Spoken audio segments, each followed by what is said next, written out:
Well, ready or not, here we go, folks.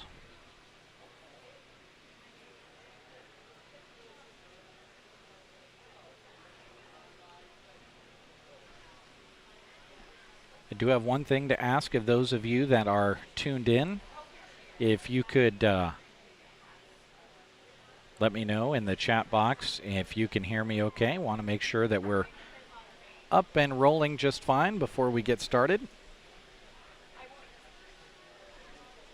And too deep into things. Glad to have you along. Got a great beef show ahead for you today.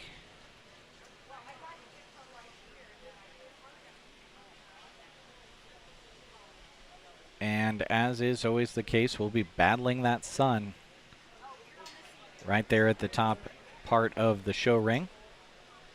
This is Senior Showmanship Group Number 1.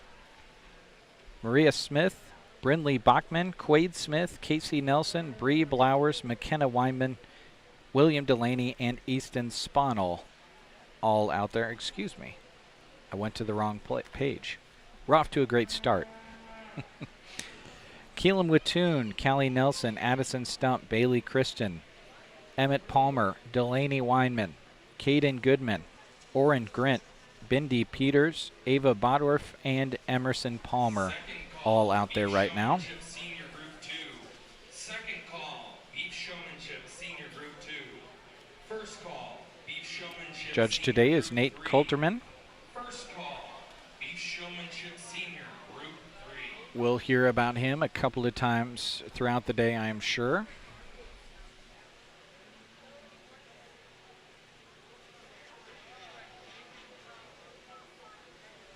Again, with showmanship, if you're not familiar, it's all about doing your absolute best to show your animal to the judge the best. It's good to have a cooperative animal, but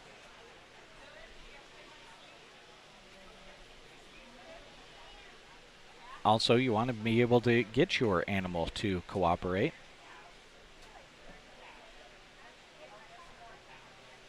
By being a good showman. And these are the showmen who have been doing it the longest. They're the oldest. We start out with senior showmanship.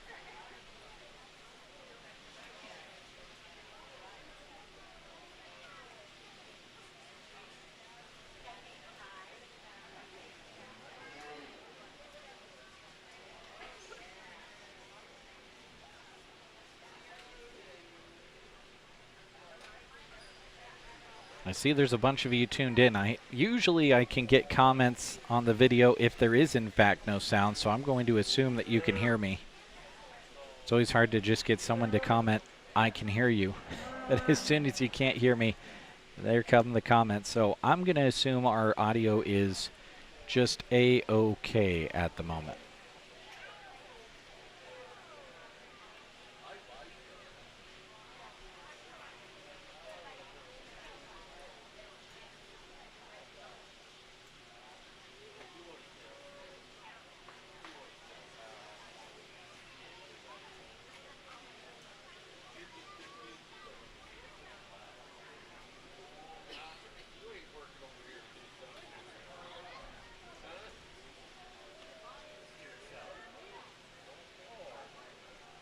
Thanks for your comments, Steve. Appreciate that.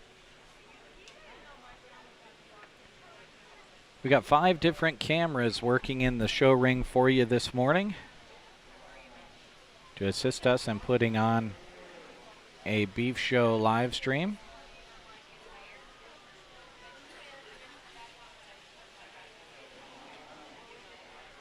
Oh, and we've got a young one in front of our camera. Turned and saw the camera and hopped right down. Again, this is Senior Showmanship Group 1.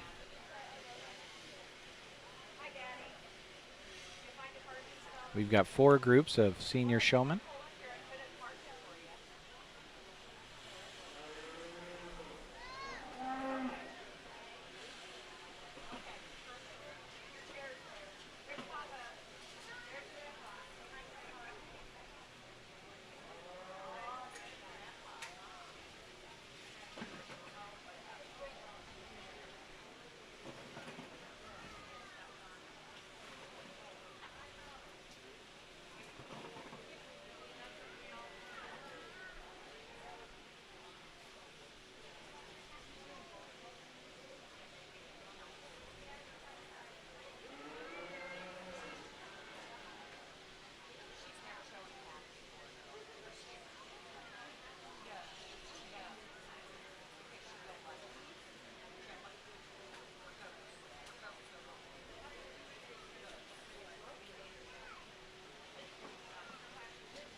Okay, I think here shortly we'll hear from the judge for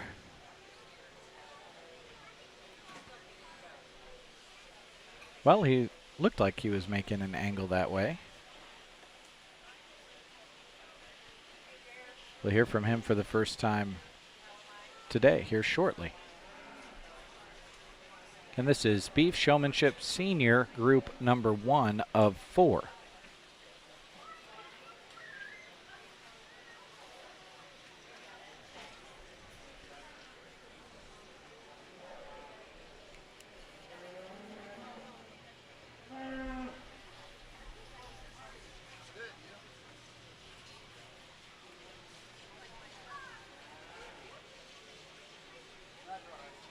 I believe that's Keelan Wattoon. He just pulled forward.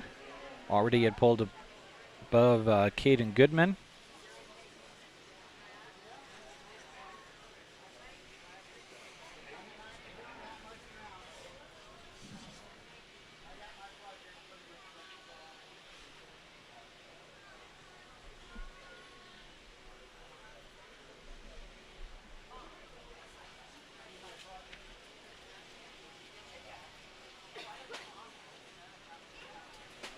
As we get started for another day of coverage, want to thank our Purple Ribbon sponsors, Custer Public Power District, Full Circle Irrigation, Moline Seed and Fence, Big Jim's Bar, Pioneer Seed, Pront Irrigation, Lashley Land and Recreational Brokers, Trotter Service and Fertilizer in Broken Bow, the Custer County Ag Society, C&M Auto of Broken Bow, Nebraska State Bank, Healing Hearts and Families, Sargent Irrigation, and Central Nebraska Diesel, all making it possible for us to be here bringing you this coverage today.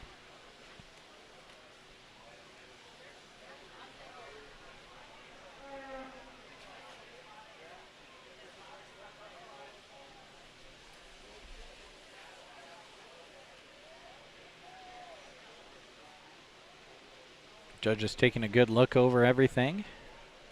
See who else he pulls forward.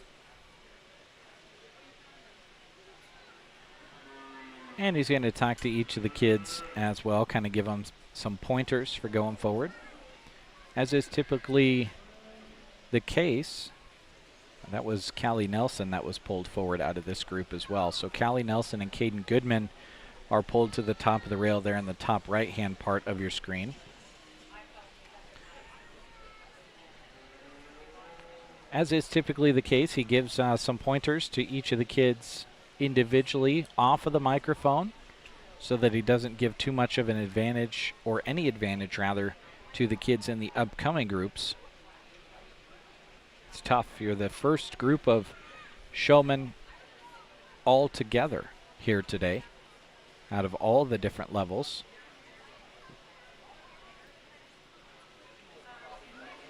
So he's talking with each of them,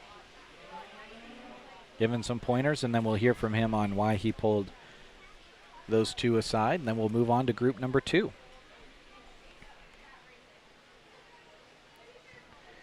Thank you to Trotter Service and Trotter Fertilizer in Broken Bow. They thank everyone for their business at all of their surrounding Trotters locations. Whether you're visiting Trotter Service, Trotter Fertilizer, or one of the many Trotters Woe and Go locations, they've enjoyed serving you and Central Nebraska since 1962 at Trotter Service and Fertilizer, Broken Bow.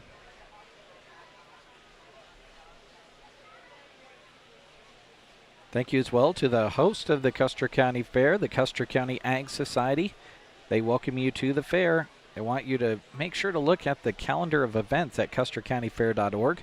You won't want to miss out on what's coming up. C&M Auto of Broken Bow, from routine maintenance to major repairs of gas and diesel vehicles, they have you covered. They use the latest diagnostics to find the problem.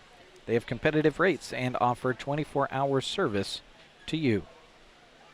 And thank you as well to Nebraska State Bank, your local bank serving the area since 1918. With locations in Callaway, Myrna, and Broken Bow, they have your financial service needs covered.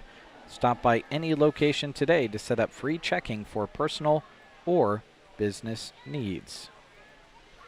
And thank you to Healing Hearts and Families, where they work to educate the public by implementing outreach activities and public education programs to increase awareness of domestic violence, sexual assault, stalking, and bullying.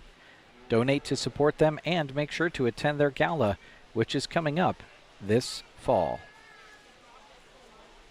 Just a few of our Purple Ribbon sponsors. We'll hear from the judge. Good morning. Welcome to our first class here in the showmanship. Thanks for having me out this morning. Started out with a great group of kids, and I went through and talked to each one. I sometimes don't like to give everything away right away in the morning, so we won't talk these two, but I think it's an awesome class to start with. It's very competitive, especially up on the top end. Congratulations.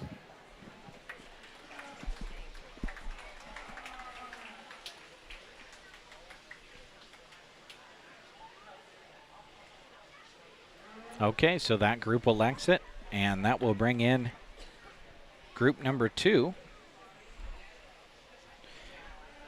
Kaizen Kaufman-Smith, Charlie Pandorf, Emma Stahlbaumer, Emmett Grint, Allie Smith, Rayleigh Bachman, Jack Barron, Jenna Bartok, Catherine Phelps, Ashton Bimmerwald, and Maggie Peterson all will be coming into the show ring.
And here comes that group 2 that I mentioned.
In beef showmanship, senior group 1, purples went to Callie Nelson. Caden Goodman. Blues went to Addison Stump. Kellen Watoon, Bindi Peters, Emmett Palmer, Emerson Palmer, Bailey Kristen, Delaney Weinman, Ava Bachtorp, and Orrin Grint. Second call, Beef Showmanship Senior Group 3. Second call, Beef Showmanship Senior Group 3. First call, Beef Showmanship Senior Group 4. First call, Beef Showmanship Senior Group 4.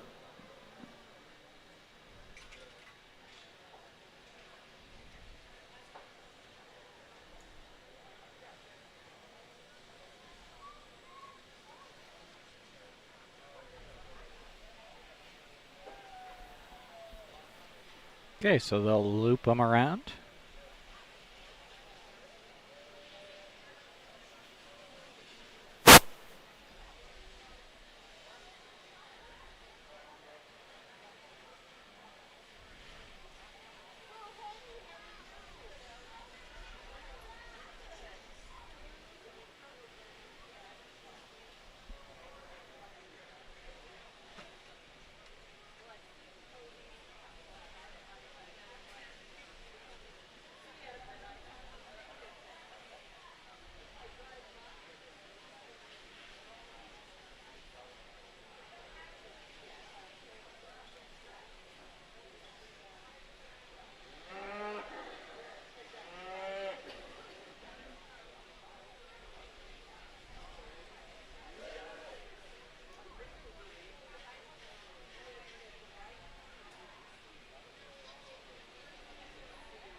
This is Beef Showmanship Senior Group 2.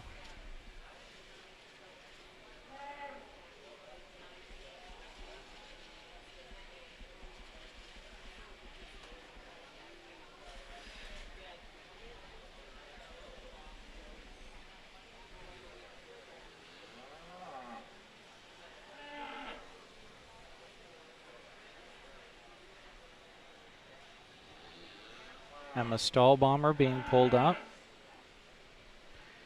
If it's the same as last round, that would indicate the receiving of a purple ribbon, meaning that they will move forward to compete for champion or reserve champion in senior showmanship.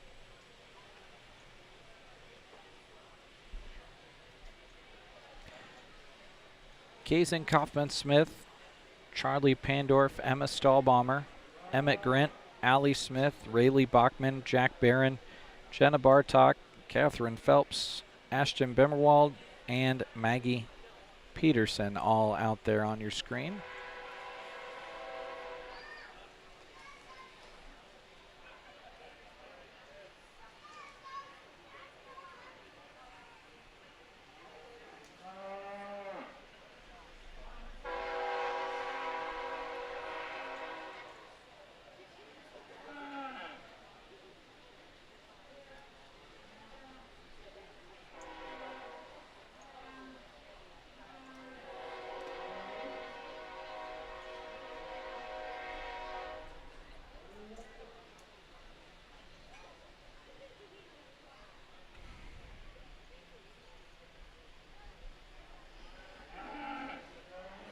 Allie Smith pulled to the top.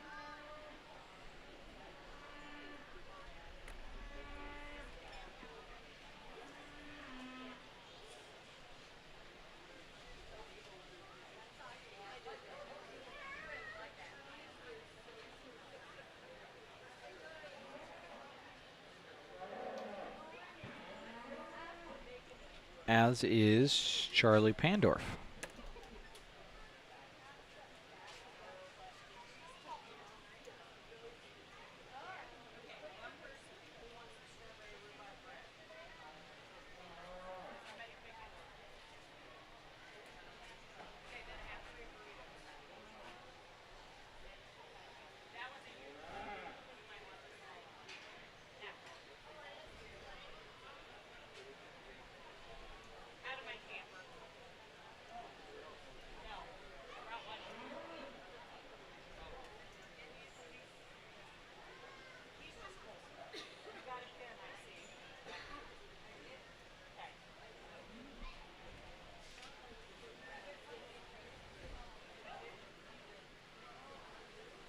I think that was Maggie Peterson that was pulled to the top rail as well. The top right-hand part of your screen. While the judge is talking to these kids in Senior Showmanship Group 2, we want to thank some more of our Purple Ribbon sponsors, including Sargent Irrigation. With 9 locations in Nebraska and Iowa, they offer well drilling and pumping services. Find them online or on Facebook. They're proud of the participants who worked so hard for fair. And thank you as well to Central Nebraska Diesel. Renke is built durable and reliable. High-strength steel, superior engineering, and an industry-leading 10-year warranty on gearboxes. Contact Colton to find out for yourself. Thank you to Lashley Land and Recreational Brokers. From agricultural land, hunting, and recreational land to residential and commercial properties, they can help you purchase or sell the perfect property.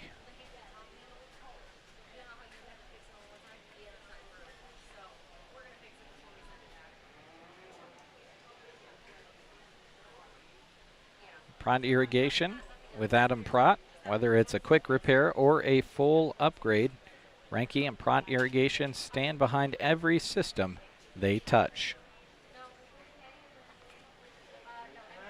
Judge is wrapping up his talks with the Group 2 of Senior Showmen. Again, right now, as I saw it, the 4 to the top rail are Emma Stahlbaumer, Allie Smith, Charlie Pandorf, and Maggie Peterson. Would indicate purple ribbons at this time. We'll hear from the judge.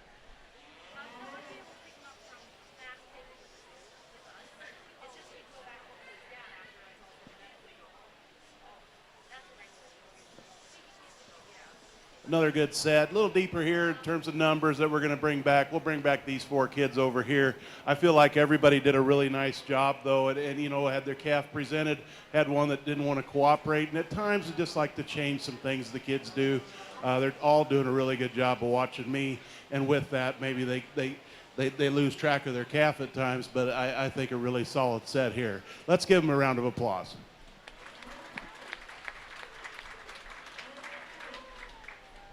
Okay, so Group 2 will exit. Group 3 will come in. That is Braxton Rainierson, Mallory Bartok, Camden Coleman, Mace Barron, Reagan Babcock, Shaylee Coleman, Brennan Barron, Kaylee Pelster, Kagan Wittoon, and Emma Larson coming up shortly.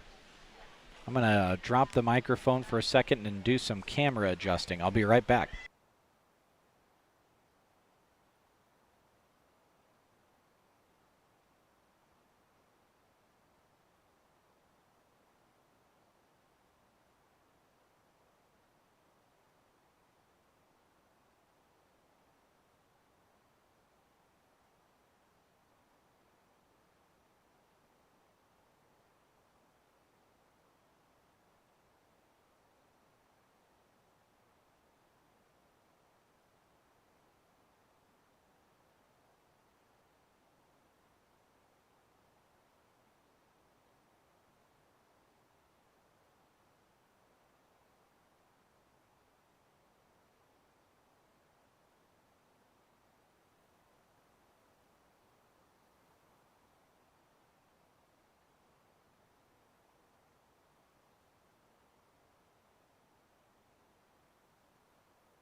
Second call, Beef Showmanship Senior Group 4. Second call, Beef Showmanship Senior Group 4. First call, Beef Showmanship Junior Group 1. First call, Beef Showmanship Junior Group 1.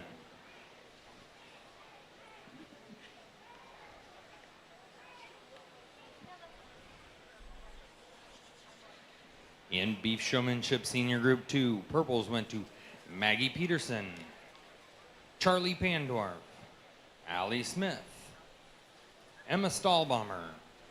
Blues went to Kazan Kaufman Smith, Emmett Grint, Rayleigh Bachman, Jenna Bartok, and Ashton Bemerwald.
Again, this is Senior Showmanship Group 3 of 4. I believe that's Braxton Reinierson that got pulled to the top, indicating a purple, and then he'll come back and compete for champion and reserve champion.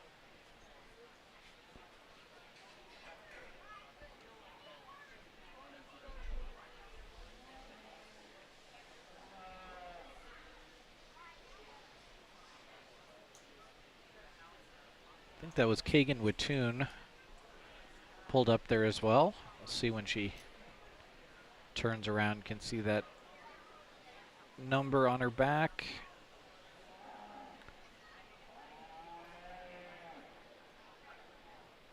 Yep, that's Kagan.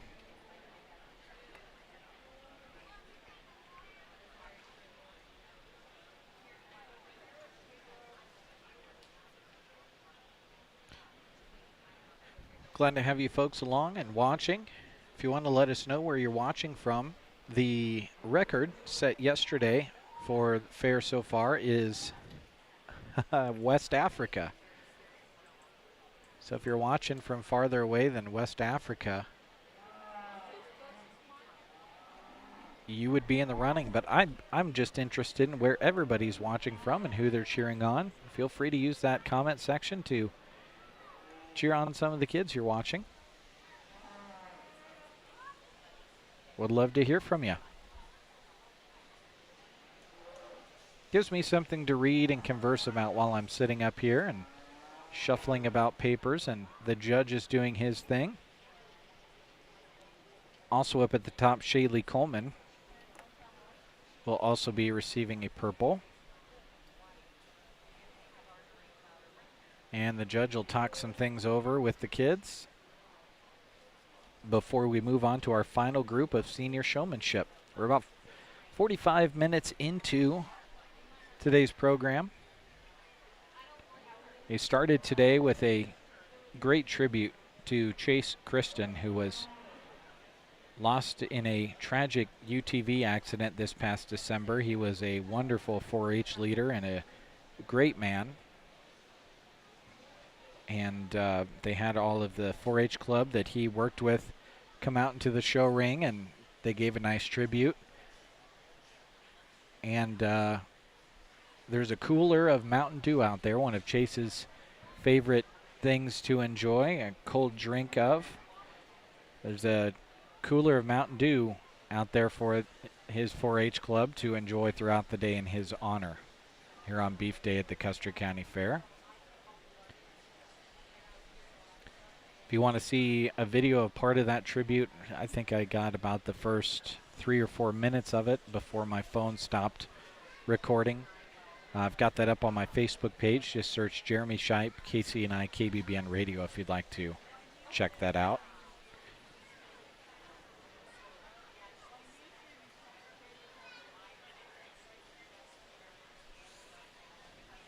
Again, this is Senior Showmanship Group 3. Braxton Reinierson, Mallory Bartok, Camden Coleman, Mace Barron, Reagan Babcock, Shaylee Coleman, Brennan Barron, Keely Pelster, Kagan Wattoon, and Emma Larson all out there.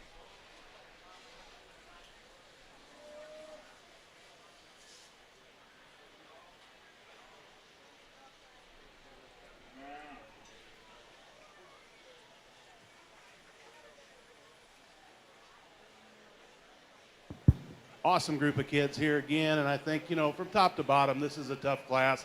The cattle got out here and cooperated for them for the most part. I just think at times, there were some things that took away from their calf over here that they fought the halter ever so slightly or whatever. Maybe changed the back leg on a couple of them, but I think the kids all did a really nice job. Let's give them a round of applause, and we'll get on to our last group. Congratulations.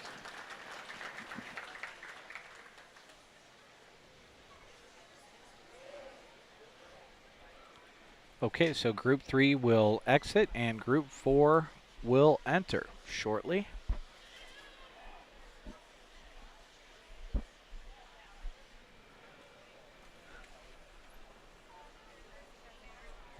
Candy Sue, see your comment. Oklahoma Panhandle, watching for nephews Caden and Tripp. Glad to have you along. The Oklahoma Panhandle. What a cool little skinny piece of... It's probably not that skinny. On a map it's skinny. I guess that'd be a fun fact I'd like to know, just how wide the Oklahoma Panhandle actually is. I have no idea. I've never sought out that piece of information, but now that I mentioned it. I kind of want to know. Glad to have you along.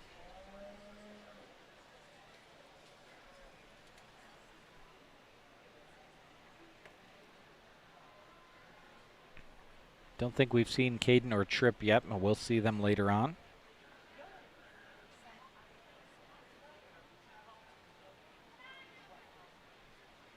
Barrett McIntyre, Justin Rosentrader, Hayden Kristen, Keelan Shea, Macy Smith, Kate Barron, Jalen Young, Skylar Smith, Brecken Rainierson, and Traven Larson all coming in now on your screen.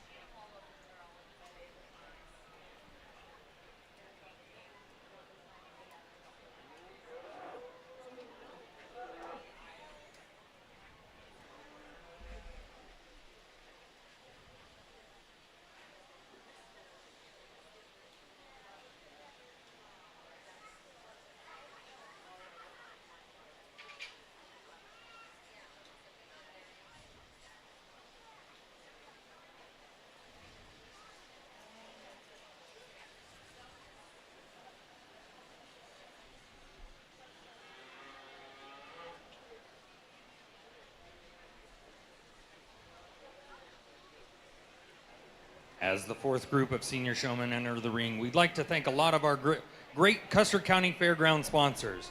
Thank you, Adams Land and Cattle.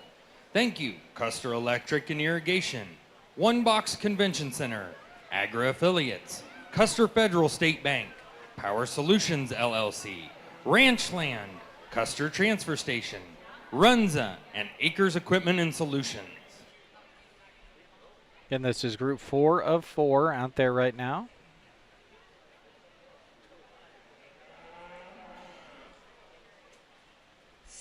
Apologize for how dark it is when they line up against that top rail, and it's so sunny over there. It's hard for the camera to adjust. That's why I've got to cut them at the top of the camera angle there. Try to get that camera to adjust to keep them in the light. You can kind of see by bringing it up here what it looks like. Even harder to see.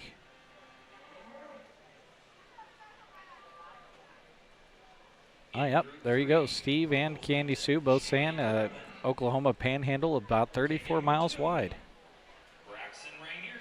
My guess would have been under 100, maybe around 50 if I had to have guessed. So I'll take that. Kind of a cool place to say you live in. Skinny little piece of land. Kind of cool.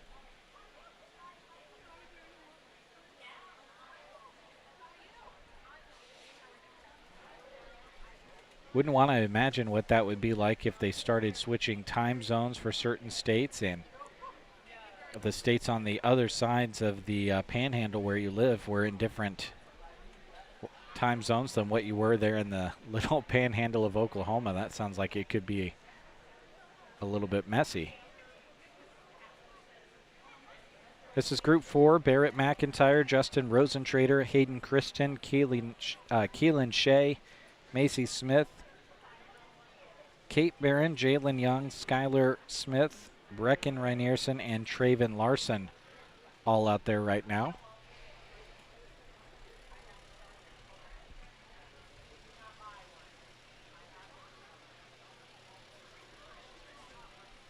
And they'll come around to this near side rail, and we'll see them there.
See there the first group of junior showmanship getting ready to come in.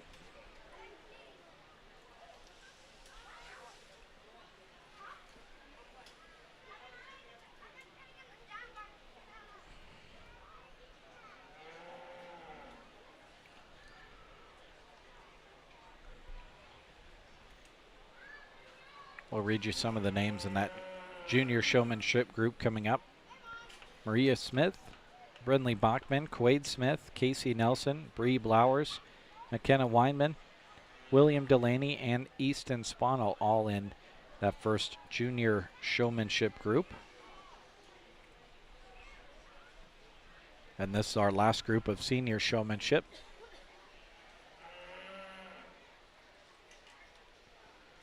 And actually, I guess before junior showmanship that I just mentioned, we'll have all of the purple ribbon winners come back in first to determine a champion and reserve champion in senior showmanship.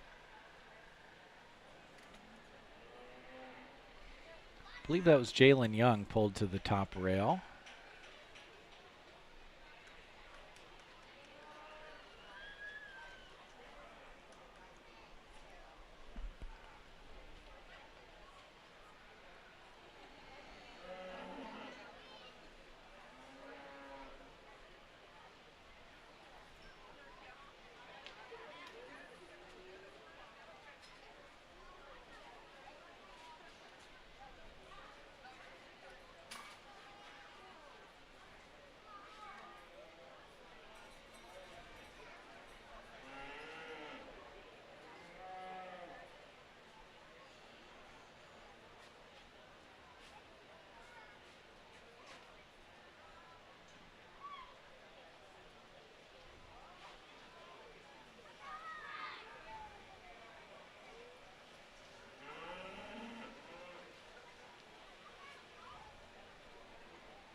Macy Smith being pulled up.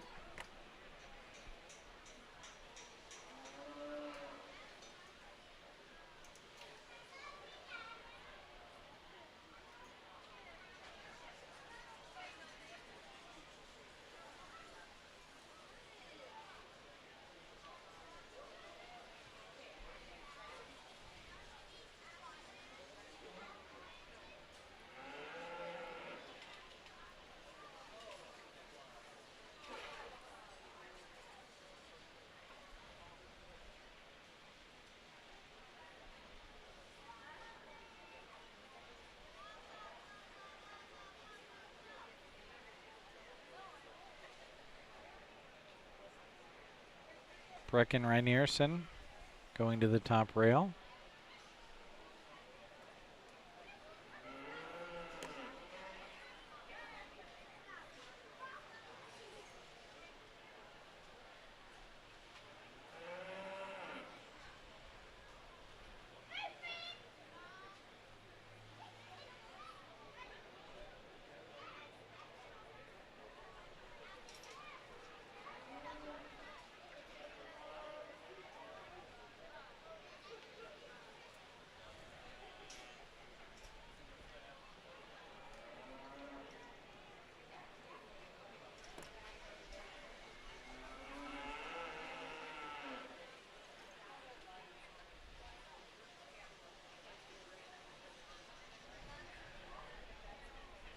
And Skylar Smith also being pulled up there.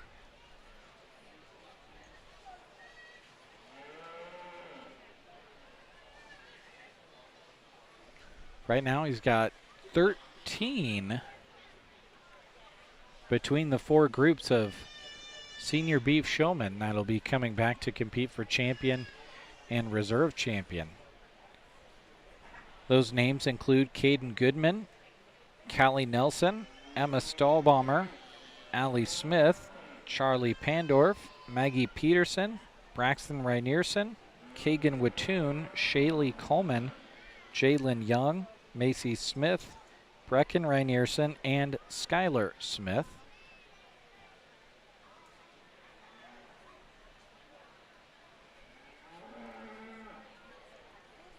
They'll all be coming back to compete for champion and reserve champion Senior Showman.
Challenging class here from top to bottom, but I think an awesome group again. You know, we've got our 4 coming back for the finals, and really a solid group over here.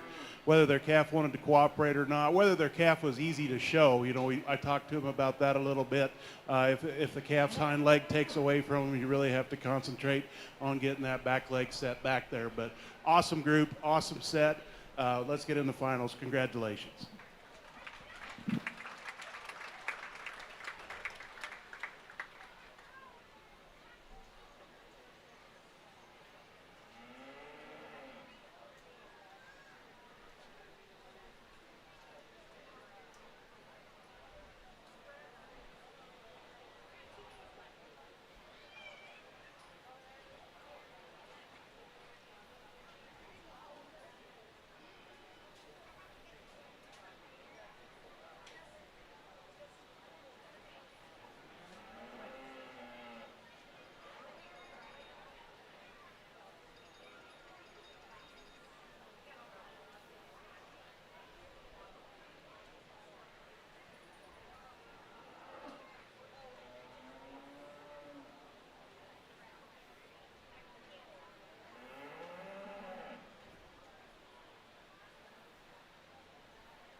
All right, so here we go. Time for the championship drive of Senior Showmanship.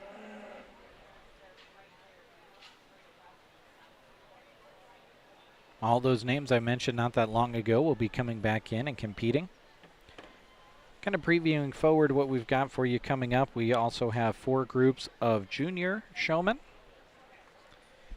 And we've got 4 groups of pre-junior showmen. Then we'll make our way into market beef, which we've got plenty of. And then it'll be the FFA beef show after that. Full day of beef. As the championship drive is getting started, want to thank Trotter Service and Fertilizer in Broken Bow. They thank everyone for their business at all of their surrounding Trotters locations. Whether you're visiting Trotter Service, Trotter Fertilizer, or one of the many Trotters Woe and Goes, they've enjoyed serving you and Central Nebraska since 1962. Thank you as well to Custer Public Power District, geographically the largest rural public power district in Nebraska, serving over 8,000 square miles of territory. And Full Circle Irrigation. Thank you, Todd and Darlene. Locations in Litchfield and Broken Bow. Full Circle Irrigation is your local Valley dealer.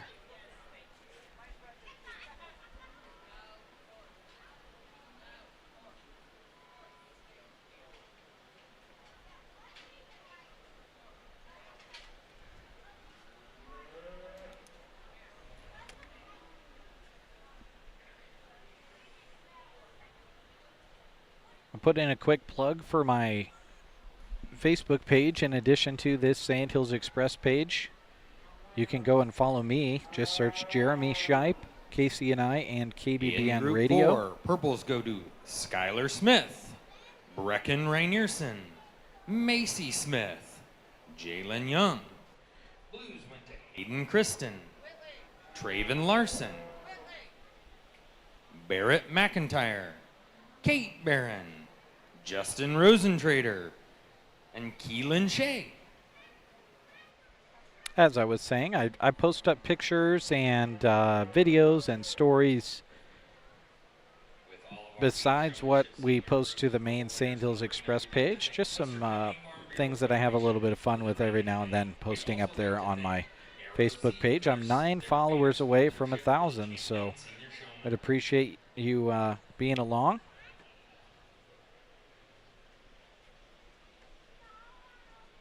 If not, that's okay. We'll keep doing our thing right here on the Sandhills Express YouTube and Facebook pages.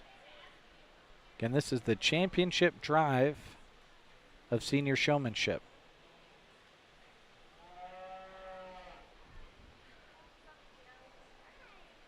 Lots of good senior showmen out there. Now, whoever the champion and reserve are will come back out and compete for overall once we determine our champion and reserve champion in junior and pre-junior as well. That's all a ways off.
Large group here in this championship drive.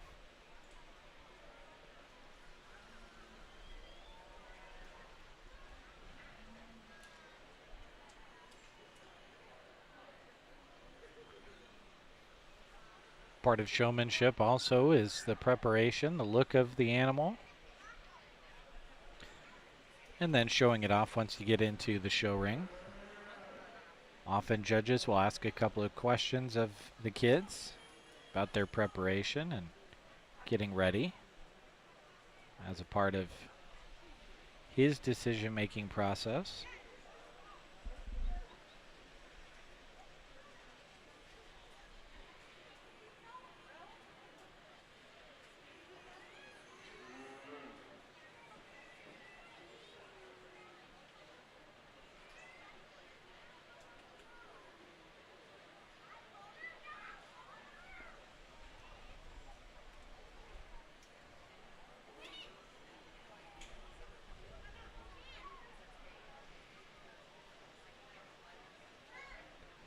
Theo, thanks for dropping in, watching from Arthur, Nebraska.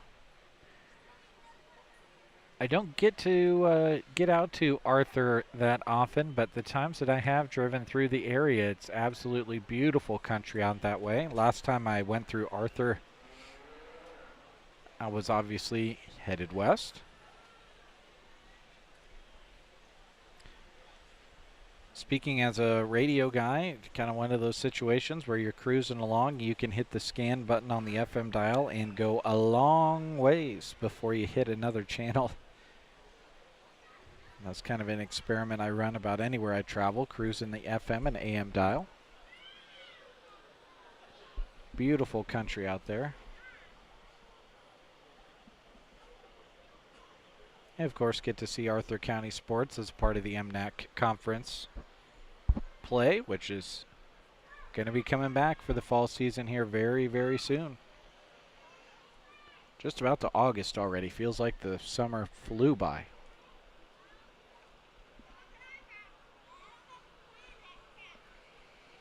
Championship drive of senior showmanship right now. Judge going through and asking a question of all the kids as a part of his decision making. Could be any number of things he's asking. Again, names out there: Caden Goodman, Callie Nelson, Charlie Pandorf, Emma Stahlbaumer, Allie Smith, Maggie Peterson, Braxton Reinierson, Shaylee Coleman, Kagan Watoon, Macy Smith, Jalen Young, Skylar Smith, and Brecken Reinierson.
Graduate of UNL, owner of Colt Cattle in Garland, Nebraska.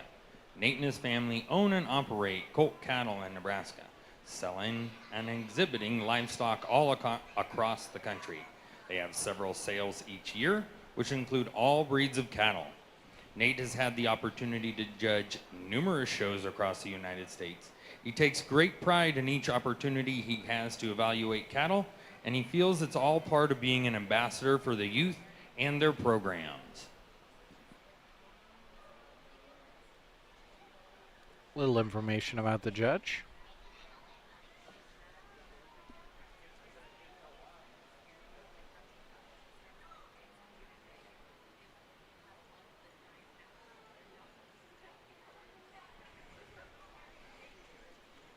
First group of junior showmanship getting lined up in the staging area over there. They'll be coming up next. Be taking plenty of time here in this championship drive, though, for senior showmanship. First person pulled up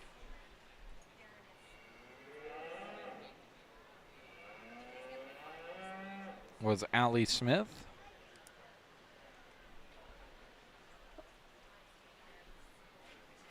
Also being pulled up,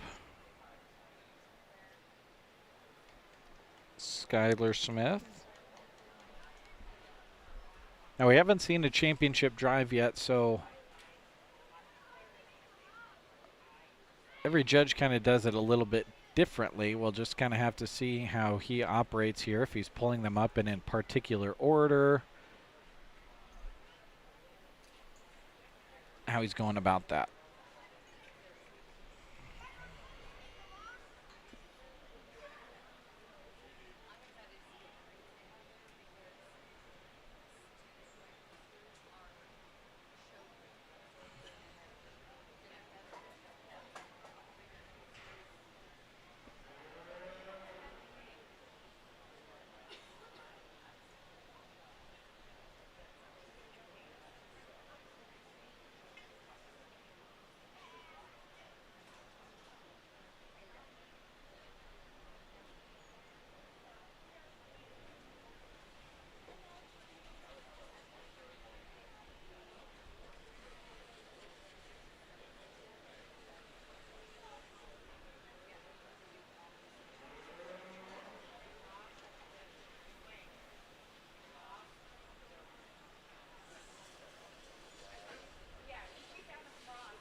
Brecken Reinierson just pulled up to the top of the arena there. Got 5 of them up there.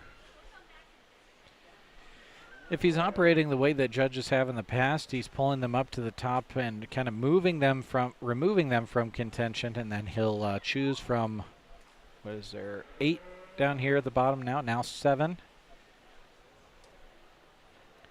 As Macy Smith is pulled to the top. And then he'll choose from those remaining 7 here at the bottom of the show ring.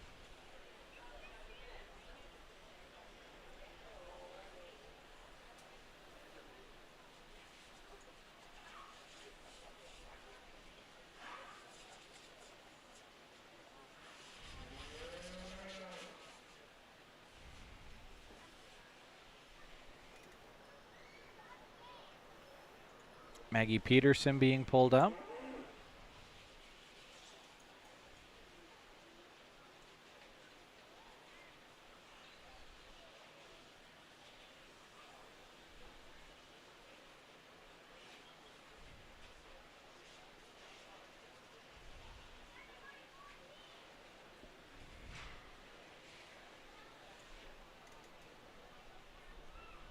Just off the right of your screen, that was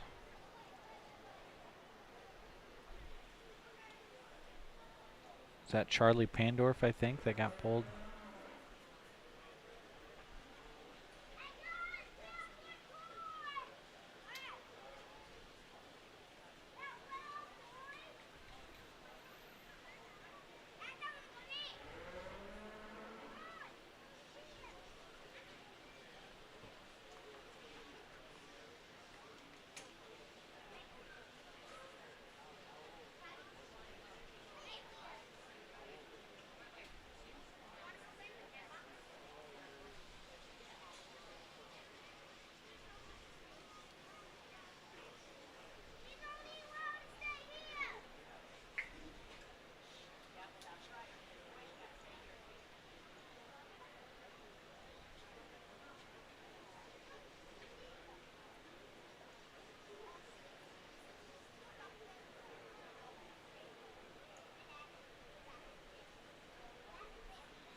Okay, we'll hear from the judge.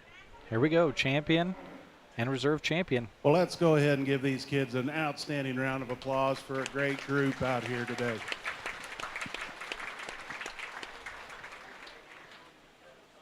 And we don't have these placed in any particular order, and they said you just pick the top two, and I guess take it for what it's worth, but here's 5 exhibitors out here, and we'll maybe just call it that in secret that these are the top 5. Really outstanding group. Again, like I said, I think, you know, they all answered their questions very well. Most of them got their comb out and combed their calf when they got done getting it handled.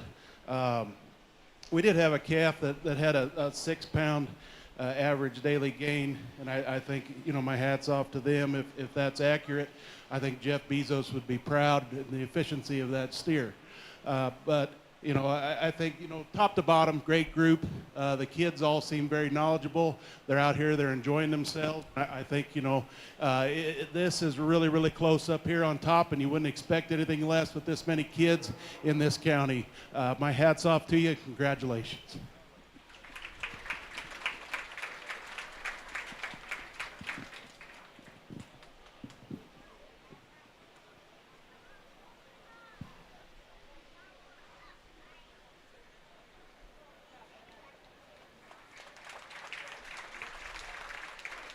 So Emma Stahlbaumer is your champion senior showman.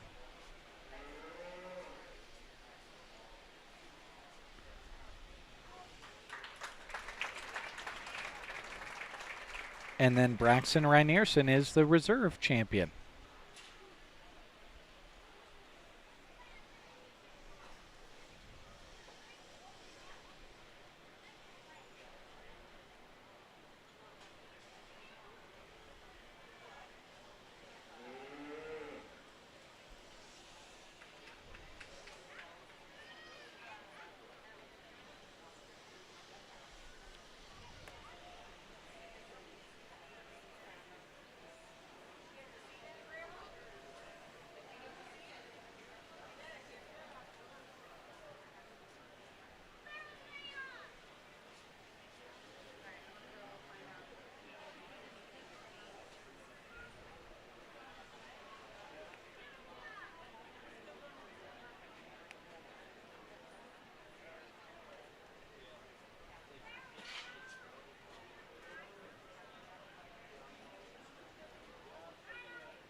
Here we go, our first group of junior showmen.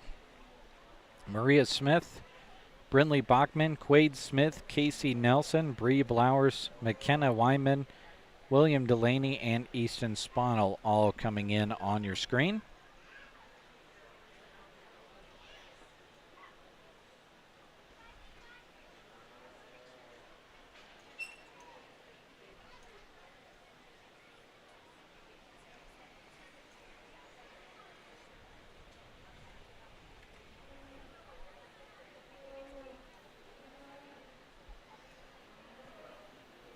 Four groups of junior showmen, just as we had with the seniors. Emma Stahlbaumer. Reserve champion senior showman went to Braxton Reinierson.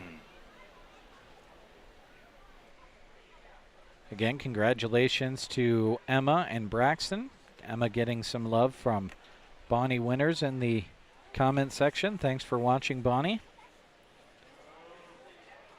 Four groups of junior showmen. This first group out there right now, as you see.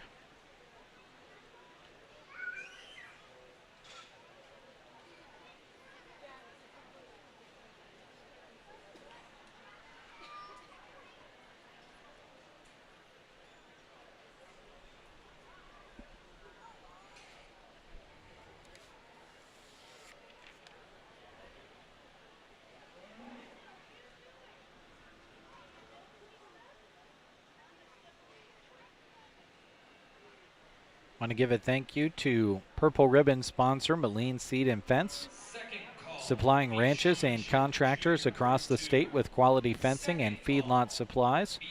You can check out their location near Gothenburg and their new location in Thetford. Thank you to Moline Seed and Fence for being a Purple Ribbon sponsor for the Custer County Fair 2025. Thank you as well to Big Jim's Bar. If you haven't been to Oconto to try Big Jim's Pizza, make it your next destination.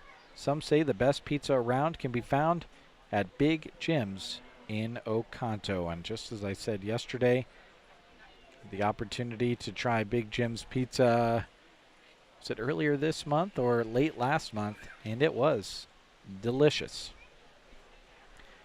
Thank you to Larry Leaphart and Lacey Hopton in Selmo, Monty Hermsmeyer and Sargent, and Mike and Justin Bailey in Ansley with Pioneer Seed. Contact your local Pioneer dealer to see what Pioneer can do for your fields.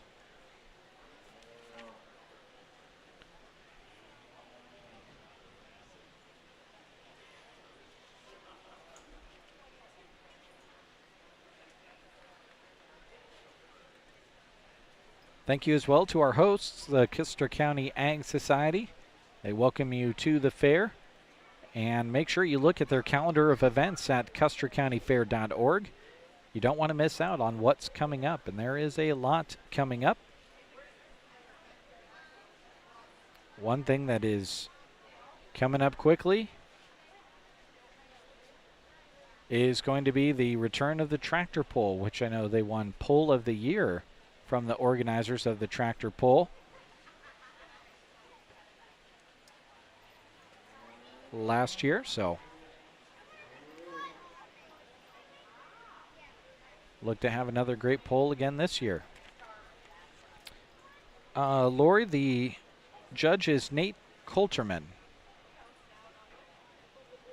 I should have written down his details when they read his bio just a minute ago. I'll do that the next time so that I can kind of mention that more than they are over the speaker here. But his name is Nate Coulterman.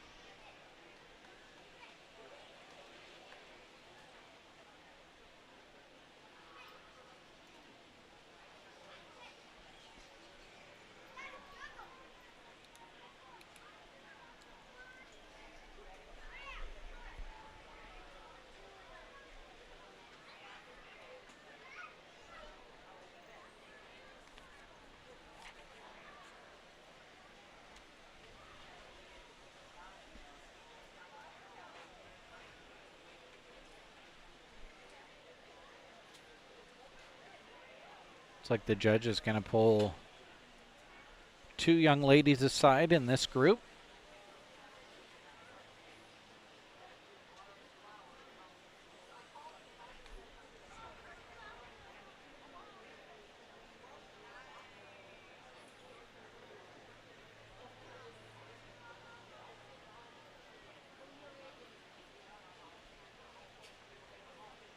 Make it three. Set one more up there. I can't see the back numbers. I'll try to catch those for you and pass them along. If anything else, we'll hear it announced at the end when they're leaving the show ring who got purples and will be coming back for the championship drive.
good first group of juniors. I think, you know, it was pretty close up there. The top end was really stout. I think that all the kids did a really nice job.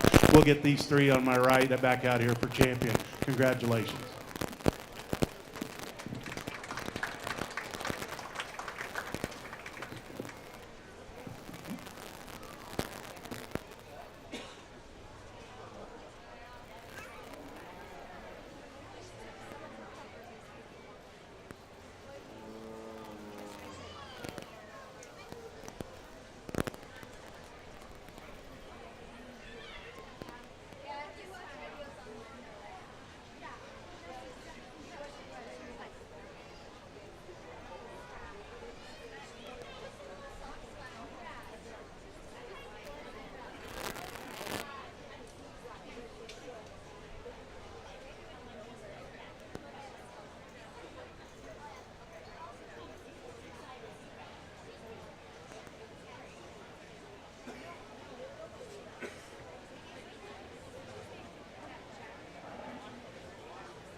So here comes group number 2 of junior beef showmanship. We'll hear who will be coming back here with an announcement shortly, I believe. We hear those purple and blue ribbon announcements from group number 1. Hopefully.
Sorry about that, folks. Trying to see if I can get a better look here. That sun gives me fits every year. This is year number 5 of our video live stream from the Custer County Fair. Started doing this during COVID and it stuck. Bringing it back to you every year since, thanks to the wonderful sponsors this year on the top right-hand part of your screen, which includes the purple ribbon sponsors you've heard me reading. Junior beef showman. Purples went to Bree Blowers, McKenna Weinman, Casey Nelson. Blues went to Brinley Bachman, Quade Smith, Maria Smith, Easton Sponel, and William Delaney. Thanks for tuning in, Susan from Valentine, watching the grandchildren.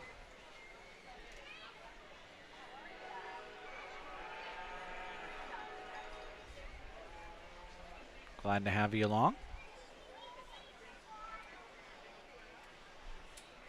Sure, we've got a lot of people from all across beef country watching. Again, like I said this morning, the record for furthest distance that someone has been watching the fair from so far this year is West Africa. Watching their grandkids from West Africa yesterday, which I think is so cool. Junior showmen running around the Custer County Farm Bureau Federation Arena. We'd like to thank some of our additional Custer County Fairground sponsors. Thank you, Ansley Lumber, Duck Portal Livestock, Sargent Irrigation, Arrow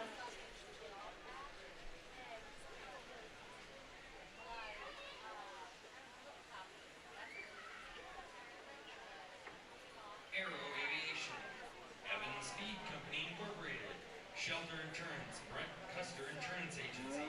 Thank you for your sponsorship of the 2025 Custer County Fair.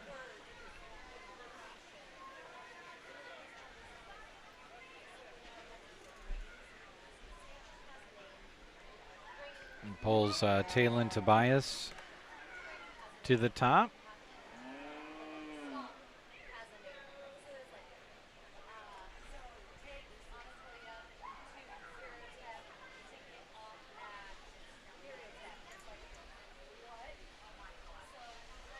Second call, Beef Showmanship Junior Group 3. Second call, Beef Showmanship Junior Group 3. First call, Beef Showmanship Junior Group 4. First call, Beef Showmanship Junior.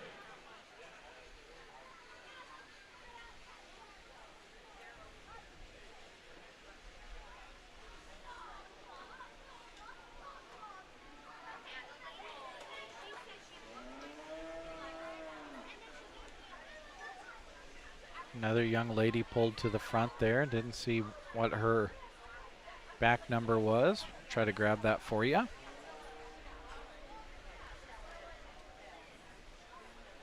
Can always depend on the cattle to need turned around at least once. Allows me to see those numbers on the back of the showman.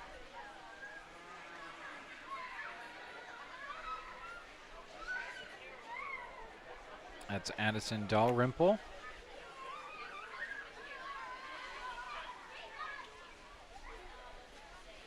Who was up there. She and Talon Tobias have already been pulled aside.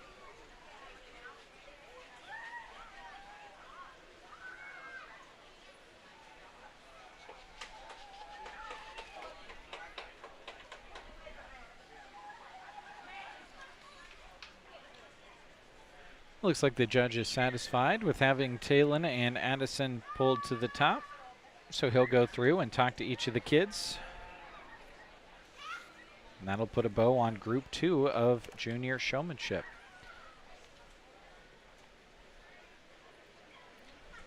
Thank you to C&M Auto of Broken Bow. From routine maintenance to major repairs of gas and diesel vehicles, they have you covered. Using the latest diagnostics to find the problem, they have competitive rates and they offer 24-hour service to you. Thank you as well to Nebraska State Bank, your local bank serving the area since 1918. With locations in Callaway, Myrna, and Broken Bow, they have your financial service needs covered. Stop by any location today to set up free checking for personal or business needs. And thank you as well to Healing Hearts and Families, where they work to educate the public by implementing outreach activities and public education programs to increase awareness of domestic violence, sexual assault, stalking, and bullying. You can donate to support them, or you can attend their gala, which is coming up this fall, right around the corner.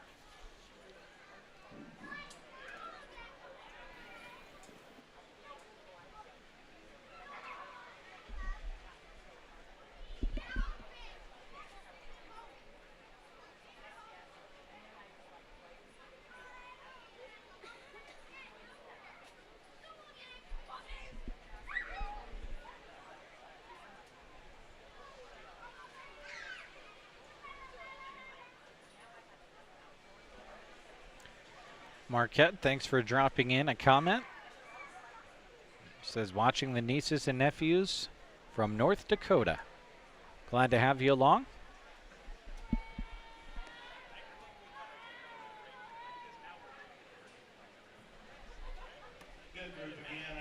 Some finite differences over here on my left. I think all the kids kind of understood. You keep their head up, give yourself a little more spacing, get their legs set the way you want them. Don't let them push you around or turn one way or the other, get out of line on you, but really a nice job.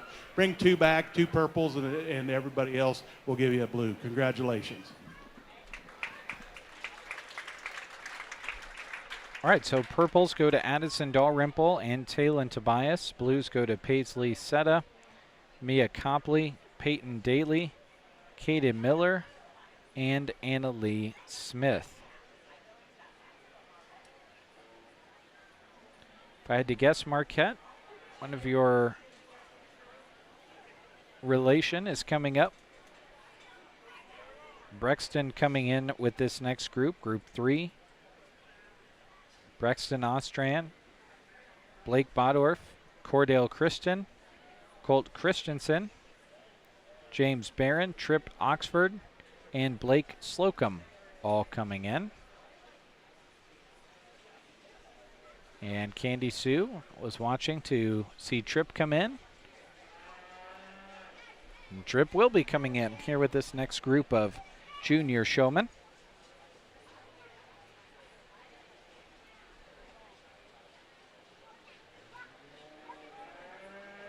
As you're seeing group number 2 leave.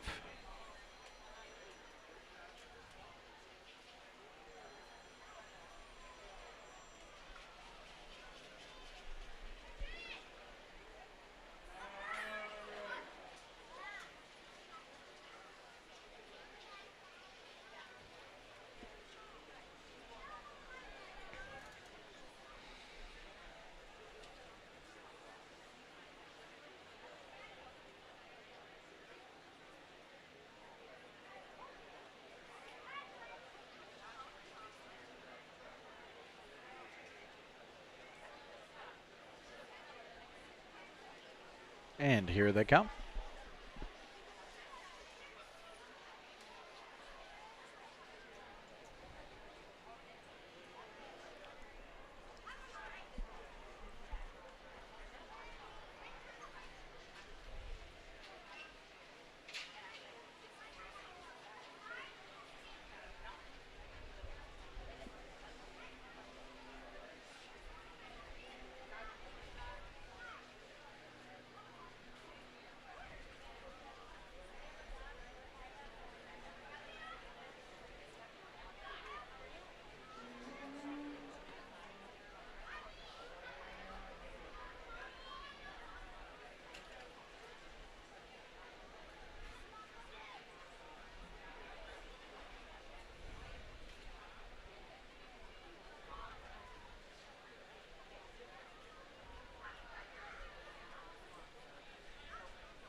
Second call, Beef Showman Junior Group 4.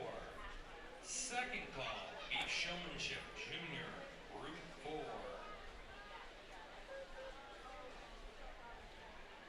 We have some vehicles that we need to have moved, please. We have vehicles blocking roadways in case we need to have an emergency vehicle come in. So on the west end of the show ring, where we set up beef panels for the livestock auction, those vehicles need to be moved, please.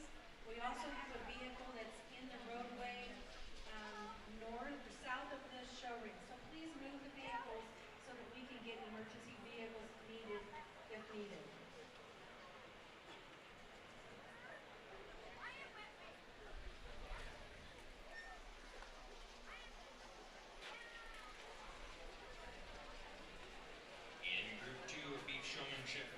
Junior. Purples went to Addison Dalrymple, Taylon Tobias, Jack Barron. Blues went to Anna Lee Smith, Caden Miller, Paisley Setta, Peyton Daly, and Maya Copley.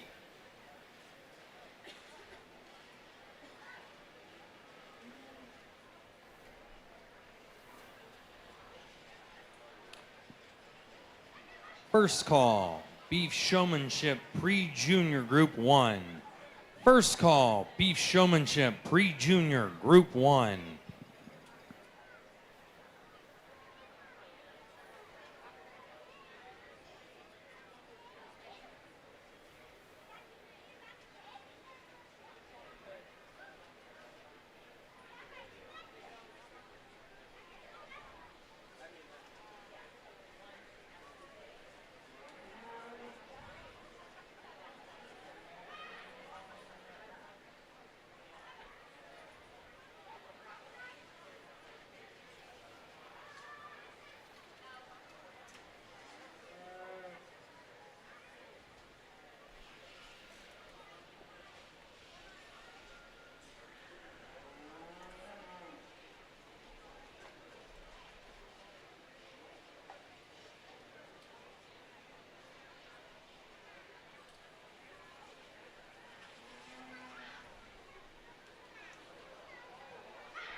Brexton Ostrand being pulled as a purple ribbon winner.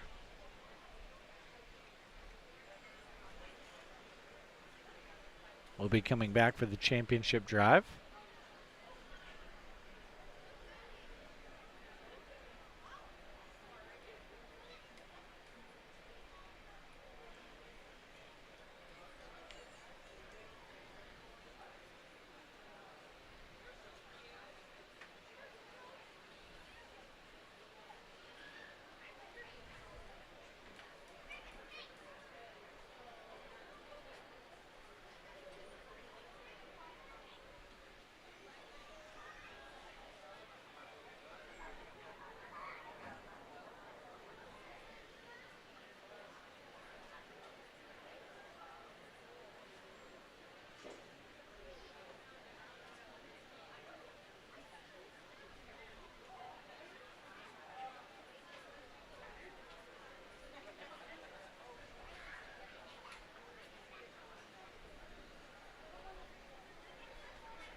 Only Brexton Ostrand pulled up there so far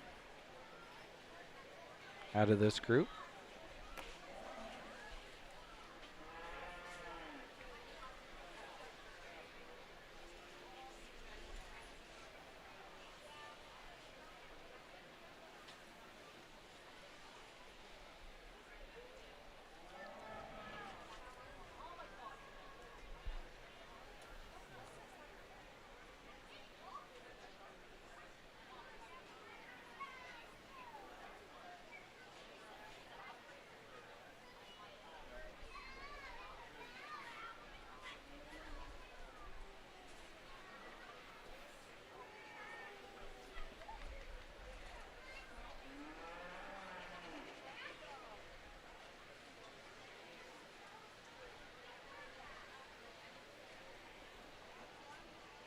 Colt Christensen will also receive a purple.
Stands are full here, by the way.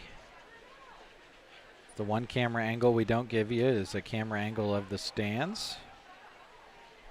Everything packed and completely full right now.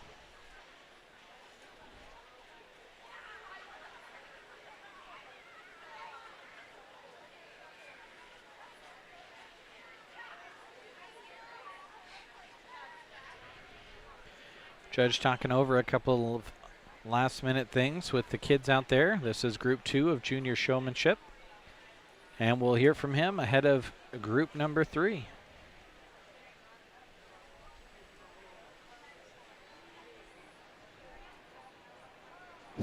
Good group of kids again. And, we talked about over here on my left just some things, as far as giving yourself a little more room. I talked to the young man in front. I think he did a really nice job. Just at times that steer was wanting to balk from the people over there. It's tough being the first guy in the ring sometimes. Our first all-male class of kids out here. Let's give them a big round of applause. Congratulations.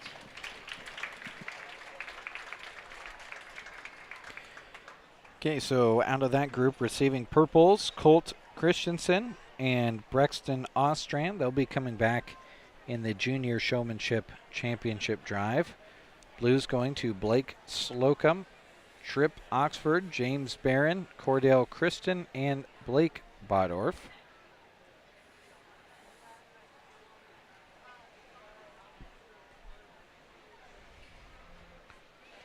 Group number 4 will be coming in next. Jack Bartok, Elliot Sponel, Elizabeth Phelps, Haley Coleman, Trell Pelster, Creighton Cook, and Quinn Rosentrader.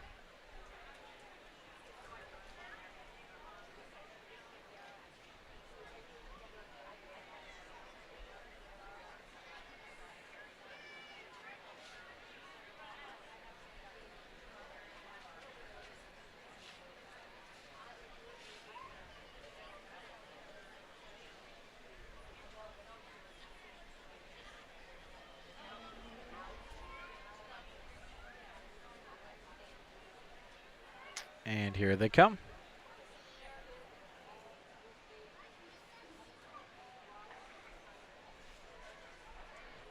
I want to say thank you to Purple Ribbon sponsor Sargent Irrigation. With 9 locations in Nebraska and Iowa, they offer well drilling and pumping services. You can find them online or on Facebook. They're proud of the participants who worked so hard for fair. Thank you as well to Central Nebraska Diesel. Ranke is built durable and reliable. High-strength steel, superior engineering, and an industry-leading 10-year warranty on gearboxes. Contact Colton and find out for yourself.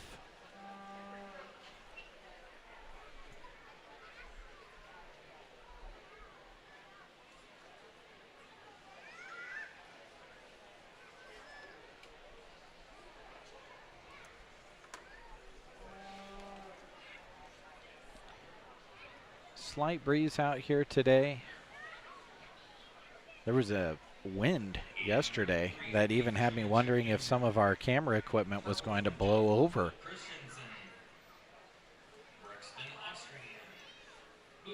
Not the case today. Supposed to heat up somewhere from the mid 80s to the lower 90s today. Overall might feel a little bit warmer than it did yesterday. And then Wednesday and beyond supposed to be plenty cool, which I know everyone will appreciate as they take their exhibits from the fair.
Again, this is our final group of junior showmen. After this, we'll have the championship drive. And then we'll go into pre-junior showmanship. Approaching 2 hours into the beef show for the Custer County Fair 2025. Glad to have you along. I'm Jeremy. You're looking for pure country music as well as 4-H and FFA interviews. That's all on KCNI Pure Country, which can be found at 1280 AM, 96.3 FM, KCNI1280.com, and the free KCNI app.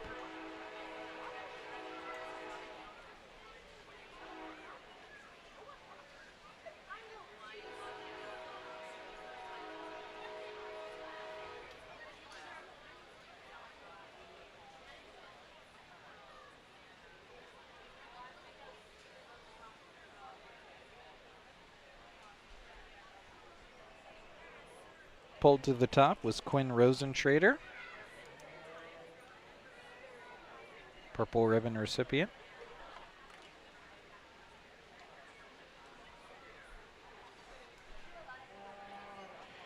Joined by Haley Coleman.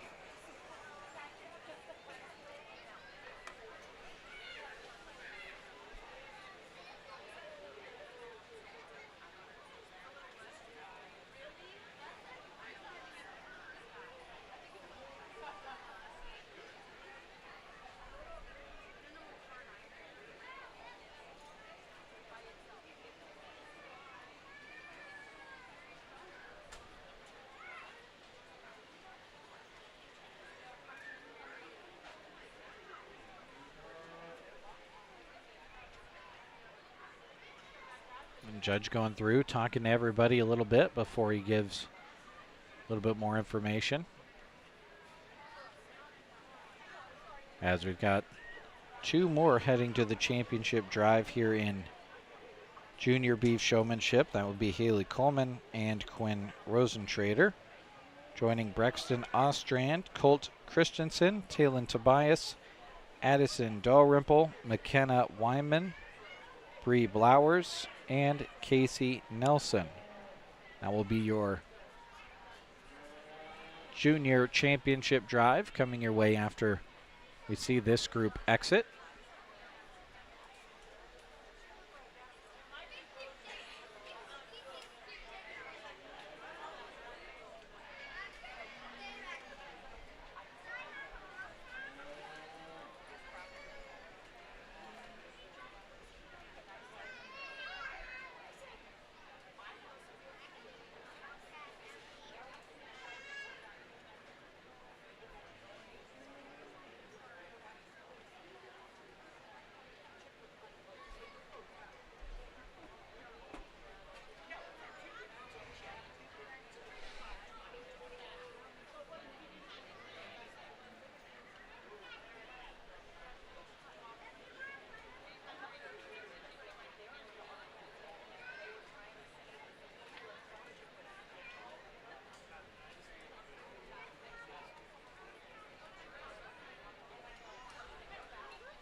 A lot of quality from top to bottom. I will bring these 2 back again.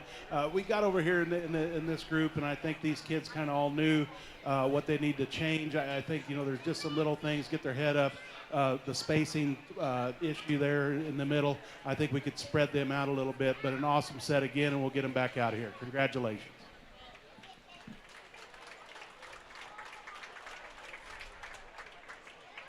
Okay, so Quinn Rosentrader and Haley Coleman will be back for the championship drive, which is starting in a few moments. Want to give a shout out to Viera Wireless. They're providing us with the internet connection we are using to stream during the Custer County Fair again this year. just to kind of give you an idea on just how good Viero has treated us, we're just using kind of a standard Viero router. It's available to about anybody out there. We've now been streaming for a little more than 2 hours today. We are streaming at 30 frames per second, which means basically every second you're sending 30 pictures in a row in order to make smooth video. 30 of those every single second. We have not skipped a single frame in over 2 hours of streaming. You could do the math on that, but that's a lot of frames. 30 frames per second for 2 hours and 8 minutes, and we haven't had a single one skipped. Great internet connection again from Viera Wireless to bring this broadcast your direction again this year. Year number 5, we've been doing video streaming here at the Custer County Fairgrounds. This is day number 2. Of course, we've got a full day coming your direction tomorrow as well. And then on Thursday, the evening time is when we'll be streaming with you, as we'll be bringing you a broadcast of the livestock auction. Always our kind of signal of the end of the fair. The actual end of the fair is when all of the exhibits leave, which is that next, is that day, but that night the 4-H and FFA livestock sale rounds things out. Coming up tomorrow, the FFA Stocker Feeder Show, followed by the 4-H Stocker Feeder Show. 4-H Breeding Heifers, followed by the Clover Kid Bucket Calf Parade, Junior Herd, and Best Group of 3 Beef. That's at 9. At 11 o'clock, there's the 4-H and FFA Beef Fitting and Showing Contest. At 1 o'clock is the 4-H Dairy Cattle Show, followed by the FFA Dairy Cattle Show on one side of the show ring. On the other side of the show ring, we'll have the 4-H Goat Show, followed by the FFA Goat Show. A 4-H Bucket Calf Parade in there as well to round things out. FFA Beef Showmanship, Breeding Heifer, and Market Beef scheduled for 3 o'clock today, by the way. After we get all wrapped up with... Okay, they just announced a 30-minute lunch after Market Heifers, so that's the plan now. As we've got the championship drive of the junior showmanship coming out at this time. Second call, Beef Showmanship, pre-junior group 1. Second call, Beef Showmanship, pre-junior group 1. Again, First call, Beef kids you'll see out there include Casey Nelson, Bree Blowers, McKenna Weinman, Addison Dalrymple, group 2. Taylin Tobias, Colt Christensen, Brexton Ostrand, Haley Coleman, and Quinn Rosentrader.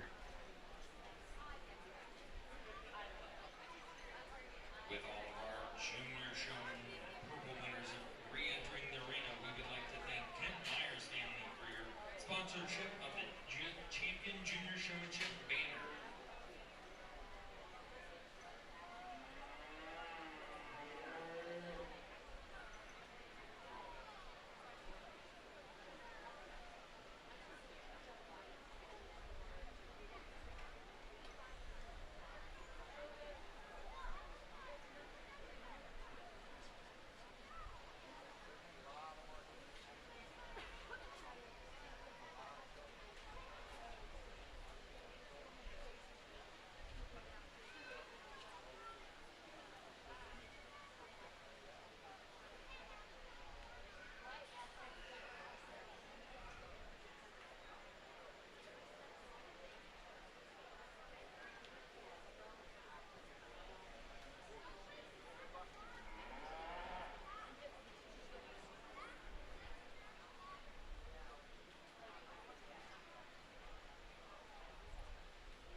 Landscaping, BD. Judge will go through and ask some questions as a part of his showmanship decision making. Company and Dave Davies Auction, State Farm Insurance, and Straight Up IT Solutions and K Even Cleaning said before that he was Thank you. seeing if they get their tool out to brush again after he puts his hand on their animal. That was in the championship of the senior showmanship. So he's just asking some questions maybe about their feed and rate of gain, just making sure they're knowledgeable as well, which is part of being a good showman too.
Getting out there in this junior showmanship championship drive.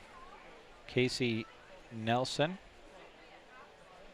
Bree Blowers, McKenna Wyman, Addison Dalrymple, Talon Tobias, Colt Christensen, Braxton Ostrand, Haley Coleman, and Quinn Rosentrader all competing.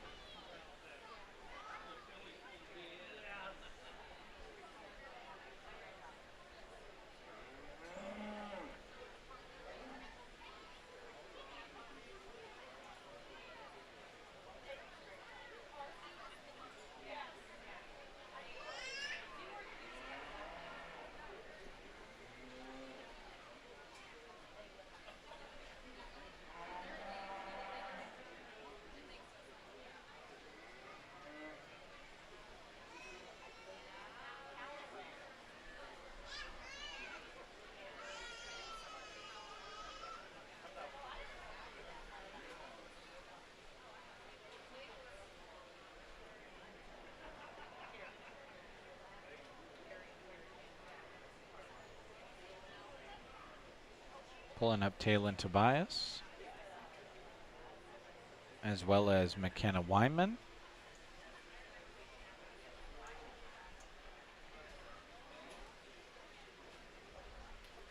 Up there at the top part of your screen.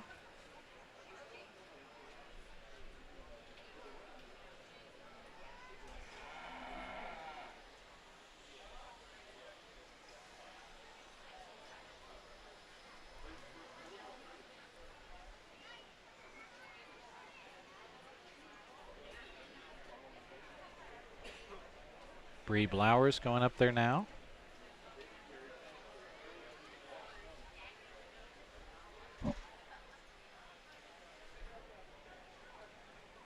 As is Colt Christensen.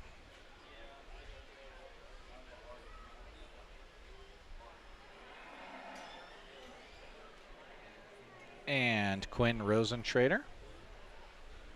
So we're left with 4 down here along the bottom. Those will be the 4 that remain in contention for champion or reserve champion at this time.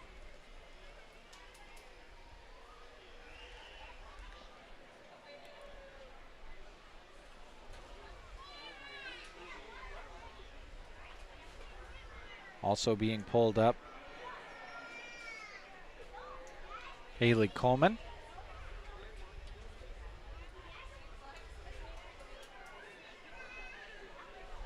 So that leaves Casey Nelson, Brexton Ostrand,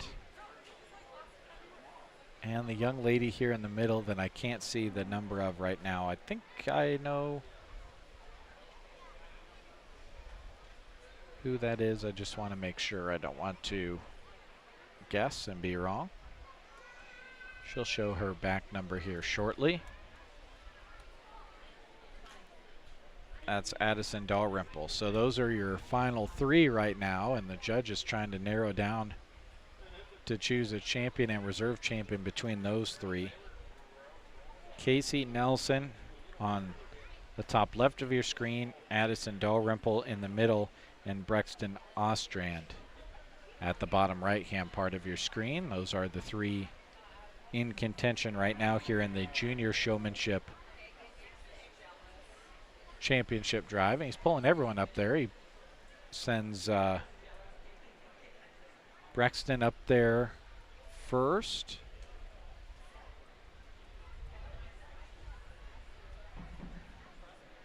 Different lineup out here in our junior show, and I think, you know, there's all these kids can show, and they all did a really nice job, and they came back out here, and it's starting to get a little warm. I think the cattle are wanting to relax and spread out on them a little bit. When you get them on the profile, it's hard to keep them put together. But I think, you know, as we go on, and we saw it in the senior division, and I probably would have liked to seen a little more of it, is intensity. And I think these kids are all, you know, into it. I think they're all having a good time. I just think there's some that have a little more firecracker in them than others, but an awful good set of kids. Let's give them an outstanding big round of applause, and we'll get you a champion in reserve. Now, I've got this set up a little different out here. I wanted to see kind of how the kids react, and they reacted like I thought they would. You know, that they held it together.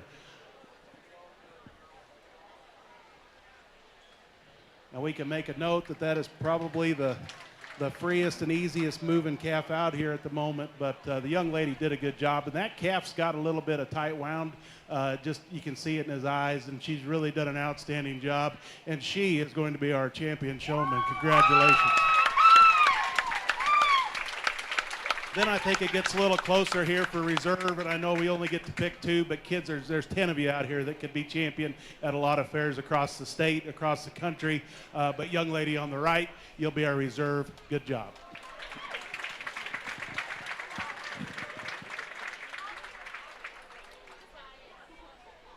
Well, I wish I had a wide shot of that, folks. That calf took off on Taylon Tobias, and she hung right with it and was staying strong, held on tight, and he told her she was the champion, and her jaw just dropped, and she was so excited. How cool was that? Congratulations to her. Addison Dalrymple was the reserve champion. They'll both be back for overall after we get done with pre-junior showmanship, which is coming your way shortly. You see them gathering there in the staging area on your screen. Congratulations again to Taylon Tobias, the champion junior showman. Reserve champion went to Addison Dalrymple, and we'll hear that confirmed on the speaker system just to make sure that I had that correct.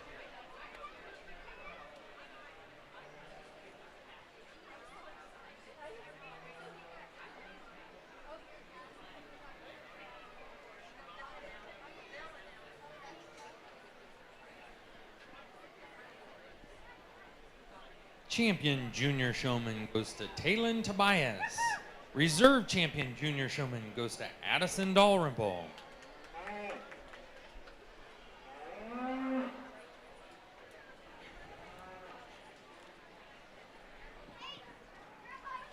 Second call, Beef Showmanship Pre-Junior Group 2.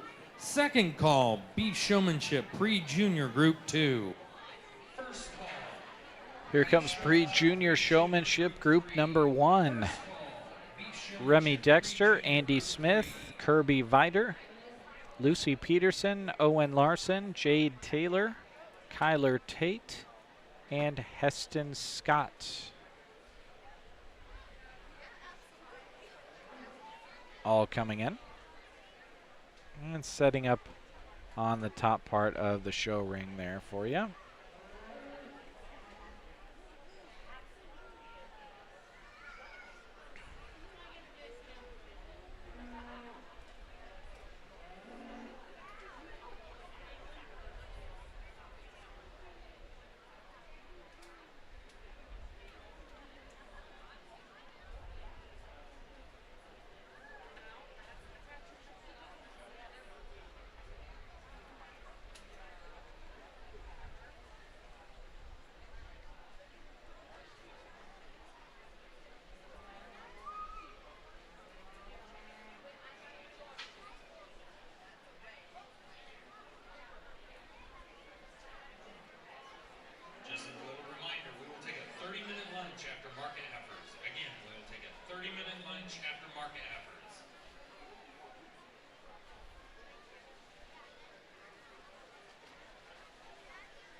And this is group 1 of 4 of pre-junior showmanship.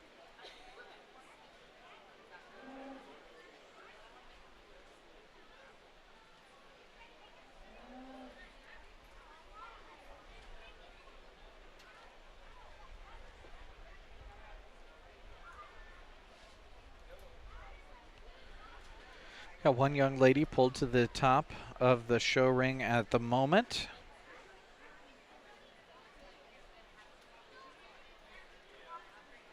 And let us know in the comments who you're cheering on, where you're watching from. It's always interesting to me and cool to look back on the comments later. Also being pulled up, indicating purple ribbon, Kirby Vider. Still trying to get the name of the young lady who's already up there.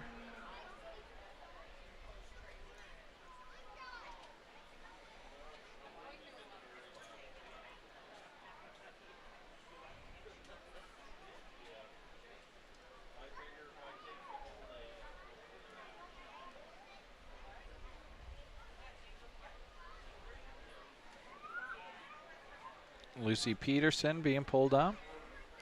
I got to keep on my toes with this judge, as we saw with the championship drive of junior showmanship not that long ago. He kind of mixed it up a little bit, pulled them up in no particular order, didn't leave behind necessarily those that were in the last ones in the running for champion and reserve champion, and then just named a champion and reserve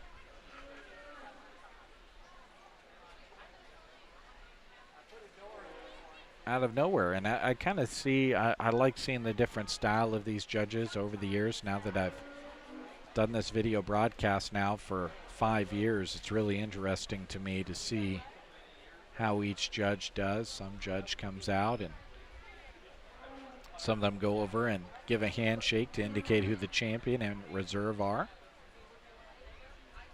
I kind of like this judge's style. It kind of was more surprising. Everyone can kind of tell who he's going to go and shake the hand of when he's walking toward them. But when he just pointed out Taylin Tobias as she was fighting with her animal as the champion, I think that was a very cool reaction from her and the crowd. Get them back out here. These three will come back. I think, you know, that these girls all had a smile on their face the whole time and had their caps set up. Really did a nice job from start to finish. We get over here, we maybe didn't have some things in terms of spacing. Just maybe the front calf didn't want to cooperate for the young lady, but an awful good group. Let's give them a round of applause.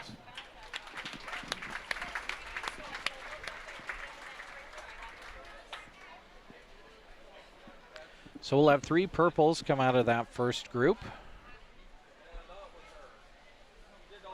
And that'll lead us into group 2 of pre-junior showmanship.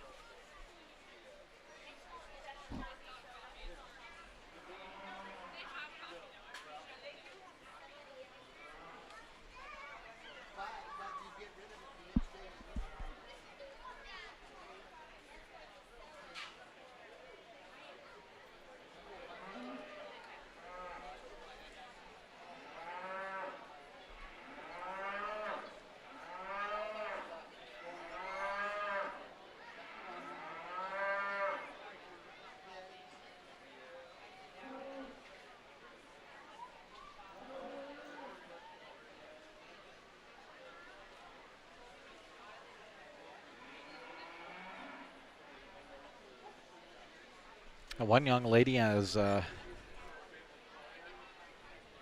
such good control over there. She didn't have to reset at all, so didn't get to see the number on her back.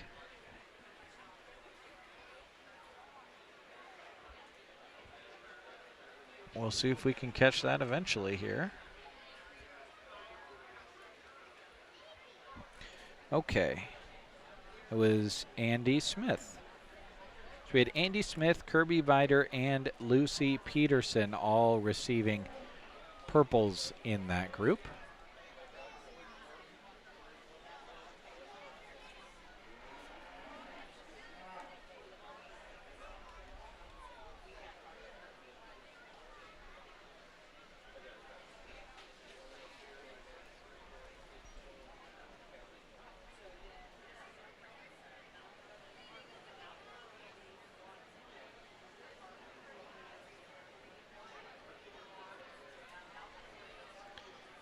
Group 2 of pre-junior showmen includes Eva Smith, Judd Sterner, Kason Christensen, Weston Delaney, Taryn Blakeman, Livia Foken, Kensley Pelster, and Avery Ostrand.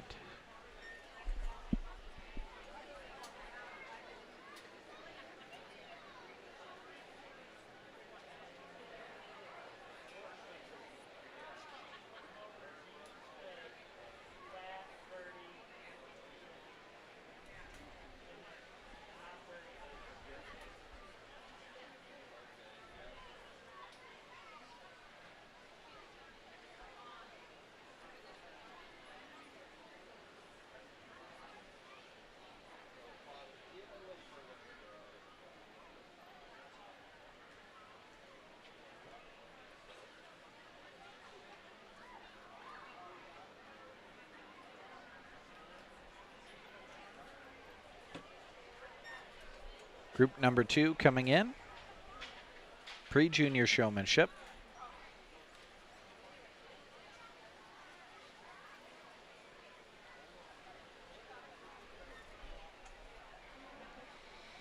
Thanks for tuning in, everyone. Please notice those sponsors scrolling at the top right-hand side of your page. If you do business with them in the future, or even if you are not sometime soon, and you know someone involved with those businesses, please let them know you appreciate their sponsorship, making it possible for us to be here live again. We're on day 2 of 4, streaming here from the Custer County Fairgrounds. Today's all about beef, start to finish. We'll have some beef showing tomorrow, and then we'll have goats and dairy, bucket calf parade. That's all coming our direction tomorrow. Full replays of this broadcast, by the way, will be available on our Facebook and YouTube pages if you'd like to check them out or see the winning moments to those who are participating. Andy Smith, Blues Hunter, Remy Dexter, Heston Scott, Owen Larson, I just wish I would have been able to have Talon Tobias's reaction to being named the champion junior showman on video. When the animals kind of get a little bit wild and have the kids moving with them like that, I don't typically follow it on the camera just because I don't want to be filming if something bad happens. But in that case, she got control of her animal and he gave her some words of praise and then named her as the champion, which I thought was so cool, and her jaw dropped to the ground. I don't think out of excitement because she knows she did extremely well. It was just she was awarded for being a good showman with an animal that just did not want to cooperate, and the judge did a good job of explaining that. He said, you know, you're not out of it. If you have an animal that's not cooperating, you can be a good showman and show me that you can reel that in and get it under control, and that's what she did, and she was rewarded for it. Very cool.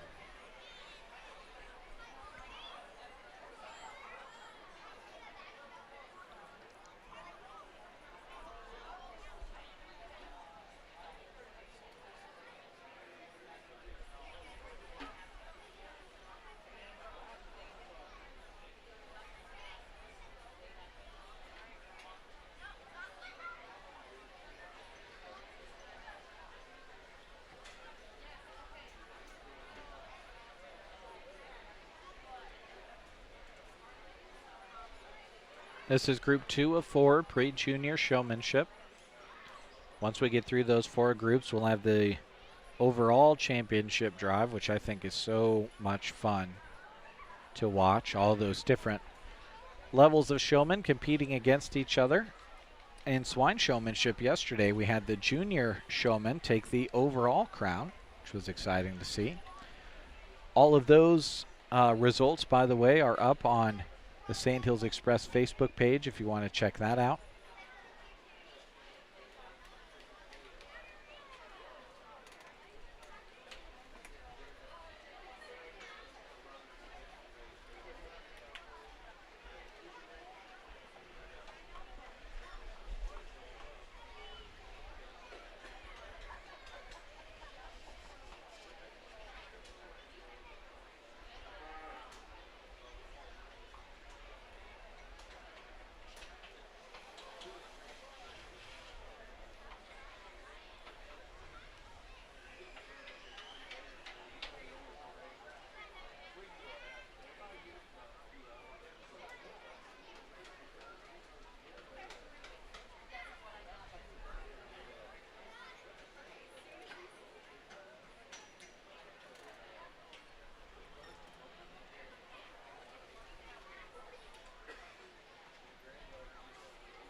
Taryn Blakeman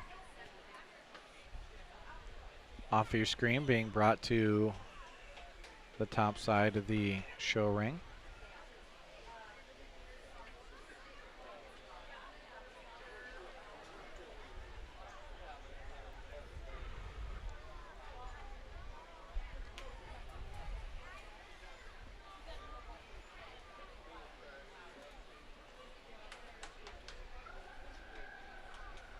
Judd Sterner being brought forward.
Those remain the only two that are pulled up there at the moment.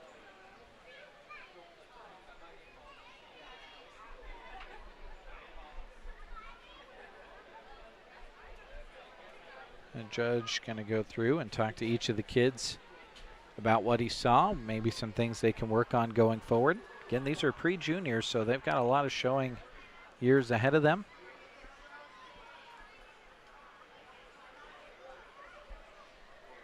And this judge, during his bio read, said, you know, these are opportunities for me to teach and help these kids grow as showmen, and it all starts at these lower levels. So lots of teaching going on.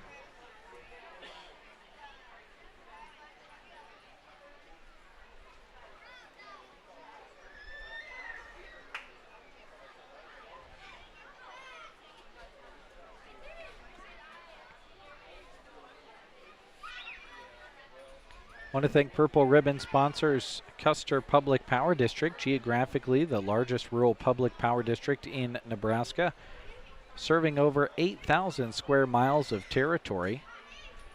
Thank you as well to Moline Seed and Fence, supplying ranches and contractors across the state with quality fencing and feedlot supplies. Check out their location near Gothenburg and their new location in Thedford.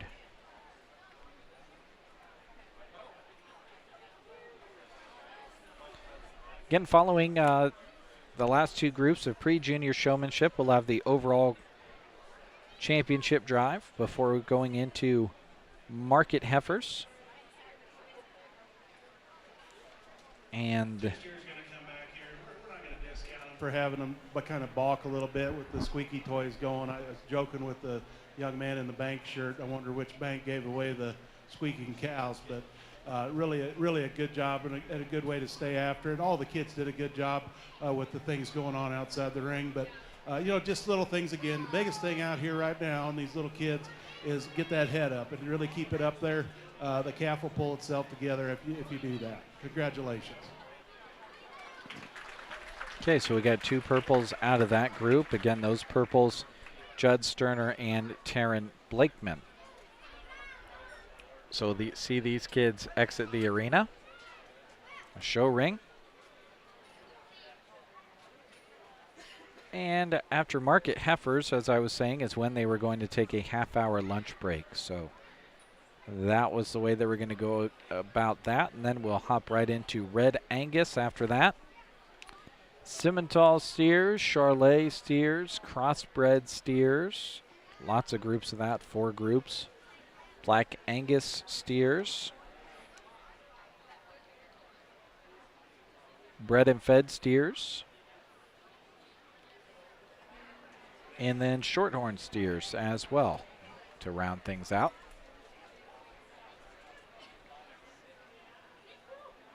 FFA beef show will be later. Oh, there was also Hereford steers.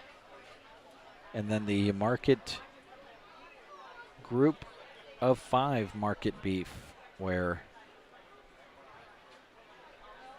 everyone competes as a 4-H group together.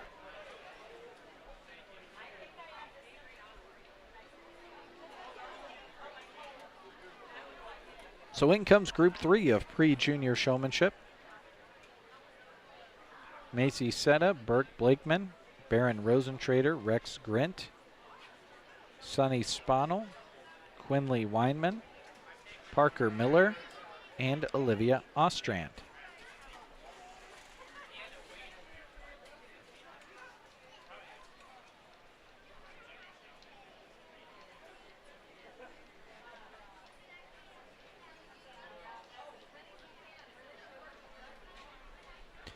St. Hills Open Road Challenge is going to be the focus of our broadcasting next week, Thursday, Friday, and Saturday. Open road racing in the Sand Hills of Nebraska. We invite you to like our Facebook page and subscribe to our YouTube channel, and come back next week for that Sand Hills Open Road Challenge racing action. Should be lots of fun. Year number 25 for the Sand Hills Open Road Challenge. Halsey to Purdom and then back.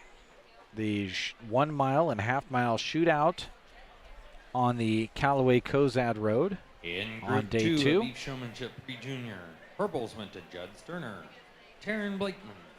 Blues went to Weston Delaney, Eva Smith, Kensley Felster, Avery Ostrand, and Kaysen Christensen. And then the last day is the Sand Hills Open Road Challenge, which of course starts right there on Second call, the Beef edge of Showmanship Arnold. Junior Group 4. Second call, 3 days of Beef radio and Showmanship video Pre-Junior broadcasts coming your Group 4. direction next week for Sand Hills Open Road Challenge 2025, year 25 of racing. Would love to have you along for that.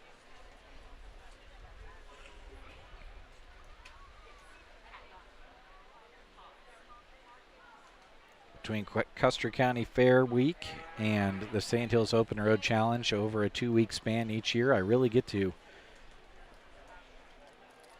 show the variety of broadcasting experiences that I've been able to have. You go from animals at the fair to high horsepower road racing in the Sand Hills of Nebraska. I think those two things couldn't be more different from each other. But I love both of those weeks worth of broadcasting for different reasons originally.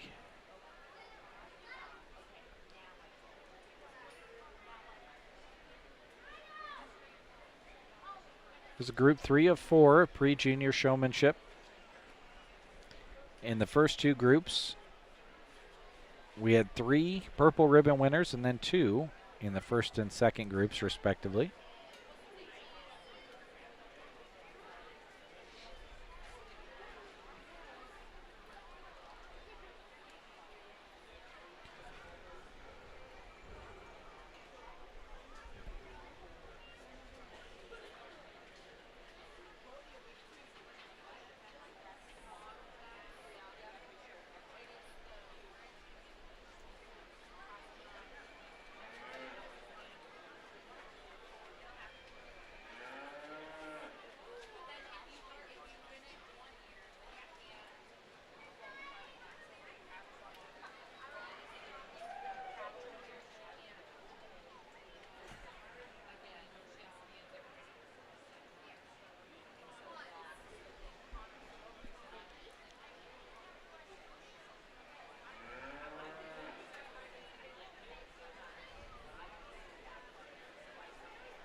Olivia Ostrand pulled to the top of the show ring.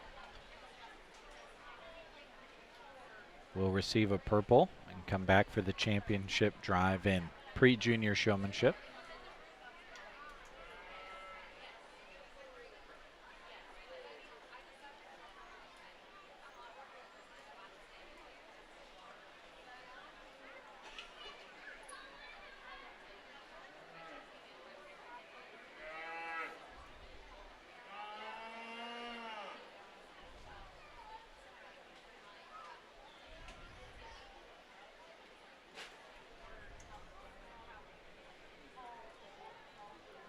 Burke Blakeman pulled off just to the right-hand side of your screen. You see him going up there now. Will receive a purple and come back for the pre-junior championship drive.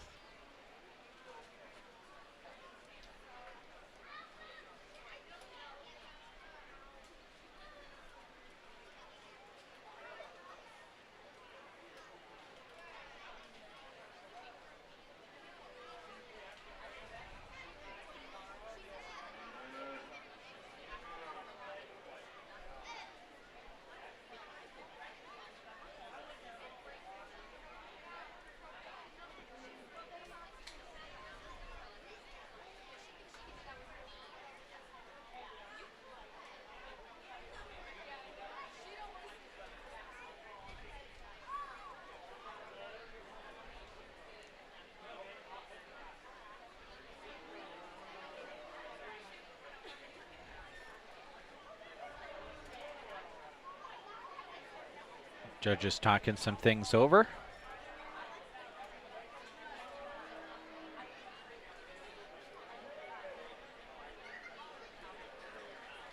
And then we'll hear a little bit of information before we move into group number 4 of pre-junior showmanship.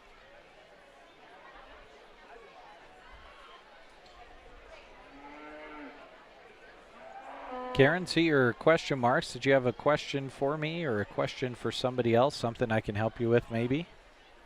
Thanks for putting a comment down, and thanks for tuning in. Let me know if I can help you out in any way.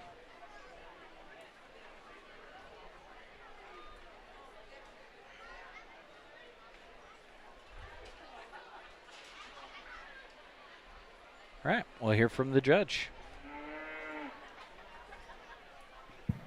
Good trio to come back here. I think a really consistent group, top to bottom. I thought all the kids did a nice job. Again, we're fighting their head a little bit there at times.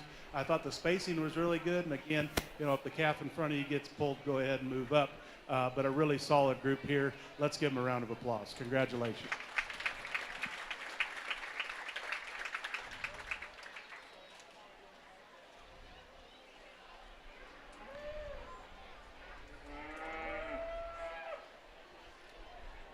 Didn't get the name of that third young lady that was pulled forward, receiving a purple, but I do know that Burke Blakeman and Olivia Ostrand were pulled forward and received purples. So we'll just wait for the announcement to find out who that third purple ribbon winner was, unless I can really test my eyesight and see her back number from this far away. That would be tough, but I've done it before.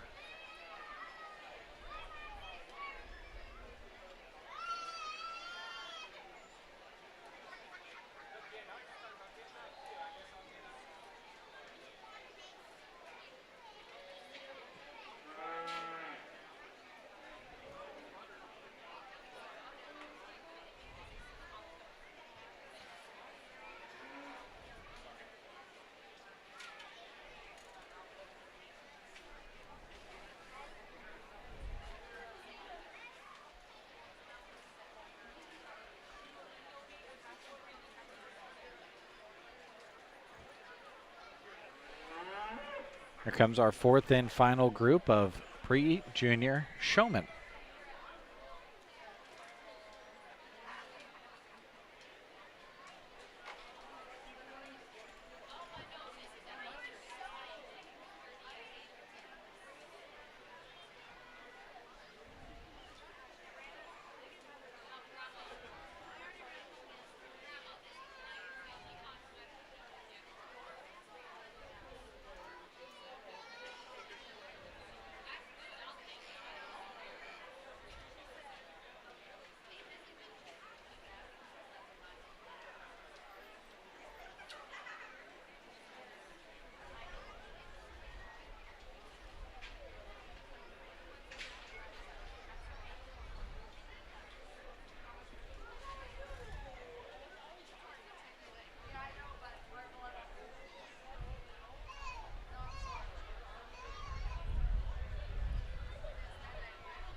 Group 3 of Beef Showmanship Pre-Junior. Purple went to Quinley Weinman, Burke Blakeman, Olivia Ostrand. Blues went to Rex Grint, Sonny Sponnell, Baron Rosentrader, Parker Miller, and Macy Seta. Group 4 out here right now, Otto Petrick, Charlie Tobias, Zane Smith, Coulter Daly, Cohen Dalrymple, Cade Smith, Ruby Slocum, and Carter McIntyre. That's who you're seeing on your screen right now. Our fourth and final group of pre-junior showmen. And they are doing first call for market heifers, who will be coming our direction next. We've got this group to wrap up, and then we'll bring all the purple ribbon winners for pre-junior showmanship back to determine the champion and reserve in pre-junior showmanship. Then we'll have the overall and overall reserve champion between senior, junior, and pre-junior, all competing against each other before going into market heifers.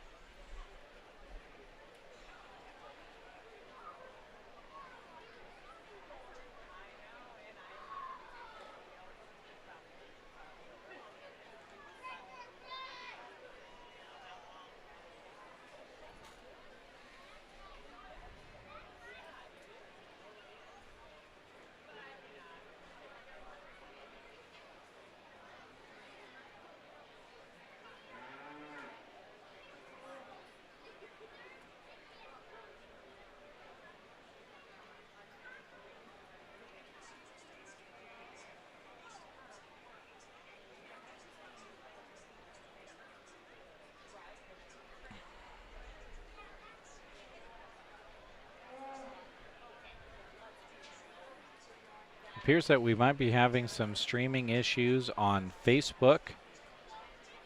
YouTube, always the better option when it comes to choosing where to watch the stream. Doesn't appear we're having any troubles on YouTube. So we'll try to reconnect on Facebook and kind of go from there. See if we can get ourselves reconnected.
Just typed a message in the chat, but if you know anybody that is trying to watch on Facebook and experienced a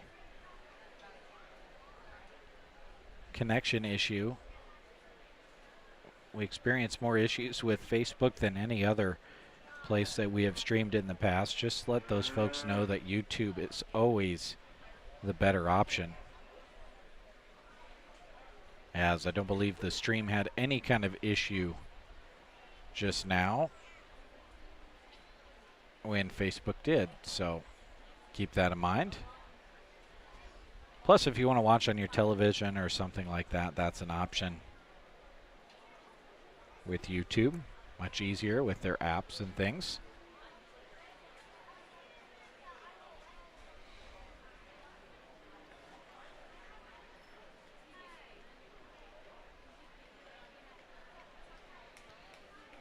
So you see that number build up again.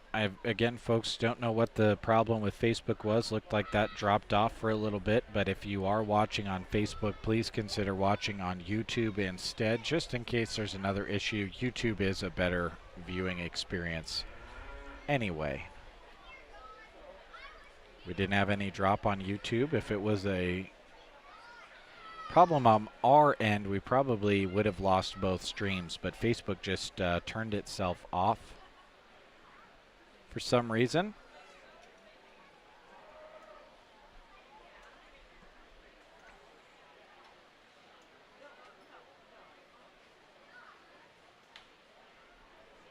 And we've had Charlie Tobias pulled to the top here so far in this fourth group of pre-junior showmanship.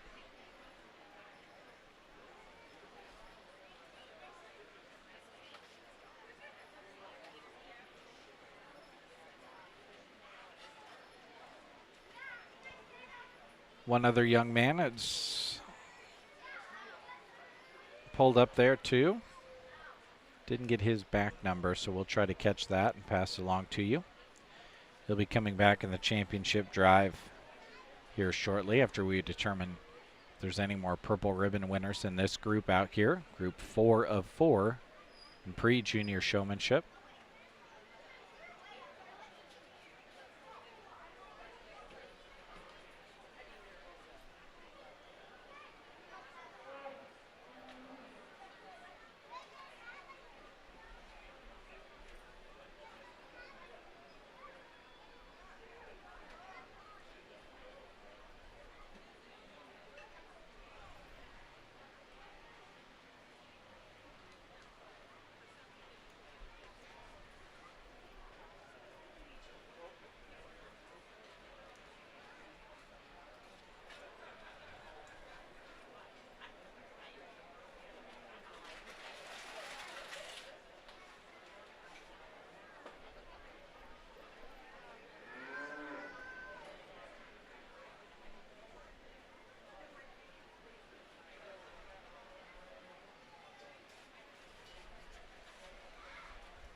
Judge is going through and talking to all the kids who won blues, letting them know what to work on going forward.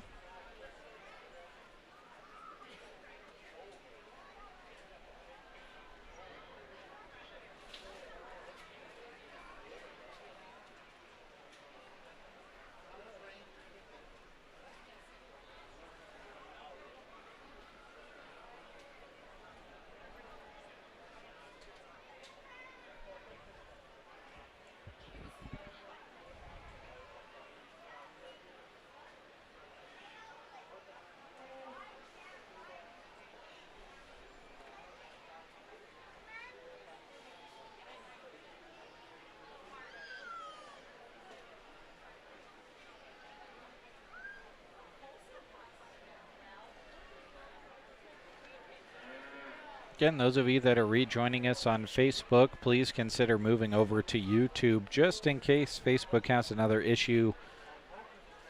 I haven't changed anything, haven't even touched a cord, so I don't know what the problem with Facebook was, but YouTube is a much better viewing option if you want to swing over that direction. Just search Sandhills Express. Last group of juniors.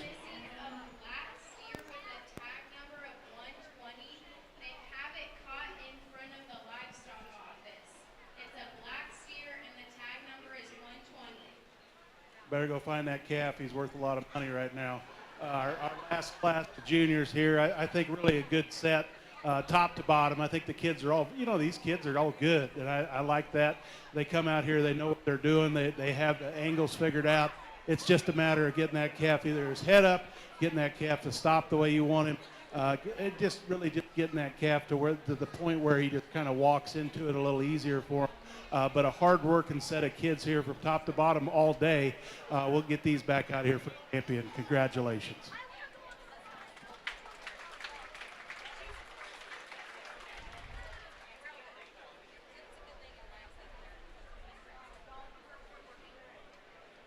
Okay, so that other kid was Cohen Dalrymple and Charlie Tobias. They are the purple ribbon winners out of this group. So we'll get these exhibitors out. We'll bring in the championship drive for pre-junior showmanship.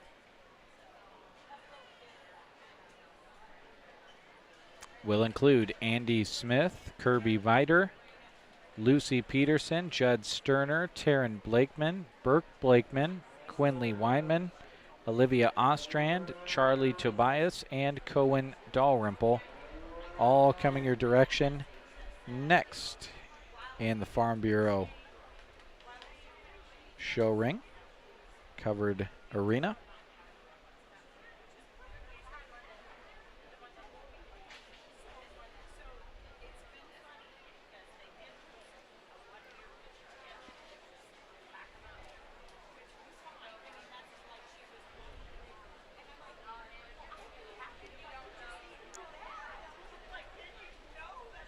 After that, we'll bring back the champion and reserve champion from senior and junior competition. Looking back at earlier this morning, your champion senior showman was Emma Stahlbaumer. Your reserve champion senior showman was Braxton Reinierson. Champion junior showman was Talon Tobias. Reserve champion junior showman Addison Dalrymple.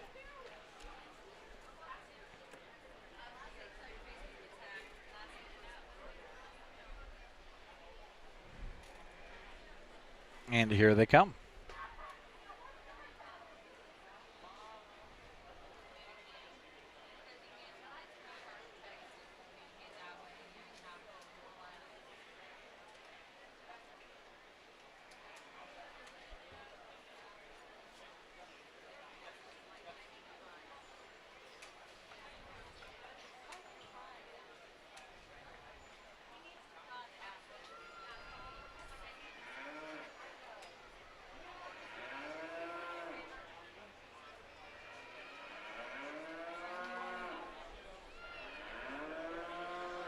Slowly but surely.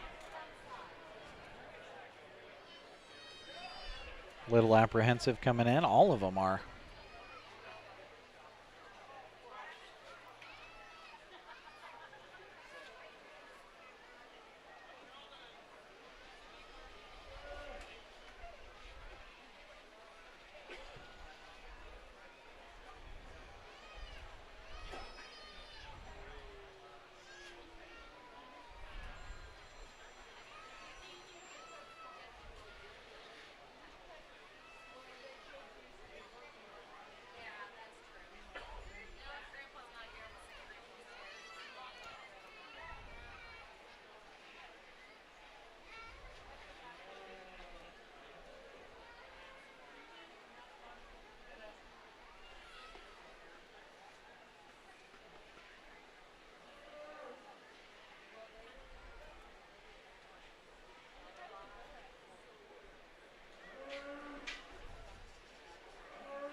Junior. Purples went to Cohen Dalrymple, Charlie Tobias.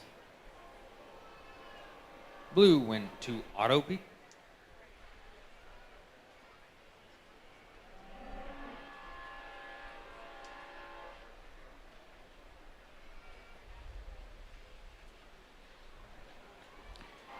Continuing in Group 4, blue went to Coulter Daly, Caden Smith, Ruby Slocum, Carter McIntyre, and Zane Smith.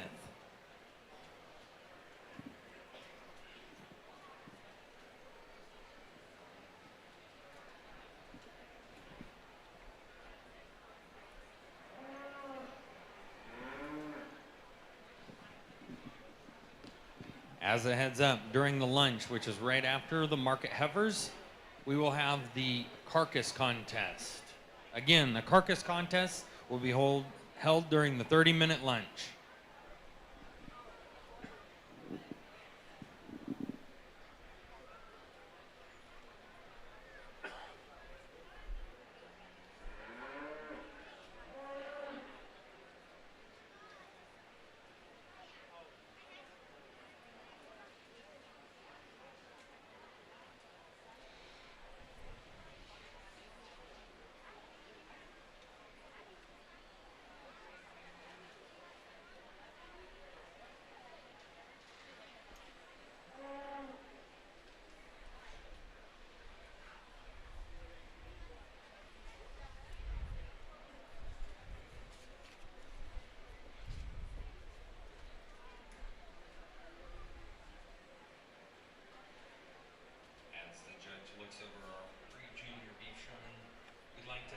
Trotter Grain Fertilizer of Sargent for their sponsorship of the Champion Pre-Junior Showmanship banner.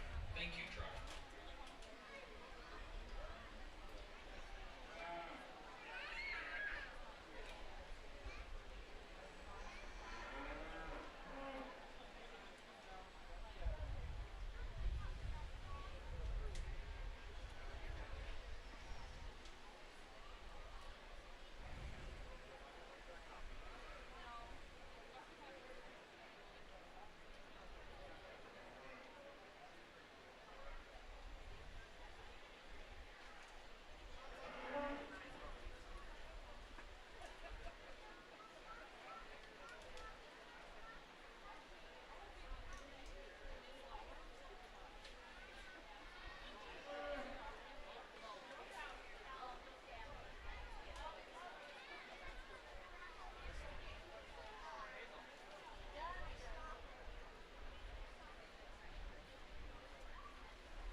And this is the championship drive of pre-junior showmanship. Out there, Andy Smith, Kirby Viter, Lucy Peterson, Judd Sterner, Taryn Blakeman, Burke Blakeman, Quinley Weinman, Olivia Ostrand, Charlie Tobias, and Cohen Dalrymple.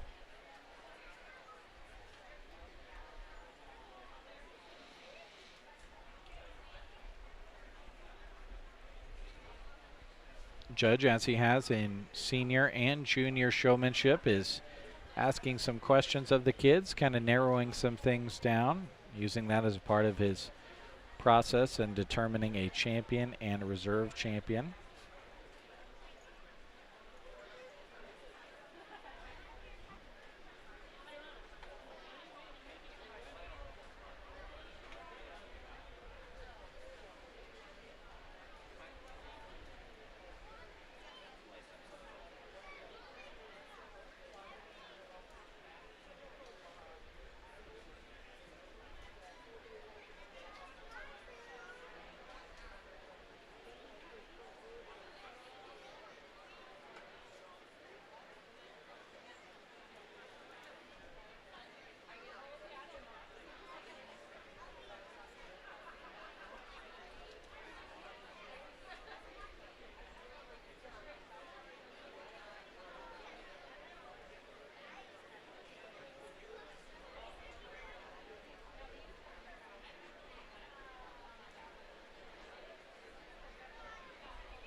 And we'll see kind of what way he wants to go about things. If he goes like he did with the seniors and pulled them up and then chose a champion and reserve from those that were left on the bottom side of the show ring, or if he's going to kind of surprise us like he did with the juniors and just line them up in no particular order and choose somebody based on the group up there. Brooke Blakeman pulled to the top of the show ring first.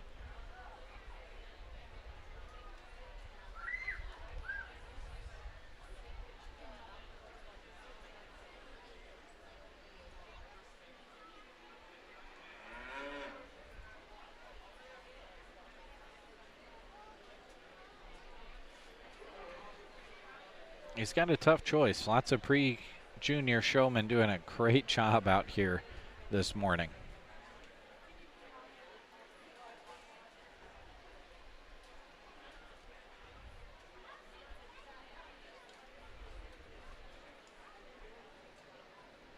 Lucy Peterson pulled to the top of the show ring.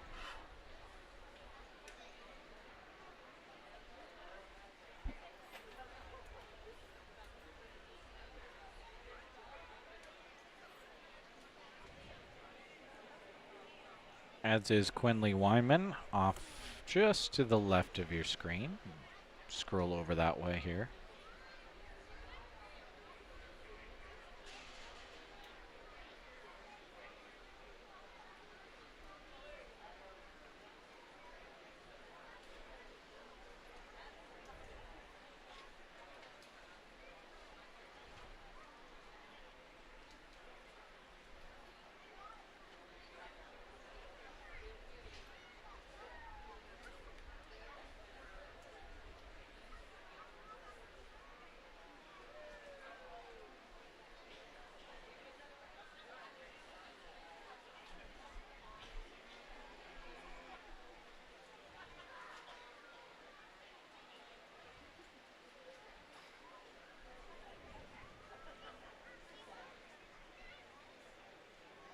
Fourth pulled up there is Andy Smith.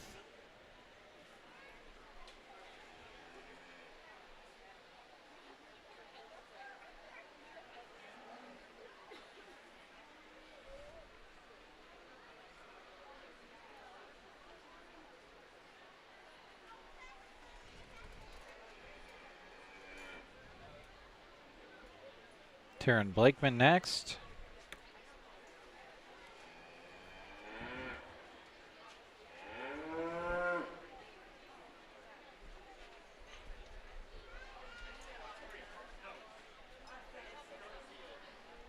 Leaves 5 down here along the bottom.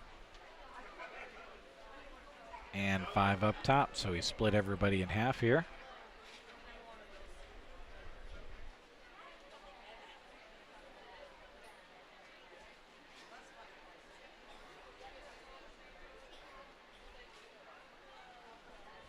Some group of kids again, and I think we'll go ahead. We just have 2 out here. These really aren't placed in any particular order, nor are they over here. I just like to see how they pull around and move up and whatnot there, just to start cutting some pretty close hairs for them. But these kids have all done a great job. Let's give them a round of applause here real quick, and I'll explain some here. Young lady up in first with the big shark cross, I think does a really nice job, and she comes out here first in this class, and that calf respects what they're doing up there, and that says something, because that they have the restraint not to walk around in circles or go forward or drag her around just because there's nothing in front of her. She did a really good job. At times, maybe just like to close them up a little bit, but that's a big, stout, long calf that's not easy to show for a little person. Young man's calf there, the second calf, I think, is one that, he's a big boy. He's like me. I know, a couple years ago, I wasn't 1650, but I was a lot heavier than I am now, and I didn't like to walk at times like his maybe did there at the beginning. But I think an awful good calf, and the young man does a heck of a job putting him together, because he's, again, not an easy one to show just with all that extra mass and muscle. young lady at the Hereford Heifer, I think has the advantage because her calf is, awful gentle. You can see it in her eye. She's one that just kind of is out here. It makes it enjoyable for the young lady, and I think she's having a good time. I like the way she answered her questions. The young lady here with the black steer, I think one that, is a challenge in terms of his structure, just the way he wants to stand at times. A calf that maybe gives up a little bit of a disadvantage from that point of view. At times, maybe like to square him up, get him lined up. He does want to run downhill a little bit. It takes away from him when he's not straight ahead. Young man's calf to wind up the class. I think a really, really good individual. Young man does a good job putting her together. At times, she wants to get it out of whack a little bit. Doesn't want to put that hind leg back. Maybe just getting a little warm out here. But, a really, really good set of young kids. It's good to see that there was this many of them here. From top to bottom, the numbers in the show is just incredible. We'll go out. I'll select you a champion in reserve. Congratulations.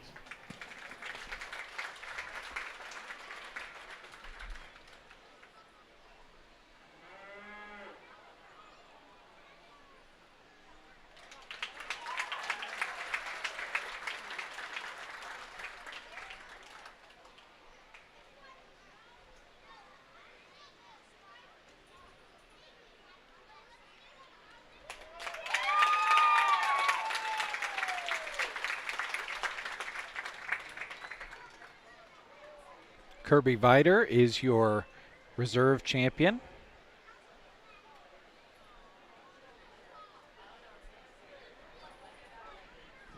And Judd Sterner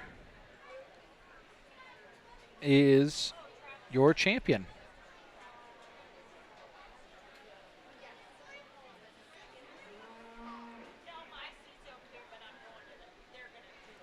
All right, that brings us to our overall and overall reserve champion, Beef Showman Drive, coming up next.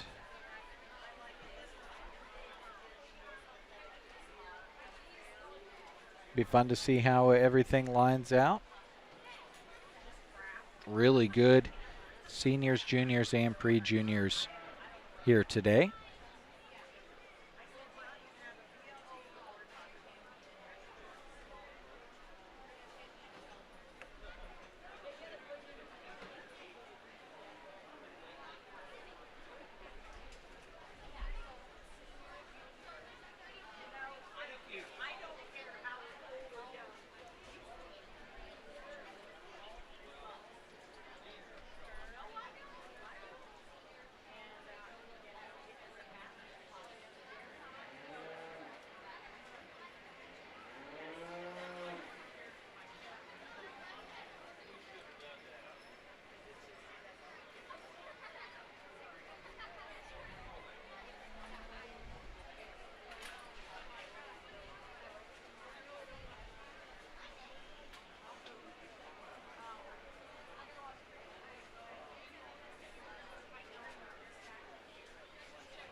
It's overall time.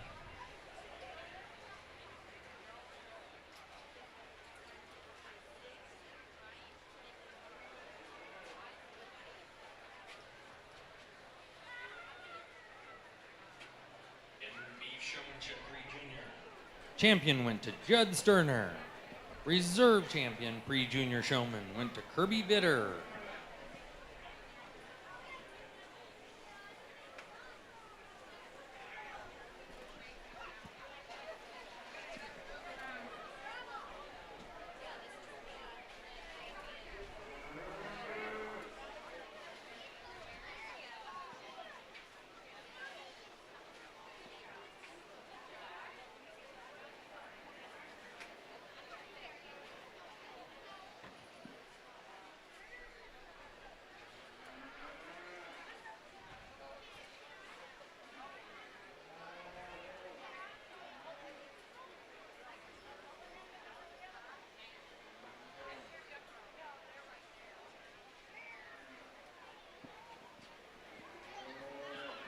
Second call, market heifers, 1,122 pounds to 1,398 pounds.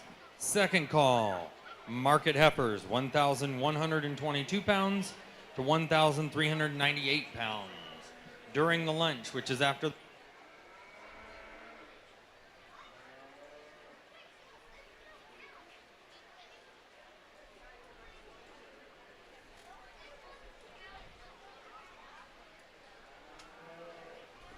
During lunch, which is after the market heifers, we will have the carcass contest winners. Again, during lunch, after market heifers, we'll do the carcass contest.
Here misses the overall Beef Showman drive going on right now.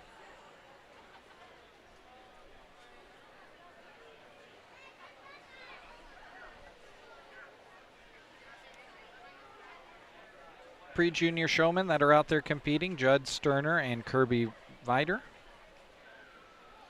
Talon Tobias and Addison Dalrymple representing the junior showmen, and Emma Stahlbaumer and Braxton Reinierson were the senior champion and reserve champion showmen.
keeping things moving along, we get them back out here. I don't know how you could be more impressed. Let's go ahead and give them a round of applause.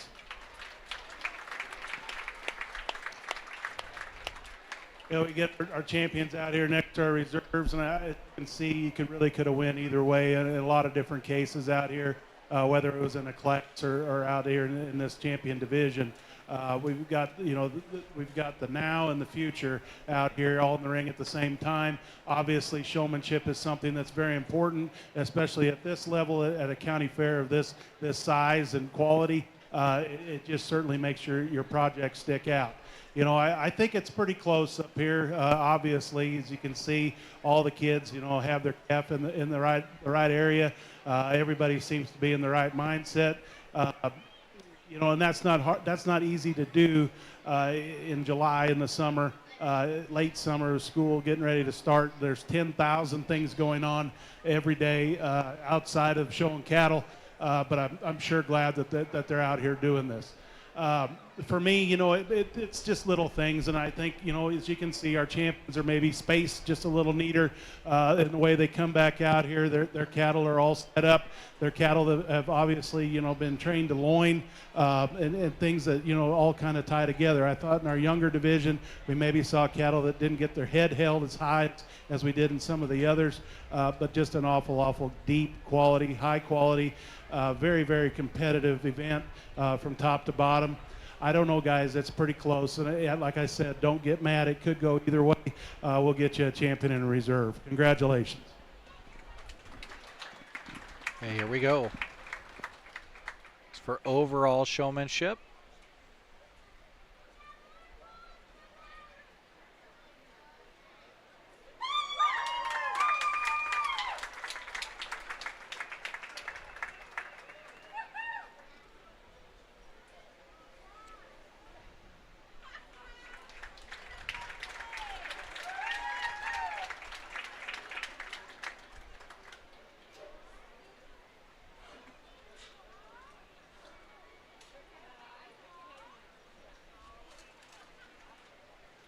So Talon Tobias is the overall grand champion showman.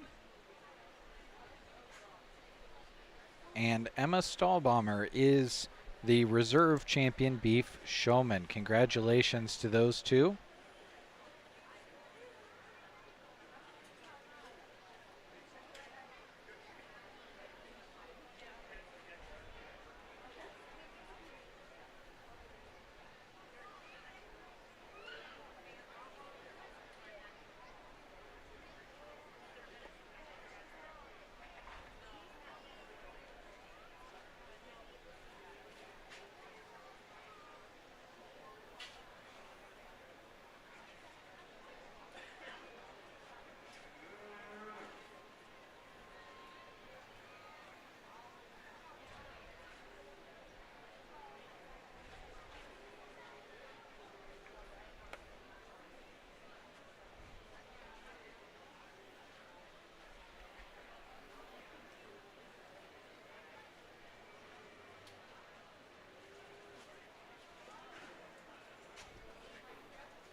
Champion overall beef showman went to Talon Tobias.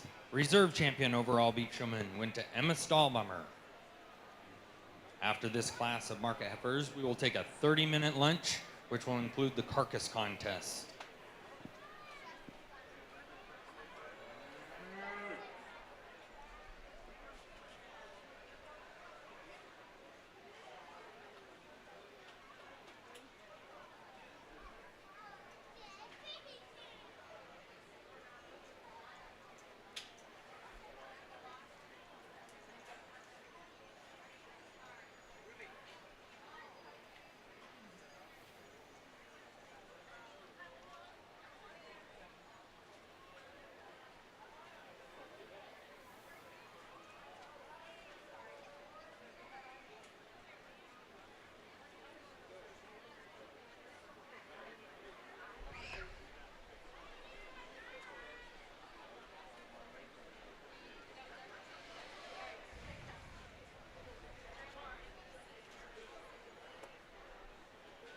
So we're in a group of market heifers right now.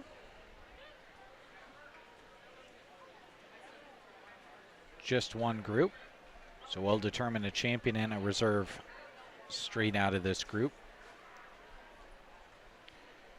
This group includes Creighton Cook, Allie Smith, Taylon Tobias, Justin Rosentrader, Jalen Young, Brennan Barron, Jack Barron, and Mace Barron.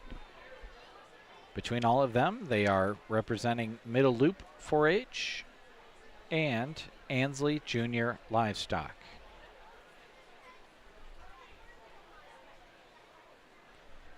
Again, results are scrolling at the bottom of your screen. We just wrapped up the showmanship portion of the beef show.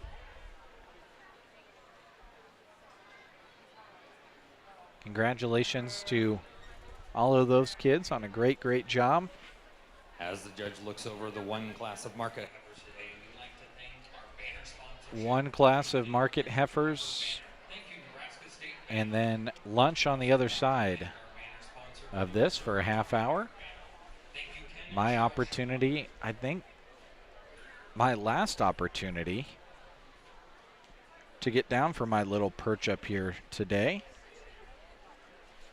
I might have an opportunity between the 4-H and FFA beef shows, but that'll essentially be it.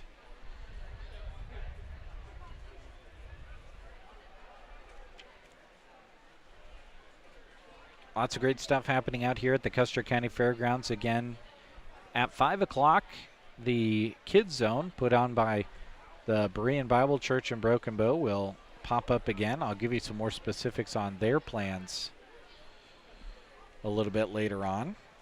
As far as what they'll actually be having there, I'll look up that schedule again.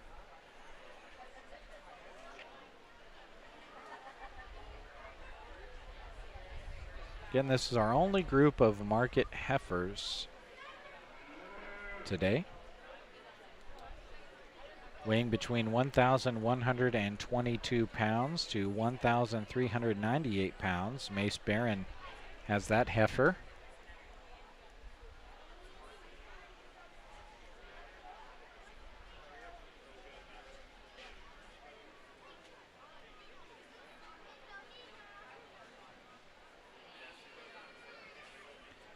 And we switch from looking at what the kids are doing themselves as showmen to having it be a little bit more about the animal now. Of course, always want to be a good showman, give yourself the best shot in showing off your animal, but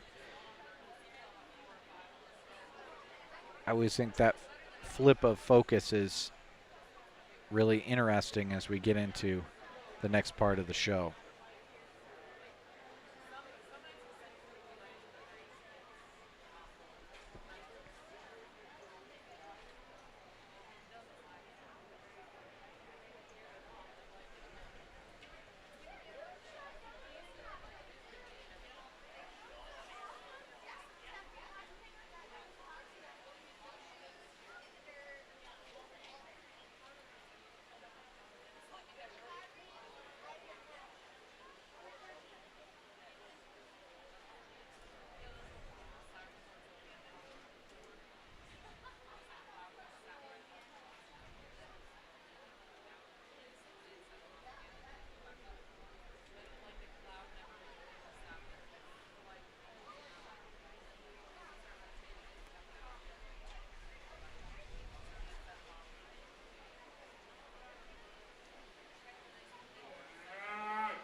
Again, if you folks are tuning in on Facebook, just want to let you know we did have a problem with Facebook earlier. It caused our stream to drop for some time. So if you're wanting a more reliable viewing option that you can watch on laptops, televisions, anything, and that's a little bit more stable and throws less surprises at us, you might consider going to the Sand Hills Express YouTube page and watching the live stream there. In my opinion, a much better viewing option for you.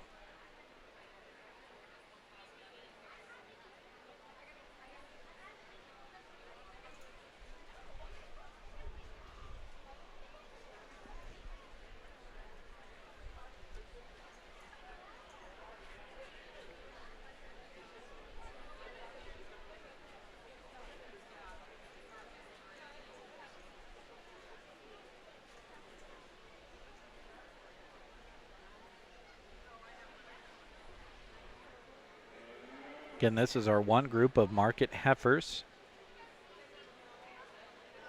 We'll determine a champion and a reserve, and then we'll have a lunch break for a half hour.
Again, I would, in the past with other judges,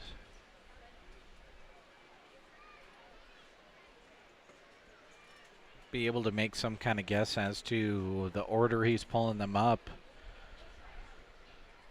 or the way that he goes about it. He's kind of been mixing it up a little bit, at least with showmanship he did. Didn't have anybody in any particular order. Was keeping tabs in his own mind on what he was looking for, and he's kind of pulling them up to maybe see the movement of the animal as well. So we won't really know who the champion and reserve are until they're named, essentially. I do think he's likely keeping those that he's selecting from down here on the bottom portion of the show ring, though, at least in my observation, that has kind of been what he's done. So we'll see what he likes. In this one group of market heifers, we're just determining a champion and reserve champion right now, as it is the only group.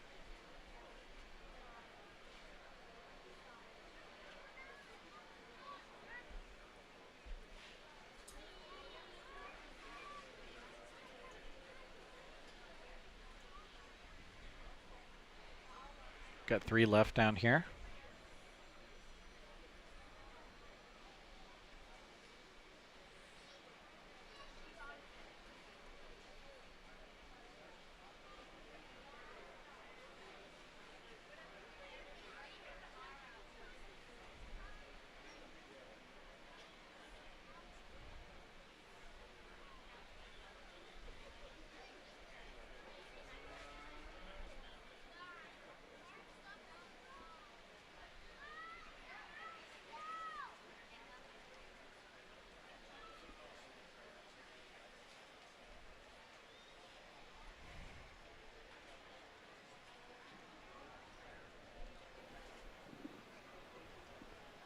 challenging class, and I figured it would be because there's several of them out here, but I think there's some differences and some give and take in top to bottom.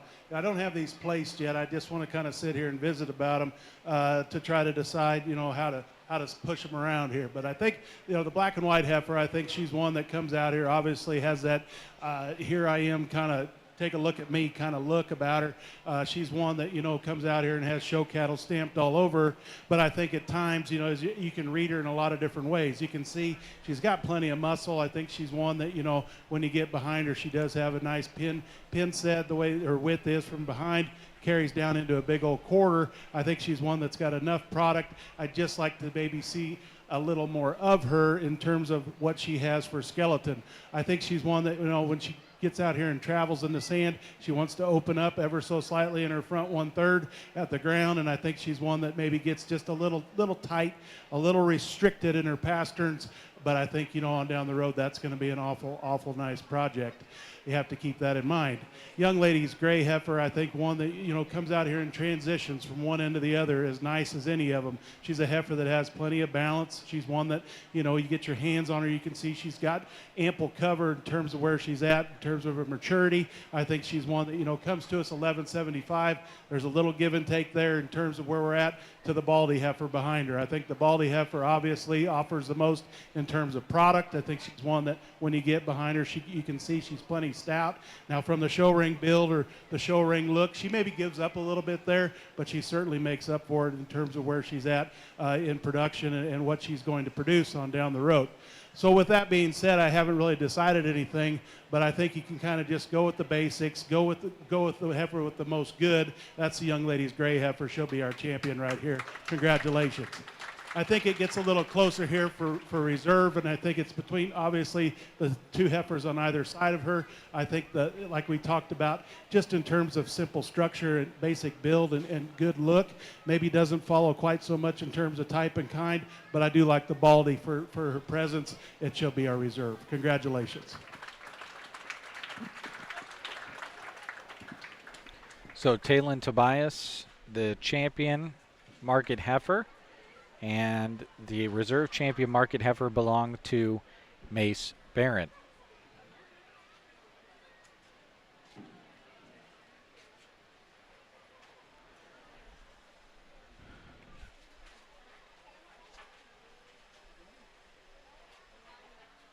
So as I understood, that will take us right into a half-hour lunch break or so before we get started back up with Red Angus steers on the other side. I'm going to take this opportunity to head down, take a break myself, get a bite to eat, make a camera adjustment on that camera you're looking at right now, trying to get a little bit more light out of it, and we'll go from there.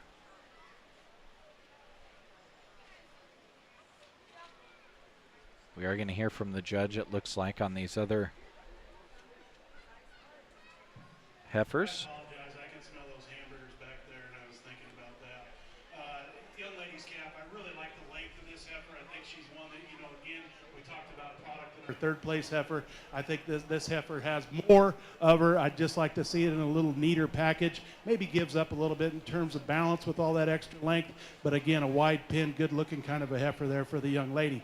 Young man's calf, I think, gives up just a little bit in terms of product of what we saw in the first cattle in the class. I think he's one that, she's one that comes out here is really sound. She's a heifer that just doesn't quite give you that look, has a little extra leather here and there in comparison to the heifers ahead of her. We get into one that maybe comes to us a little narrower in terms of when you get behind her and see her product and the way she carries it down into her lower quarter. Just like to see a little more of that, but a deep-sided, soggy built, easy feeding kind of a heifer there. Wind up the class with two females, I think, have a lot of good hanging on them. I think they're heifers that are sound enough in terms of where they're at. I'd just like to see a little more meat and muscle hanging off their skeleton as you look at them when you get your hands on them. But a nice class of market heifers. I can only anticipate what the quality will be down the road. Congratulations.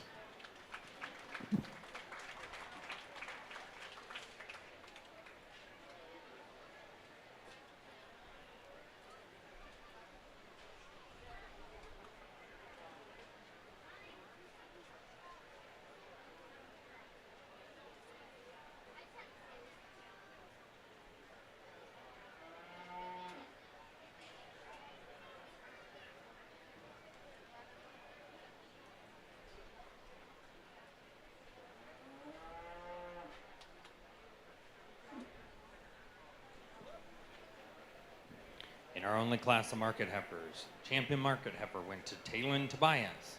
Reserve market heifer went to Mace Barrett. First purple went to Allie Smith. Second purple, Jalen Young. First blue, Jack Barron. Second blue, Brennan Barron. Third blue, Justin Rosentrader. Fourth blue, Creighton Cook.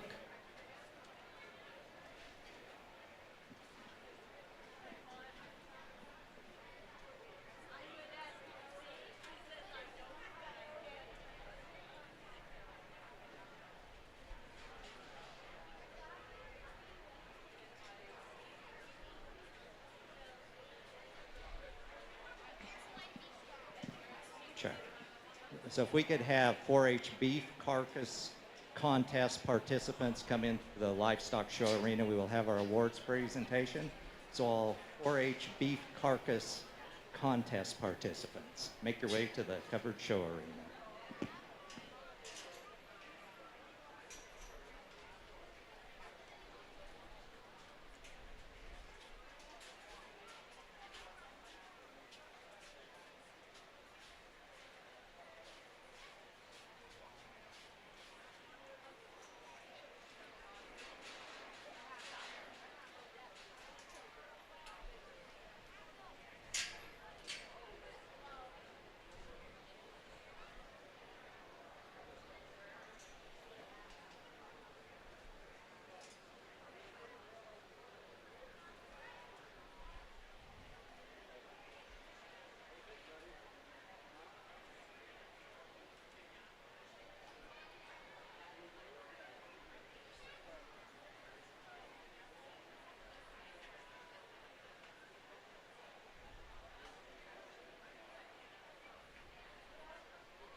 Last call for 4-H beef carcass contest participants to enter the ring here. We'll be awarding our awards here shortly.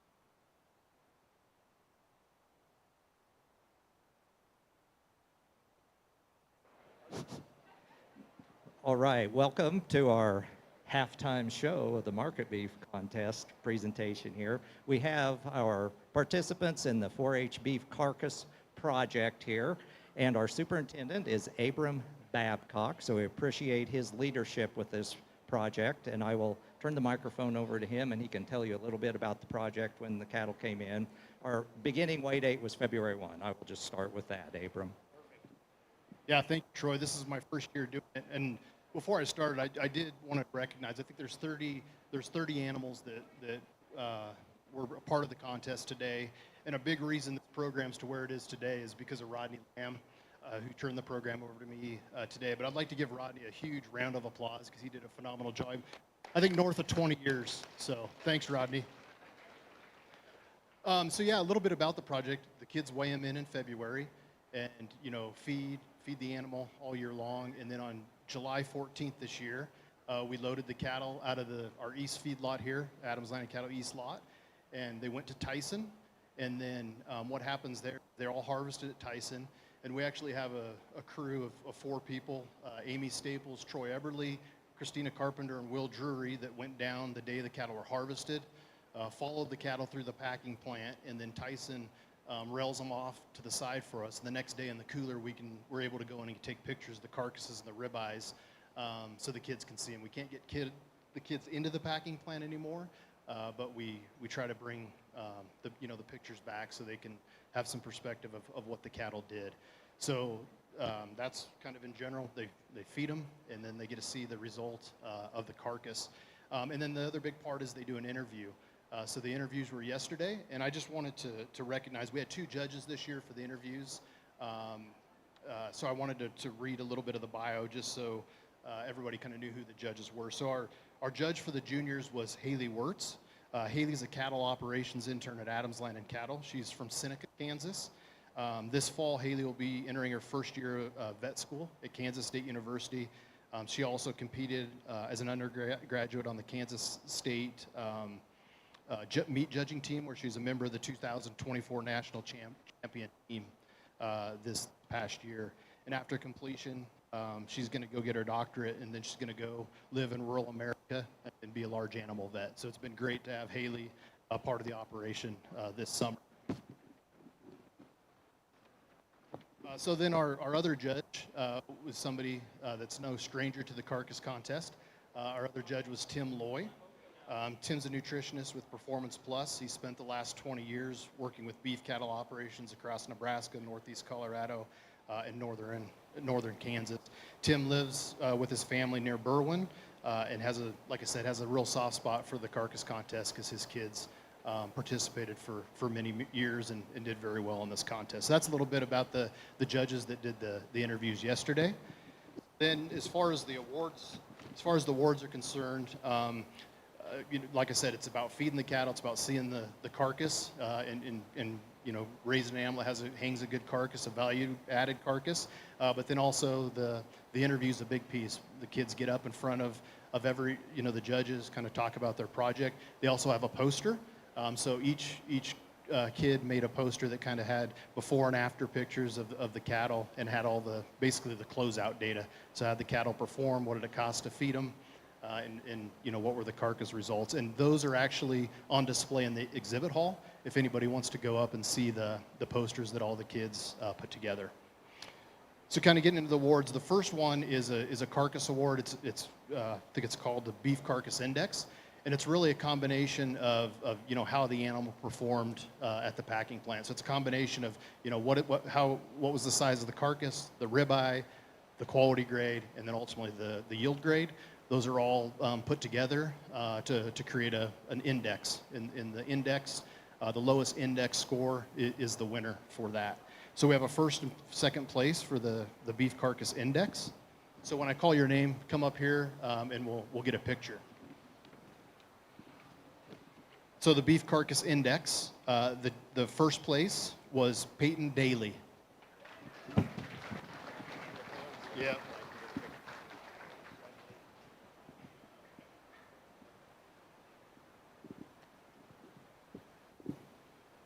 Thanks. And the second place for the Beef Carcass Index was Sienna Sterner.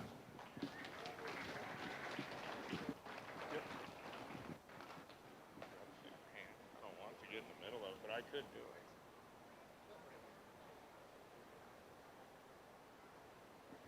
Yeah, however you want.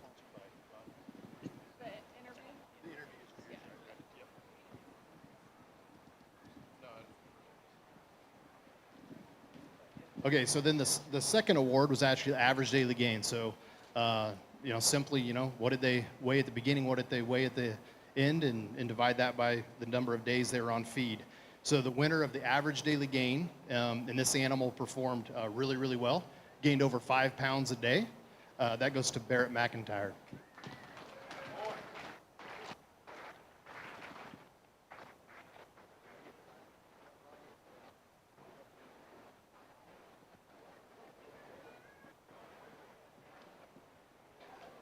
All right, and the second place winner in the average daily gain was Cora Rosentrader. And I think that calf gained just right under 5 pounds a day.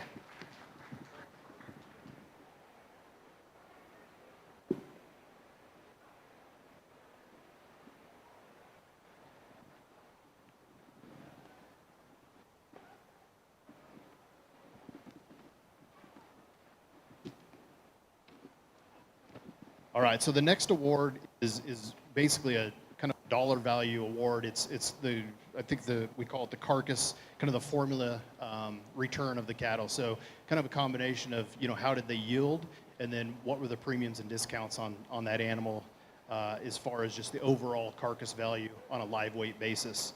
So the winner of the carcass adjusted value was Kason Christensen.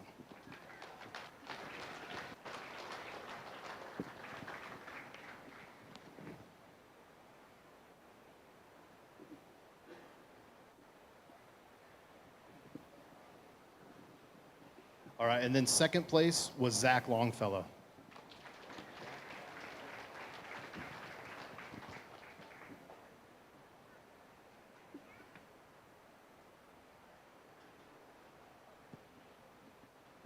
I think both of those carcasses, I think we had 4 prime carcasses, and I think those were 2 of them.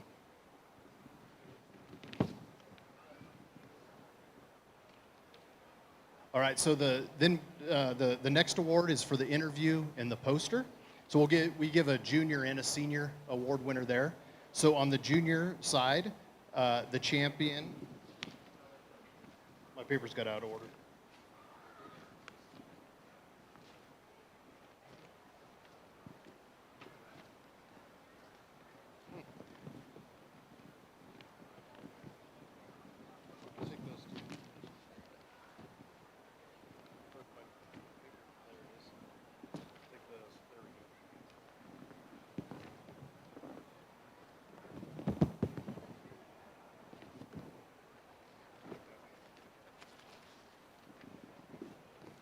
All right, sorry about that. So the champion in the junior age division for interview was Isaac Lorenz.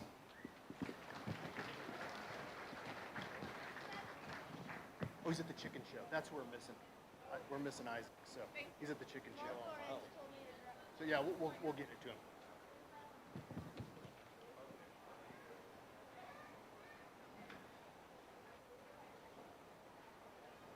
And then the second place was Peyton Daly.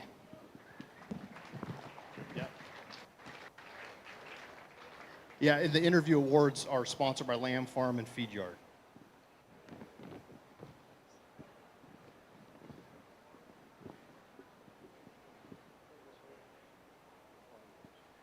And then on the senior side, the champion was Kazan Kaufman Smith.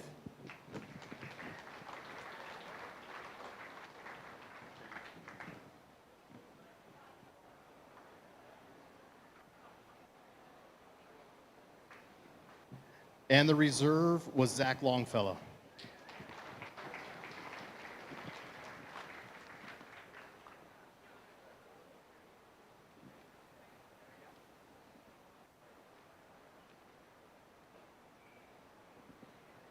All right, so now for the overall, and I'll actually do the reserve champion first. The reserve champion overall. So this would be a combination of all the index, the carcass adjusted live value, the average daily gain, and the interview. And the winner there or the reserve champion is Sienna Sterner.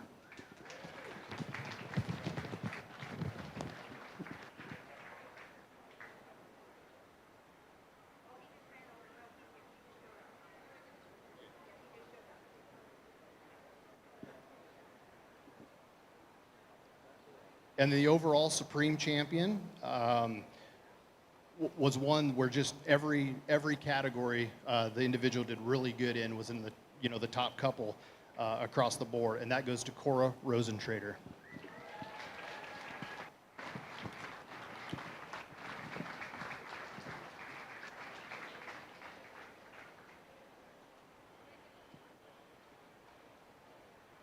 And Isaac Lawrence is here now, so we can award. Okay, yeah. So Isaac, come up here for your award on.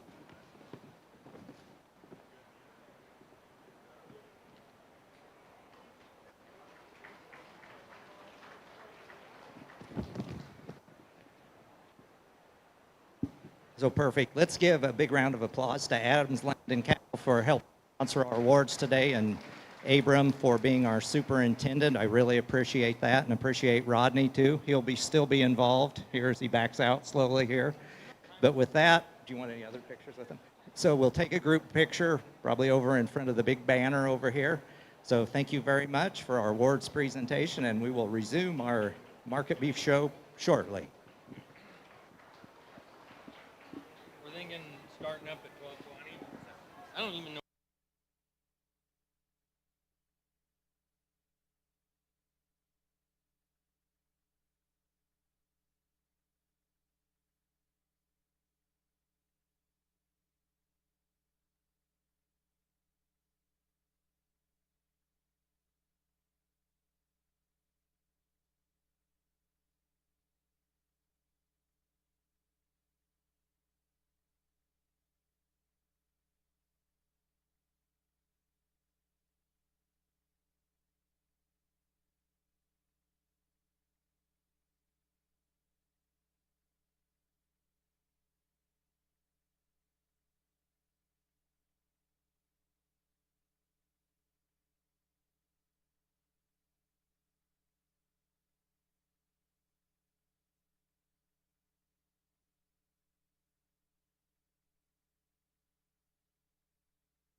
2002 graduate of UNL, owner of Colt Cattle in Garland, Nebraska. Nate and his family own and operate Colt Cattle in Nebraska. They're selling and exhibiting livestock all over the country. They have several sales each year, which include all breeds of cattle. Nate has an opportunity to judge numerous shows across the United States. He takes pride in each opportunity he has to evaluate cattle and feels it's all part of being an ambassador for the youth and their programs.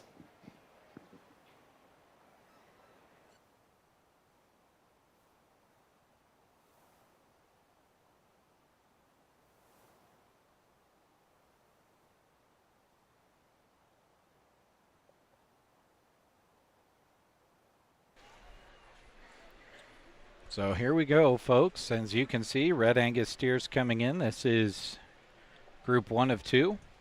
Hayden Christian, Cordell Christian, Emma Larson, Bailey Christian, Traven Larson, Creighton Marsh, and Owen Larson all coming in.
Again, this is group 1 of Red Angus steers.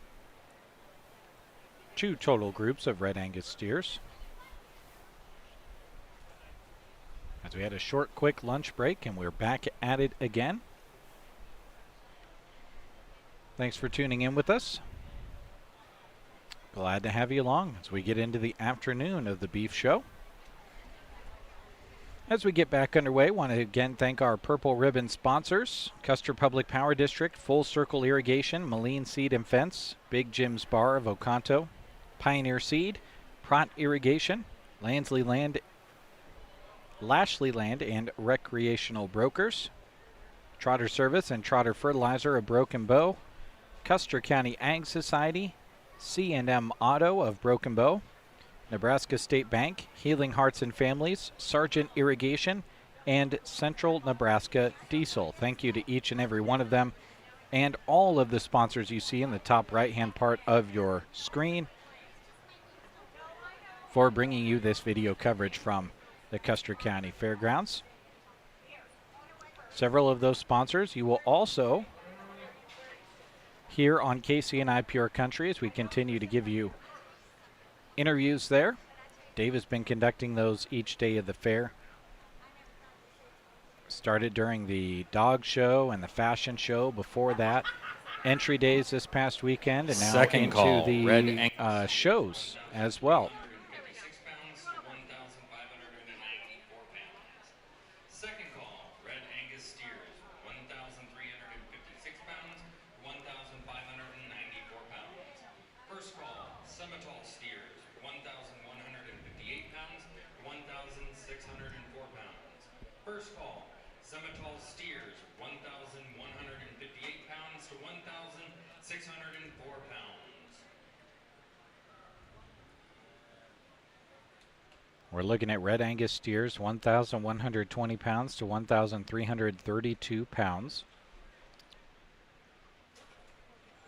This is group number 1.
Okay, first class here, we got some Red Angus steers, and I think a challenging class. You know, there's the cattle that are long, there's cattle that are deep. I think the calf we go ahead and start out with is kind of the combination of the two in terms of symmetry, in relation to, you know, the muscle in relation to where he's at in terms of his maturity. I think he's one that, you know, maybe gives up a little bit in terms of structure. I felt like all these cattle were sound.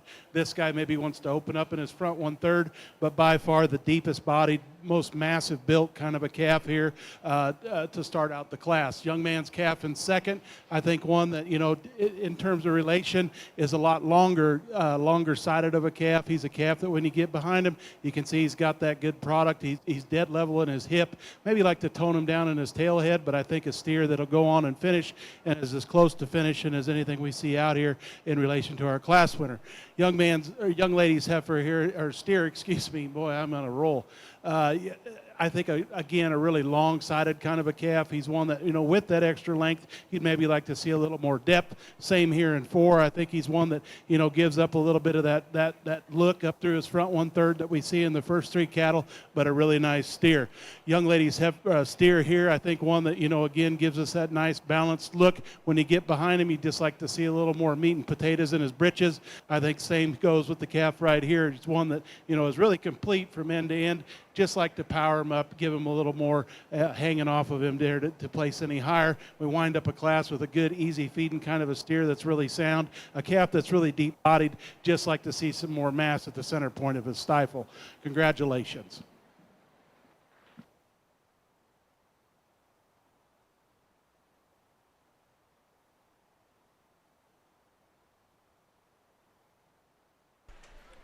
First purple went to Creighton Marsh.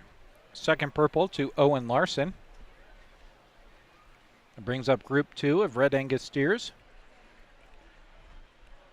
Zane Smith, Kaysen Kaufman Smith, Court Berg, Quade Smith, Parker Miller with 2 entries. McRae Eberly, Brinley Chaplin, and Macklin Eberly all coming in here shortly. In fact, right now.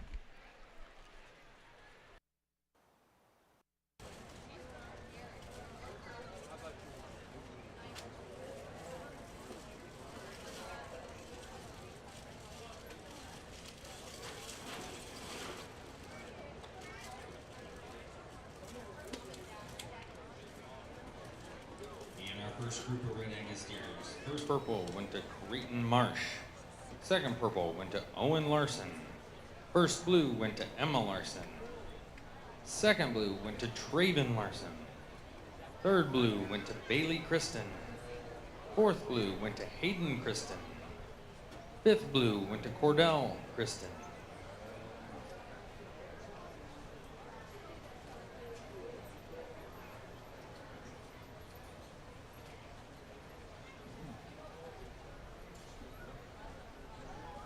As the second group of Red Angus steers enter the arena, we'd like to thank more of our 2025 Custer County Fair sponsors. Thank you, Bonfire Grill, Grocery Cart, Red Angus steers, 1,356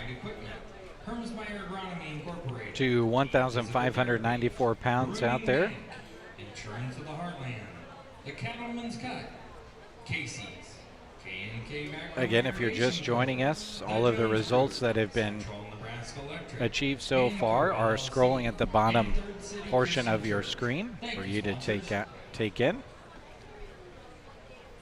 Had a great 4-H showmanship show this morning. Then we had market heifers, 1 class there before a short lunch break, and now we're just on our second group of Red Angus steers to get started with this afternoon.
Four Valleys, Middle Loop 4-H, Ansley Junior Livestock, and Sandhill Critters all represented out there. Second group of Red Angus steers. From Zane Smith's 1,356 pound steer to Macklin Eberly's 1,594 pound steer.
Again, you're looking at Group 2 of Red Angus steers.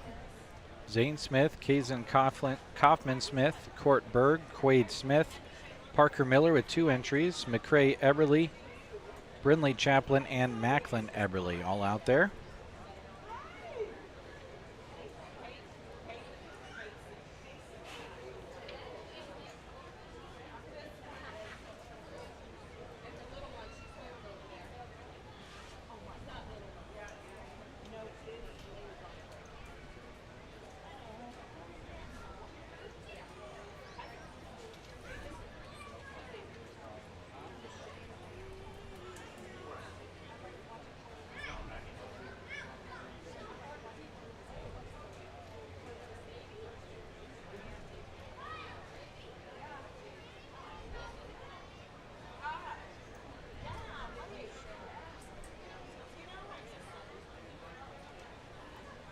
Now, if he operates like he did last time, he puts them right in order.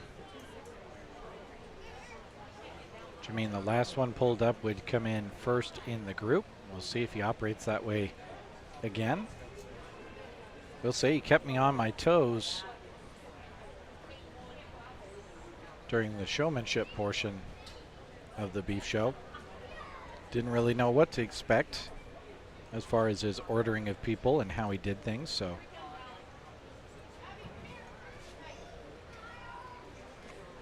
we'll see what happens.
We have a blue Ford pickup that needs to be moved. The license plate is 43041A.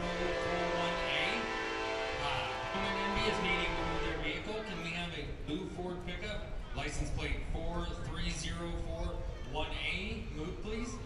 We'd also like to make second call, Semitol steers, 1,158 pounds to 1,604 pounds. Second call, Semitol steers, 1,158 pounds to 1,604 pounds. First call, Charlet steers, 1,098 pounds to 1,308 pounds. First call, Charlet steers, 1,098 pounds to 1,308 pounds.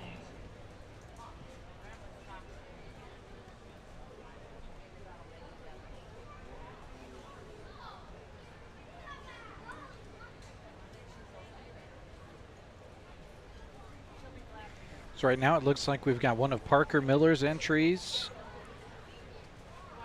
Brinley Chaplin and Macklin Eberly still down here. I can't fit them all on the frame, but they are the three along the bottom here. And if he operates the same way as he did with Group 1, they would be the top three in this group. Unless he pulls one of them, we'll see who the top in the group is.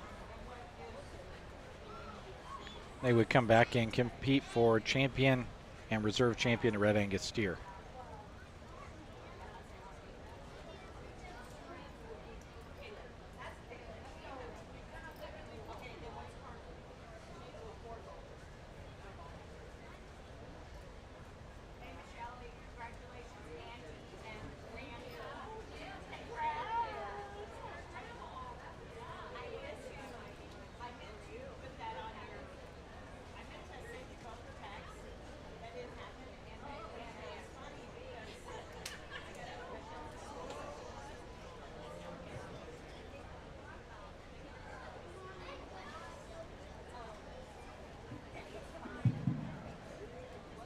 Again, really an interesting class. You know, this is a big class, and I think, you know, from a judging standpoint or judging coach point of view, I'm not saying that I am one, but I think you could come out here and you could talk about these cattle all day, just in the differences of them, you know, in terms of their structure, the cattle in terms of their feet and where they're at, their feet and legs, and just, their skeleton and their design, the levelness of their top and their hip, cattle that are up-headed or down-headed because they're straight in their shoulder or want to get a little tweaked in their back. Cattle that, some of them have extra length, and some of them have, a lot more pop when you get behind them. But I think when it all boils down to, young man's calf didn't want to cooperate out here worth a darn, and that is what it is. But I think he is the best calf. He certainly handled the best. When you get your hands on him, you look down his top, he's got a big old back. He's one that, when you get behind him, he's certainly the stoutest calf in the class. And with that, he's the deepest bodied, most balanced calf I feel like out here today. Just a good, solid kind of calf there to win. Young man's calf in second, I think one that maybe comes to us a little nicer footed than the calf in third. I think he was one that, certainly in terms of where he's at, in terms of product, he excels. I think he's just an awful good kind of a calf here to be in second. Young lady's calf in third, like the look, like the length, like the extras. Just like to see him just a little softer footed, just a little more correct footed in terms of the angle of his toe and how he lays his foot down at the ground. Like to see a little more spread there. I think he'd be a little more comfortable. A nicely balanced kind of a calf here. I felt like he was maybe my straight-shouldered calf in the class. Doesn't want to hold his head up like we see in some of the others, but you certainly have to keep him where he's at just in terms of the overall amount of mass and product that he possesses. Same in our calf here. I think he's one that's just got a lot of good about him. Wind up the class here with two longer calves. I felt like these were two peas in a pod. You could switch these two. I wouldn't argue with you. I felt like this one just had a little more depth, a little more dimension in comparison to the calf right behind him that I think is really long. I love this calf from the profile. When he's on the standstill, he's perfect. When you ask him to go into motion, you'd like to give him a little more width from behind. Same with the calf right behind him, the dark red steer. I think he's one that's good in terms of length. Just like to see him go a little freer and easier. And we wind up the class, like to change the way the calf is from his hooks to his pins, like the depth of body, just like to see more of it. Congratulations.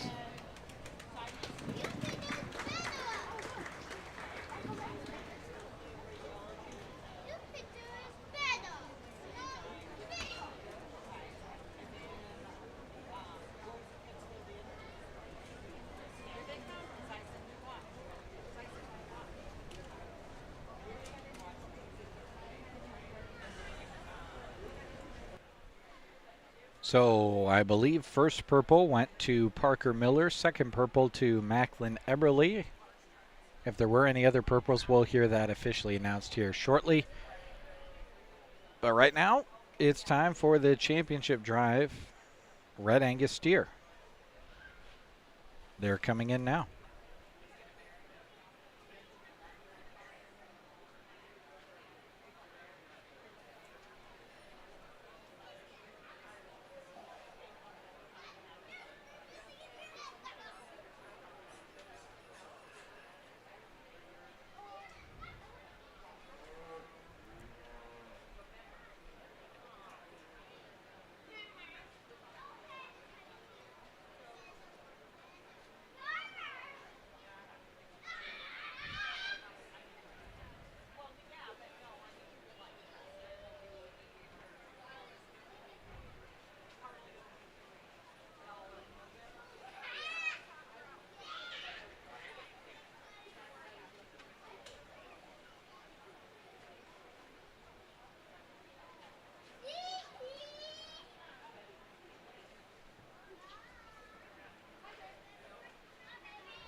Well, ideally, when you get into a show with this many numbers in a particular breed, you want to go ahead and try to see some similarity. in terms of type and kind in your top animals, and I feel like we do see that between the two steers that won the class. I think they're both deep-bodied, like we talked about. They're cattle that maybe give up a little bit in terms of pizzazz, but make up for it, you know, just in terms of product and good. And I like that about both of these calves. I think there's one that maybe just gives us a little more added dimension in terms of soundness off his front end, the way he carries himself. It'll be the young man out of Class 2. You'll be our champion. Our seconds, you know, they don't go without saying. They're high-quality individuals, and I like that about them. But I think the young man's calf out of Class 1 follows his reserve pretty handily. Congratulations.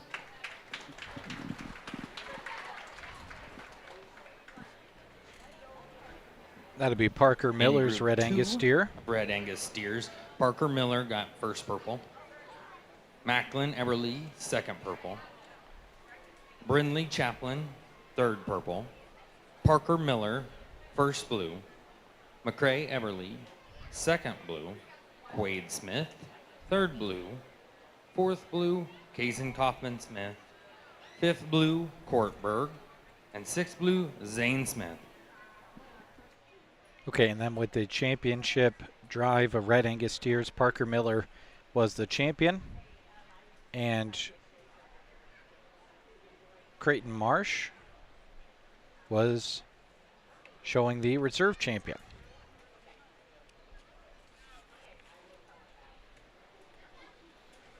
So I'll move us on to Simmental steers, 1,158 pounds to 1,604 pounds.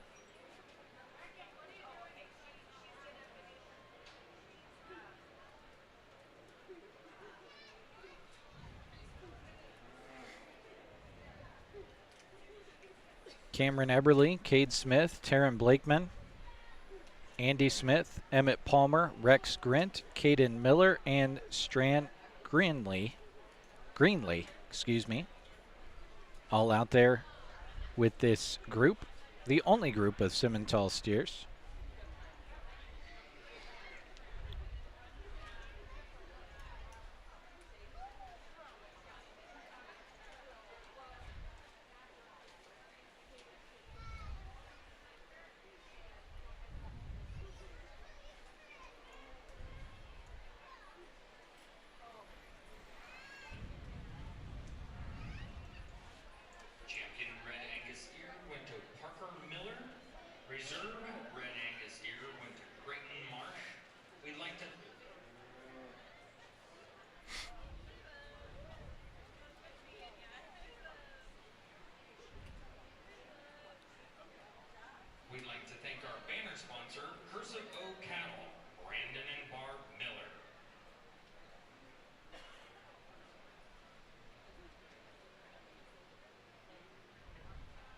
Second call, Charley Steers, 1,098 pounds to 1,308 pounds. Second call, Charley Steers, 1,098 pounds to 1,308 pounds. First call, Charley Steers, 1,312 pounds to 1,556 pounds. First call, Charley Steers, 1,312 pounds to 1,556 pounds.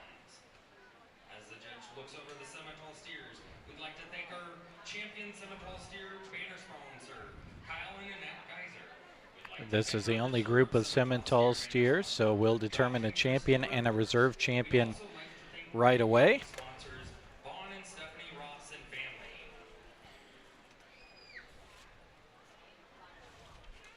Welcome and thank some more of our Purple Ribbon sponsors as far as the broadcast side of it goes. They also sponsored 4-H and FFA interviews on the Sandhills Express, on KCNI Pure Country. In addition to this video here on Sandhills Express, a Purple Ribbon sponsor Full Circle Irrigation with locations in Litchfield and Broken Bow.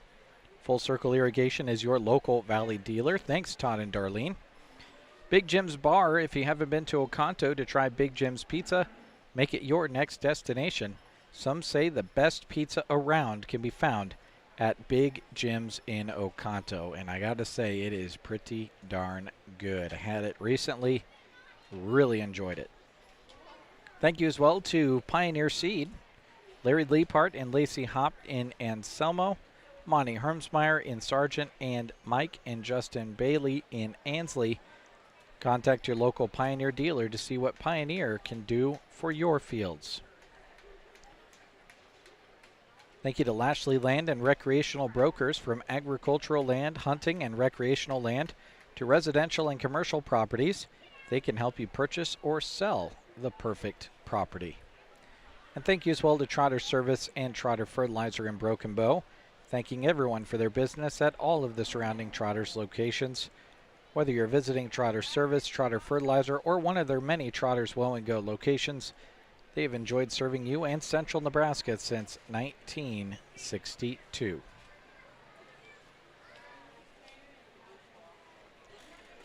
Again, we're in 4-H market beef classes. We'll be in these until at least 3 p.m.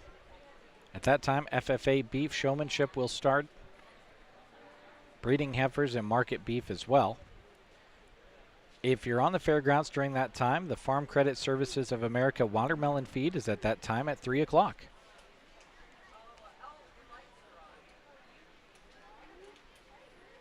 So you can check that out as well. Commercial booths will open under the grandstands at 5 p.m. tonight, and at 7:30, enjoy entertainment from Ultimate Bullfighters. Freestyle bullfighting going on at Trotter Arena just across the fairgrounds.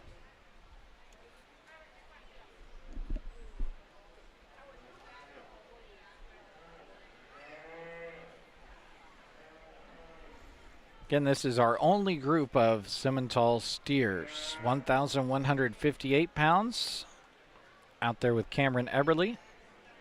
1,604 pounds, the top end, out there with Strand Greenlee.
Only one group of Simmental steers.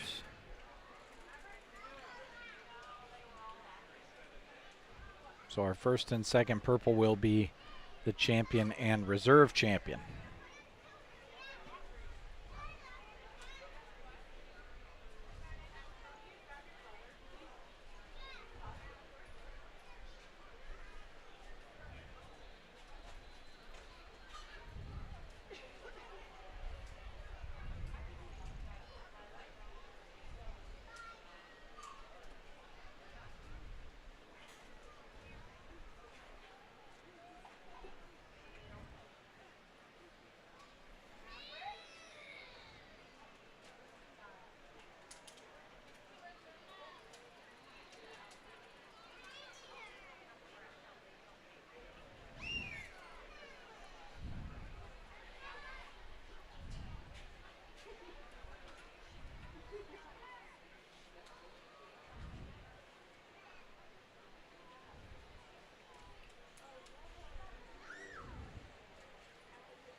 So out there still is the steer of Taryn Blakeman.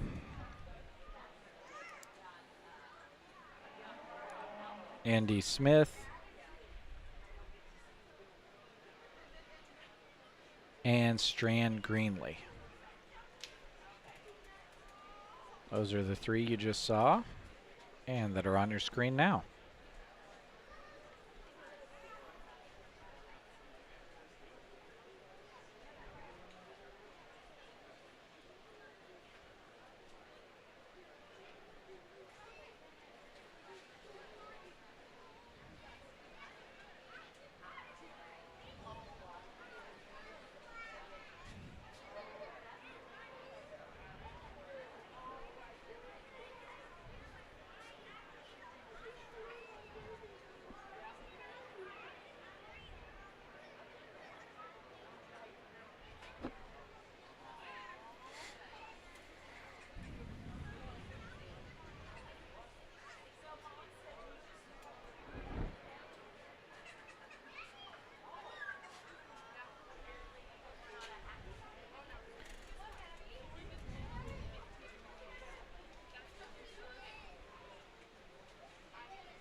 So the final two now, Taryn Blakeman and Strand Greenlee.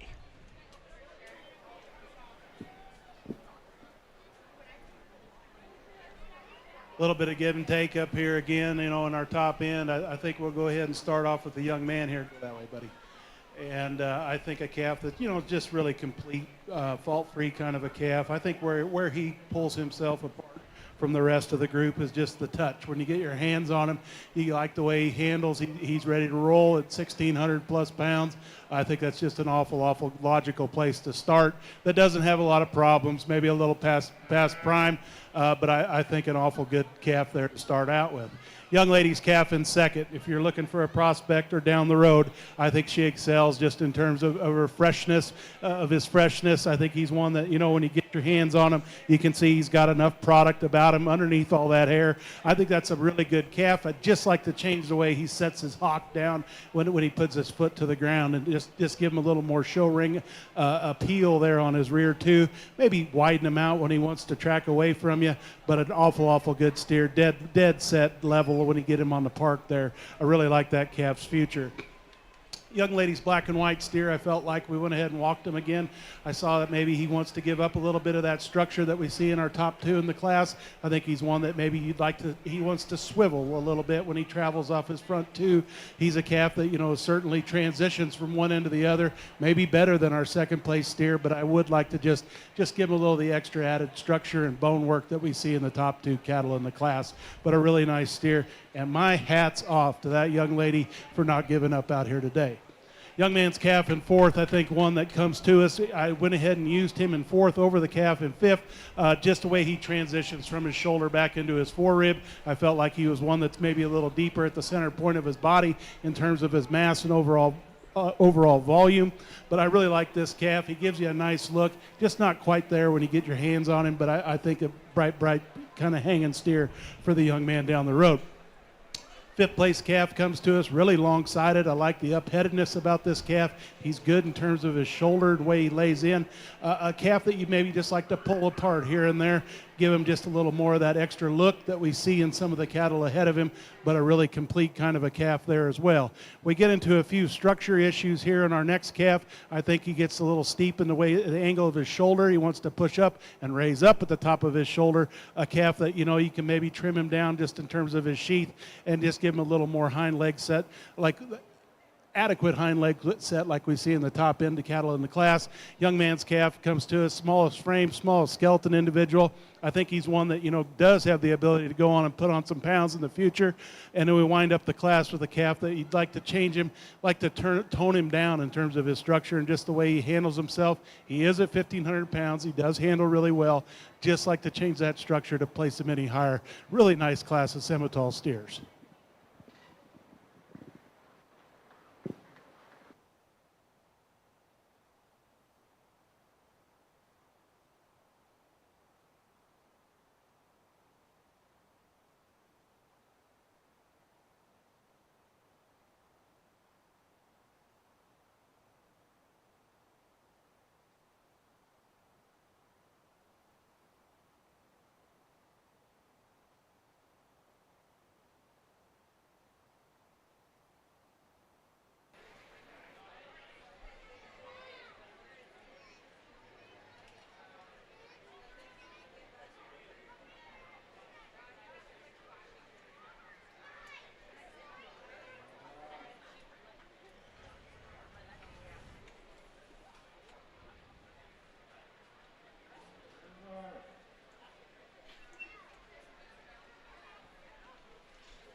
Champion Semitol steer went to Strand Greenlee. Reserve champion Semitol steer. Okay, so here we go. First group of Charolais steers, 1,098 to 1,308 pounds. Macy Seta, Paisley Seta, Slayton Cook, Taylin Tobias, Jenna Bartok, Rayleigh Bachman, Mallory Bartok, and Jack Bartok all out there.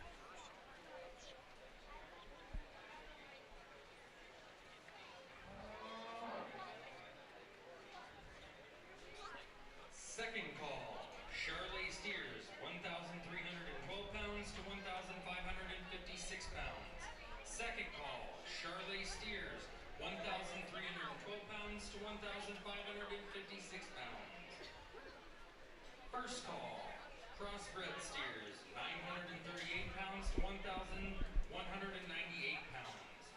First call, crossbred steers, 938 pounds to 1,198 pounds.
We've got two groups of Charolais steer. Second group will be between 1,312 pounds to 1,556 pounds. Olivia Ostrand with that steer, weighing that top weight in the category.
Glad to see most of you tuned in via YouTube rather than Facebook. Much better viewing experience on YouTube. And we did experience a problem with Facebook earlier. Not sure what it was, but typically have a lot less problems with YouTube than we do Facebook. So just keep that in mind when deciding the rest of the day where you'll tune in and out at.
We got 3 steers remaining. They're the ones walking around right now.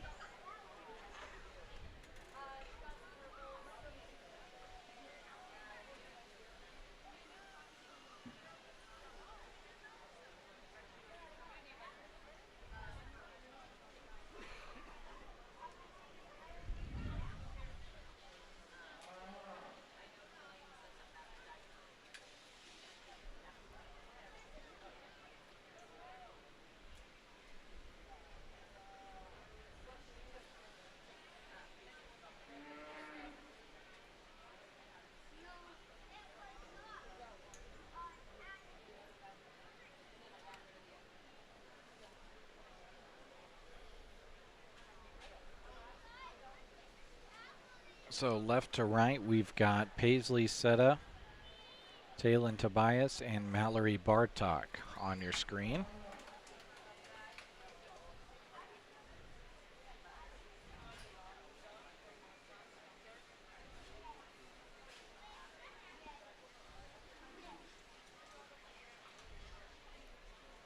We'll hear what the judge has to say. Go ahead and give 3 purples here in this first class of the Charolais. The young lady in the middle, you're first to go ahead and bring your steer on out. Really a nice calf, just a calf that kind of checks a lot of the boxes for us here today. I think he's one that, is fresh on the handle, but at the same time, he's one that, gives you just a tremendous amount of look. And with all that look, he's got a tremendous amount of good and product about him. I think he'll go on and continue to compete down the road, but I think today he comes to us about 12 o'clock and wins this class pretty handily. I think it gets set close here between second and third. Young lady steer, I feel, just follows more in terms of type and kind to our class winner than anything else out here. I think he's one that, again, has that good. When you get behind him, you get your hands on him, you can see he's getting close. A calf that comes to us with a neat look. He's one that's hairy. He's got some hair on him, but he doesn't need that hair. Just a stout, good-looking, prospecty kind of a calf there in second. Young lady's calf in third. I went ahead and put her third over the yellow steer. I think this calf's just got a little more in terms of skeleton and what he can do with it. A calf that, is pretty close to being ready for going down the road. Just a good, easy feeding kind of a calf there in third, and that's what we look for. Young lady's calf in fourth, I think, comes to us. You get your hands on him. You can see he's got good cover to him. He's one that just maybe gives up a little bit in terms of skeleton. A calf that's sound. You have to like that about him. Just like to see more of him to place any higher here today. 2 calves coming next, I think, are both cattle that are kind of peas in the pod. I went ahead and switched them. I felt like this calf's feet were just a little nicer and neater in comparison to our next calf. I think he's got, a crack in a toe or two, and it takes away from him. They want to get a little long and maybe don't spread apart like the calf ahead of him. But two peas in the pod kind of cattle there that I really like, and there's a lot of good about both of them as well. We get up a little bit in terms of steepness of shoulder here in our next calf. I think one that, does have that depth of body that we look for. Just like to see a little more power and presence when you get behind him. We wind up the class with the gray steer. I think one that, has a tremendous amount of length, but with that length could use a little more depth and sappiness to place any higher out here today. But really a nice class to start out with in our Charolais show.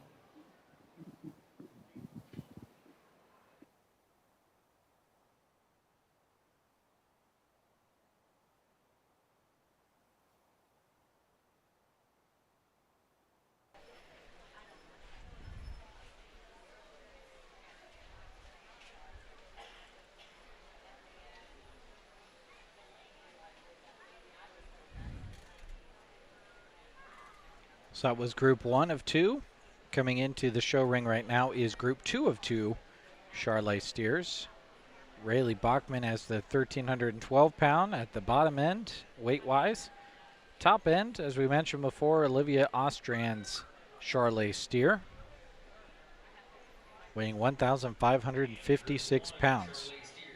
First purple went to Talon Tobias. Second purple went to Paisley Seta. Third purple went to Mallory Bartok. First blue went to Macy Seta. Second blue went to Jenna Bartok. Third blue went to Jack Bartok. Fourth blue went to Slayton Cook. Fifth blue went to Rayleigh Bachman.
Second call, crossbred steers, 938 pounds to 1,198 pounds. Second call, crossbred steers, 938 pounds to 1,198 pounds.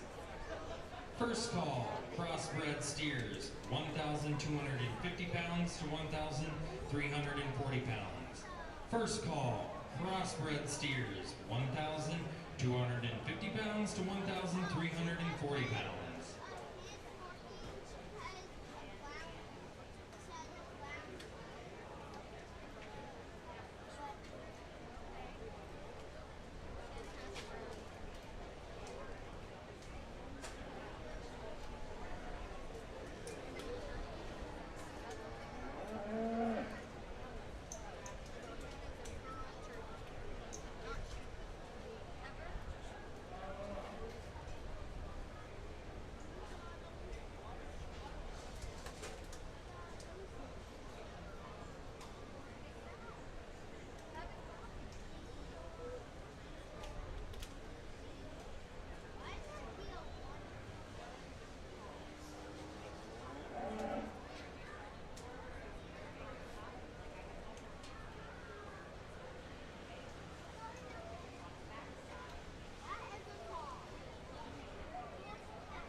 Want to take a moment to thank some more of our Purple Ribbon sponsors, including Prott Irrigation.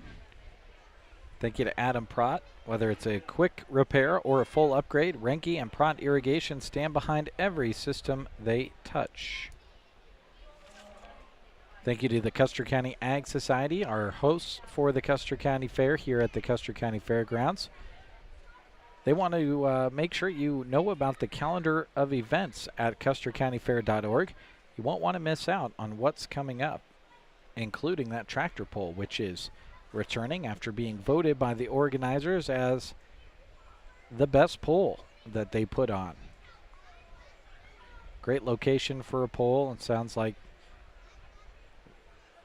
they're gearing up for another fun one this year.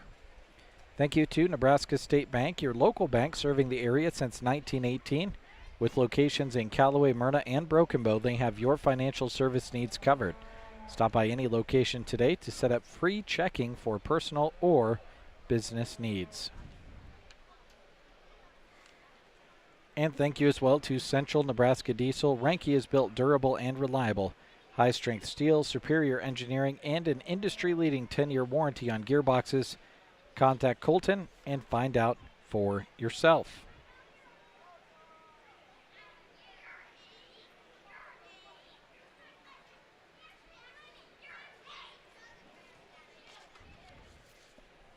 Nice class here, and there's some ups and downs and some give and take between the top 4 or 5 of them for sure. But we go ahead and start out with this yellow calf, and I think he's one that just comes to us like we saw in some of the other divisions, the most complete calf out here. I think he's one that checks the most boxes for a guy today, just in terms of soundness, where he's at in terms of his maturity, where he's going to end up. A calf that you really like the way this guy's put together at the ground. Maybe change him in his pastern ever so slightly at times, but I think just an awful good, awful complete kind of a calf. Safe bet calf there to start out the class. Young ladies steering second. I think one that comes to us extremely striking when you view him from the side. When you get behind him, you're not disappointed. He has a tremendous amount of product again. He really carries that quarter down deep, and you really like that about him. If you could, you just ask him to go a little freer and easier out here today, but I think a calf that 1,300 is there and ready to go. Just like to change him the way he travels out here in the sand in comparison to our class winner, but two very complete good kind of cattle there to start out the show. Young lady's steer there in third, I felt like was one that was either first or third, and I put him third today. Like to change the way he goes on his left front leg, a calf that is certainly in terms of market ready. He's there, ready to go. One that's got a tremendous amount of mass. When you get off of him, you can see he's deep-sided. Just like to see a little more bells and whistles put on him to place a little higher out here today. And then it got into class with two really nice steers up in first and second. Young lady's calf in fourth, I felt gave up a little bit in terms of structure of our calf there in third to place any higher. I think he's one that, gives you a good look when you view him from the side. He's one that maybe you'd like to change the way he travels off that rear leg, change him in his hock, a calf that maybe at times wants to get opened up in his front 1/3, but a good looking kind of a steer there in fourth. And the young lady does a nice job putting him together. Our yellow calf here coming next, I think, is one that's tremendously long, maybe the longest sided cattle of the class. He's one that, again, has a ton of product and a ton of good about him. Just like to see some more bells and whistles put on him. Maybe add a little bone to give him a little more dimension when you look at him from the side. When you get behind him, you're certainly not disappointed again. I figured that would be the case in the Charlet show out here.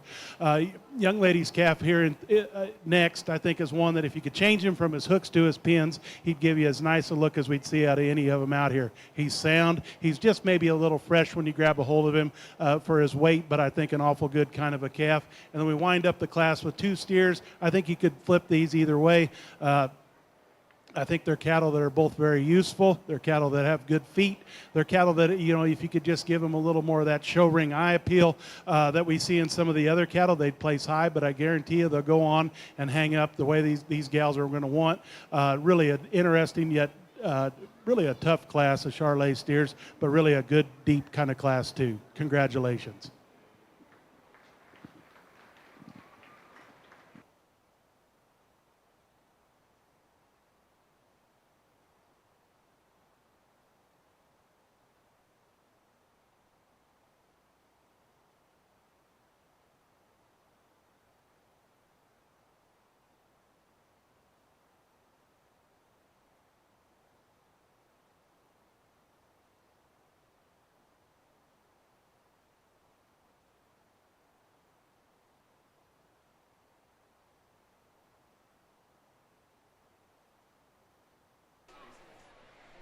Okay, so here we go. Time to determine a champion and reserve champion, Charlet steer. We'll hear the results from that second group here in just a moment, as that championship drive of Charlet's coming into the show ring. In Group 2 of Charlet steers, first purple went to Strand Greeley. Second purple, Casey Nelson. Third purple, Olivia Ostrand. Fourth purple, Kirby Vitter. First blue, Creighton Cook. Second blue, Rayleigh Bachman. Third blue, Remy Dexter. Fourth blue, Olivia Foken.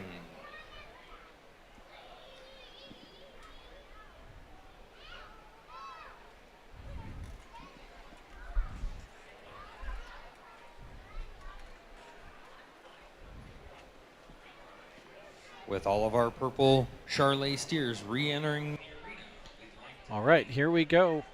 First Nebraska Bank of Arcadia for your champion Charlet steer banner.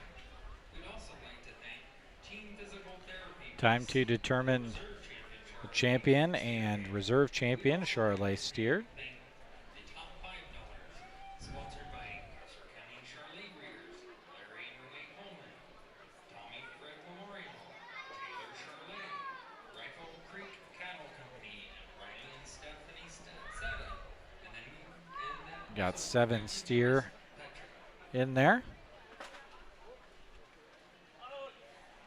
Get you a scan of all of them. Along with thanking our banner sponsors, we'd also like to thank Custer County Farm Bureau Federation for the arena today.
drive and they ask you to pick 5, and that's cool. I think that it shows this just the commitment towards this color, and there's several other breeds that do this, but I think you get it back out here, and that's what it's all about. I am really impressed that there's more than 5 out here that you could go different ways and different directions, and you kind of start out in class and you don't even really think about it.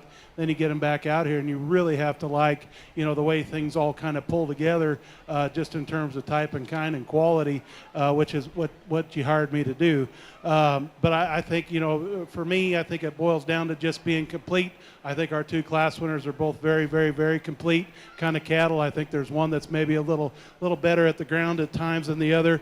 But we'll go out here and pick you a top 5, 1 through 5, and congratulations to you guys.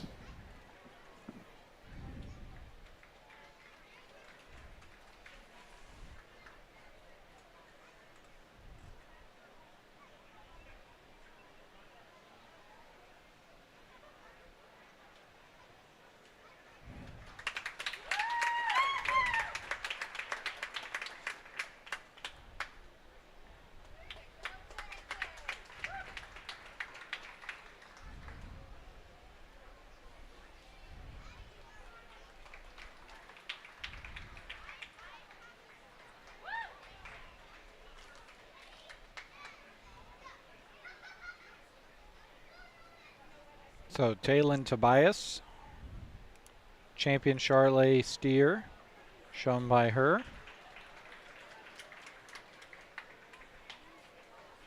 As they pick those top 5.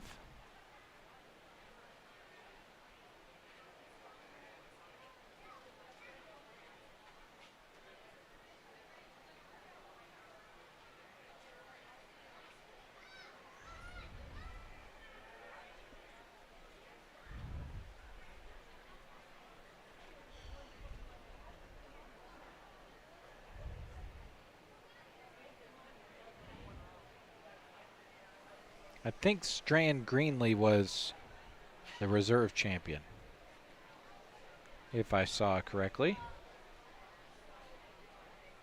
We'll hear that confirmed here in just a second, hopefully. Right now, we're looking at crossbred steers. They're going to be coming in here shortly.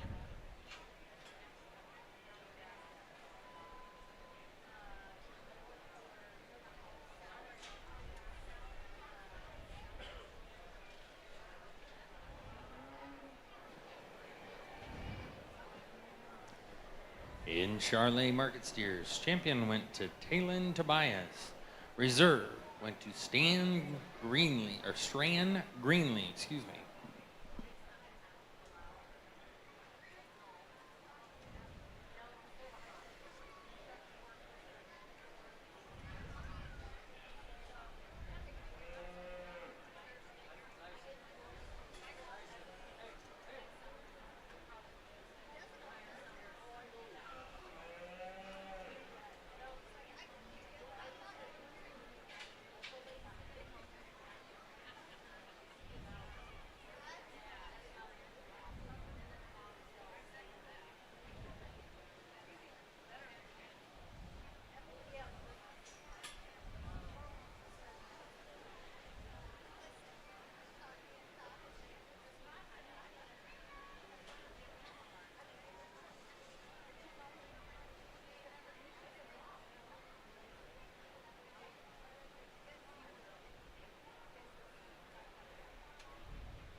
Second call, crossbred steers, 1,250 pounds to 1,340 pounds.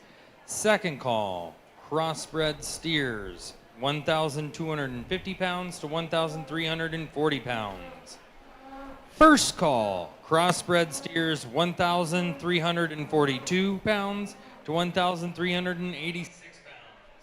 First call, Crossbred steers out there right now. Group number 1, Kyler Tate, Sonny Sponel, Macy Smith, Maria Smith, Hayden Kristen, and Charlie Tobias.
Been a while since we've had a comment, unless the comments aren't loading for me, but I'd love to know where you folks are watching from, who you're cheering on, who you're waiting to cheer on.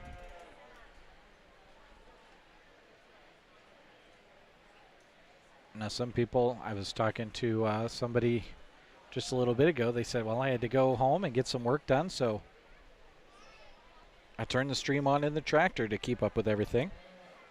So I know we've got local viewership and we've got viewership from a distance. The record for this year, and I think any year that I have heard, is West Africa as being the farthest distance that somebody was watching from.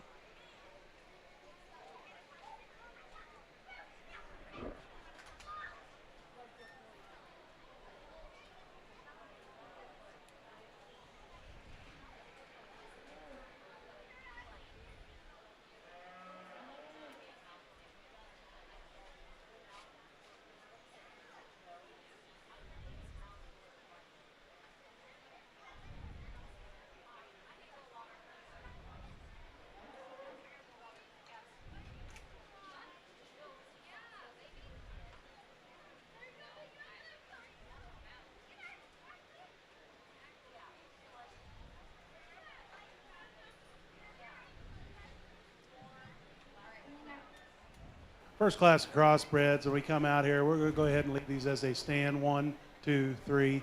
I think, there's obviously some give and take from top to bottom, but I think, we go ahead and lead off the class with a steer that, comes to us. Like we talked about before, this calf's fresh in his appearance and his handle. He's one that, gives you a nice look as you view him from the side. You can see he's good in terms of his feet and legs, and he's one that I think will go on and finish out here in our prospect class of the Fat Steer Show. But I think an awful good kind of a calf. Maybe like to widen him out at the ground as he travels, and both ends, and his front and rear too, but a good kind of a calf there to start out the class. Young lady's Baldy steer, I think, is one that, comes to us as a what you see is what you get kind of a calf. He's one that, has a tremendous amount of product as you view him from the side, and you get behind him, you're not disappointed. He's one that's got a little more center pop than our calf that wins the class. I think just gives up a little bit in terms of look. Young lady's steer there in third, I think, is one that, comes to us, and he is the show steer of the group, a calf that really gives you a nice look at 1,200 pounds. I think he's one that, when you ask him to go on, you maybe start to see that structure play a factor in his ability to put muscle, feed into muscle on down the road. He just is going to want to stress a little bit. young lady's calf there, the white calf, I felt like was one that, comes to us with a little more frame than the two cattle behind her. He's one that maybe gives up a little bit in terms of footwork in comparison to the two cattle behind him, but, just in terms of skeleton, I feel like he have the ability to go on and put it on. And we wind up the class with two Baldy cattle, pretty similar in terms of type and kind and amount of muscle that they possess. They're both cattle that I feel like are come to us really green here today. Going to take a nickel more time down the road with a few more groceries, but really a nice class to start out with. Congratulations.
Crossbred steers. First purple went to Macy Smith.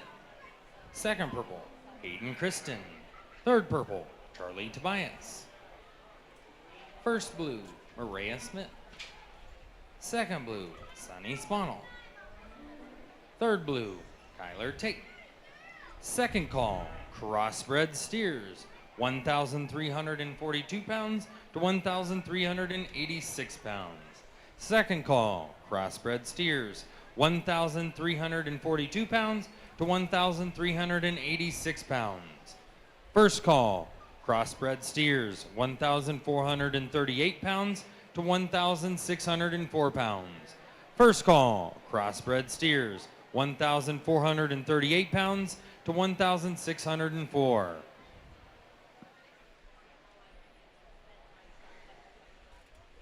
Group 2 of 4 crossbred steers on your screen right now.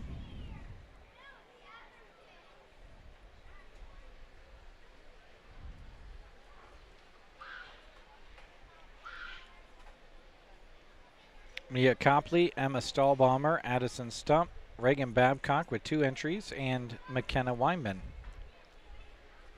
out there for crossbred steers, 1,250 to 1,340 pounds.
Well, you know, we get the clouds to come in a little bit and kind of cooled off a little bit, but not out here in the ring because a young lady brought us a pretty good rascal here to win the class, and I think, you know, everybody else got into a buzzsaw of a class with a cattle like this to start out. And I just really like a lot of things about this calf, the way he ties together from one end to the other, a calf that's sound when you ask him to go. He's one that gives you a nice look.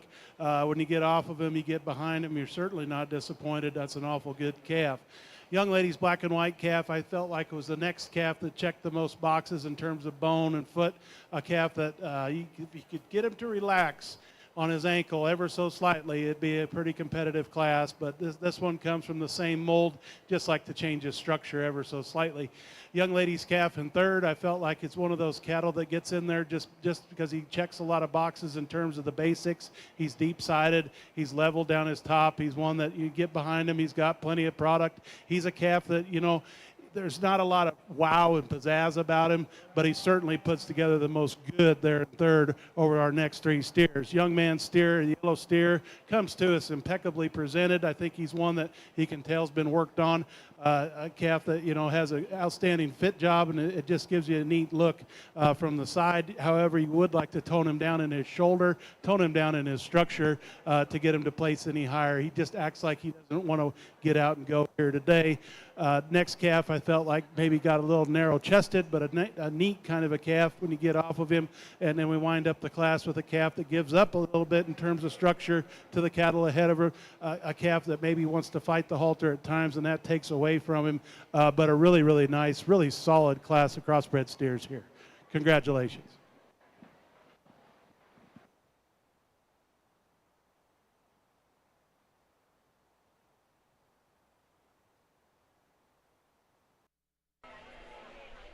So that was the end of Group 2 of 4 of crossbred steers. Brings coming in right now, Taryn Blakeman, Allie Smith, Easton Sponel, Eva Smith, Jalen Young, Callie Nelson, and Creighton Marsh, representing Sandhills Critters, Middle Loop 4-H, and Four Corners.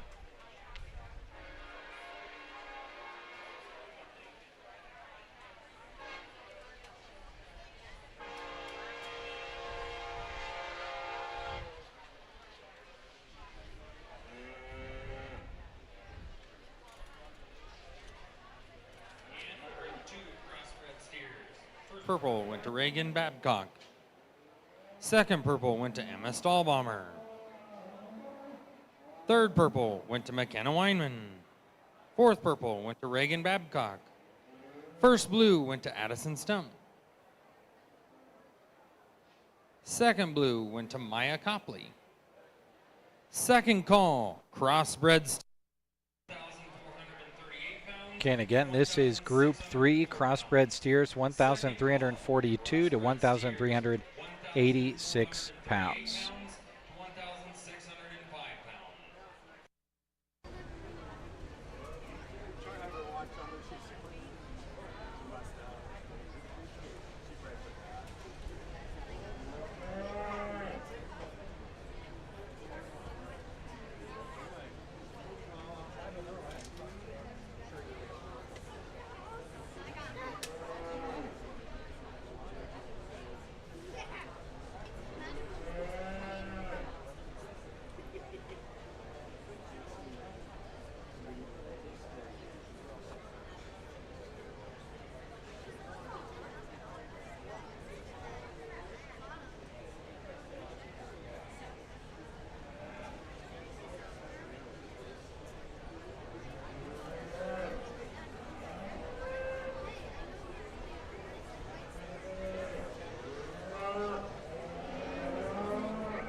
some of our additional sponsors of the 2025 Custer County Fair.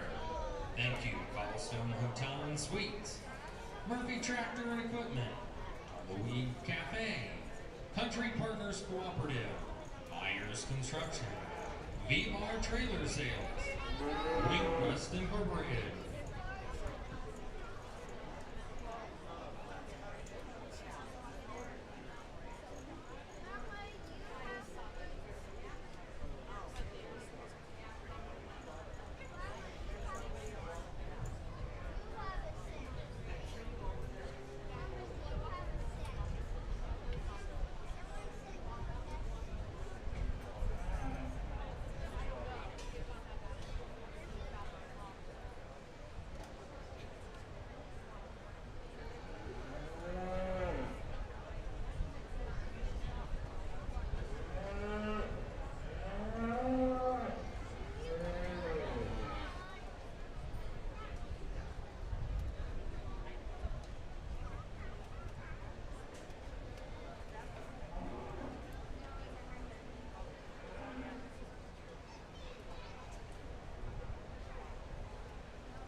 Good class again from top to bottom. You know, there's some give and take up here, but I think, you know, we start out again with an outstanding representative here in our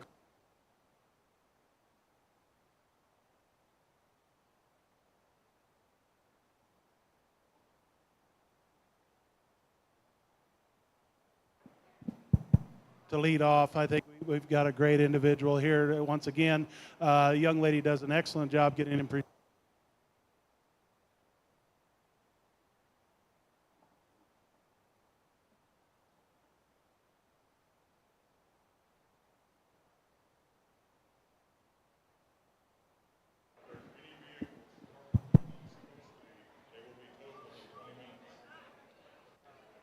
But anyway, the gist of what I'm trying to say is this steer is really good, and you know, he comes to the top relatively handily.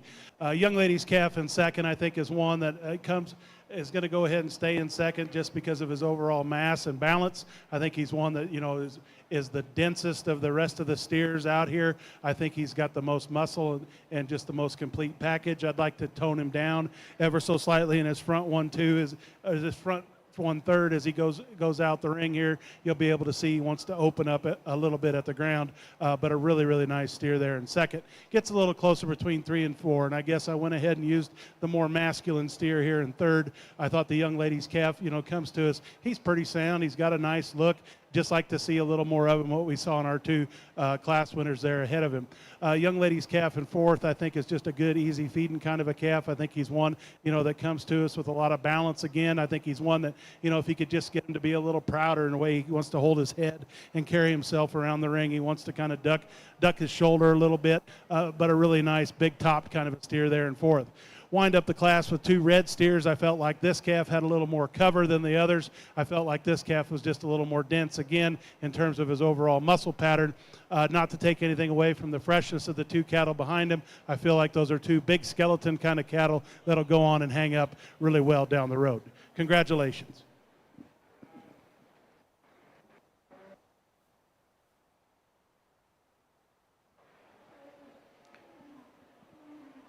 First call, Black Angus steers, 1,132 pounds. Okay, so that was the end of Group 3 crossbred steers.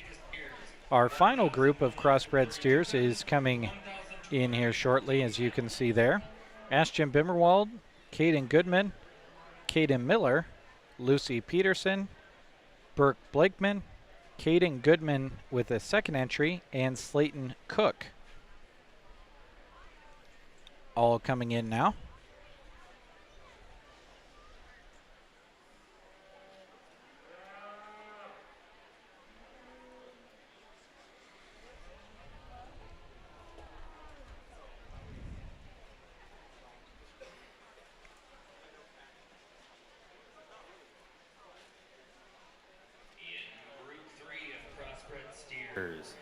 First purple went to Callie Nelson. Second purple, Allie Smith. Third purple, Taryn Blakeman. Fourth purple, Jalen Young. First blue, Eva Smith. Second blue, Easton Sponel. Third blue, Creighton Marsh.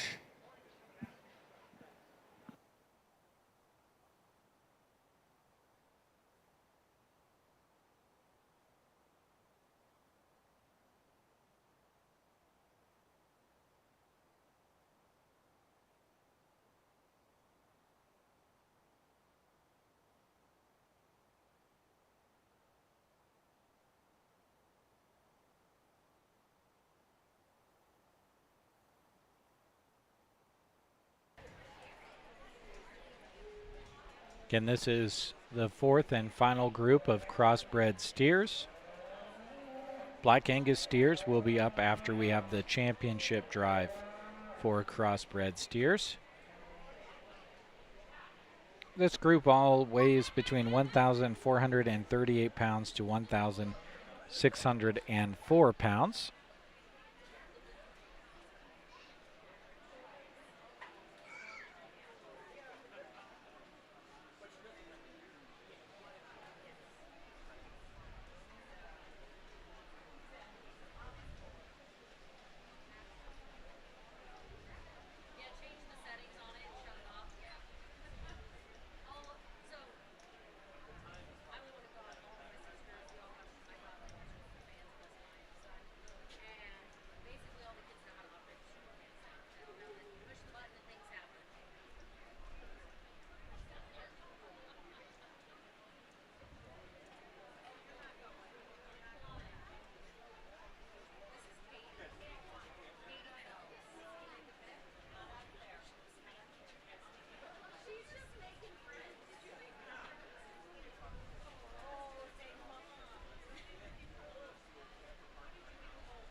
Yeah, Steve, see your comment. That was the judge's mic. He lost batteries in his microphone.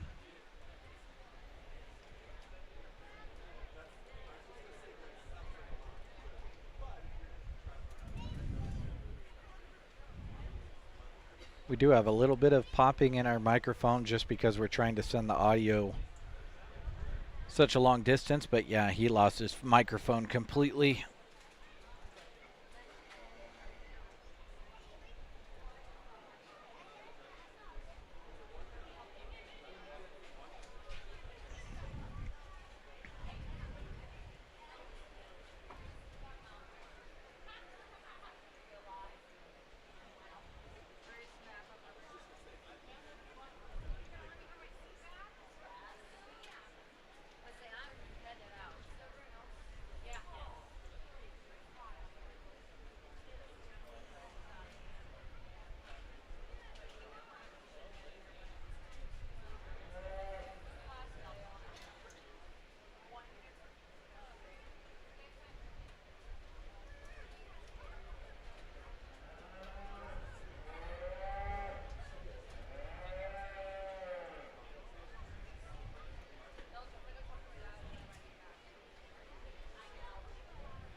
Final group of crossbred steers on your screen right now.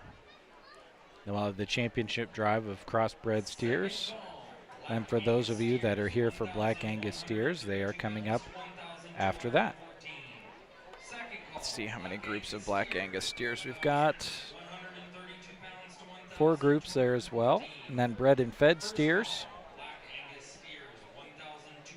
And then shorthorn steers. It's kind of your rundown coming up.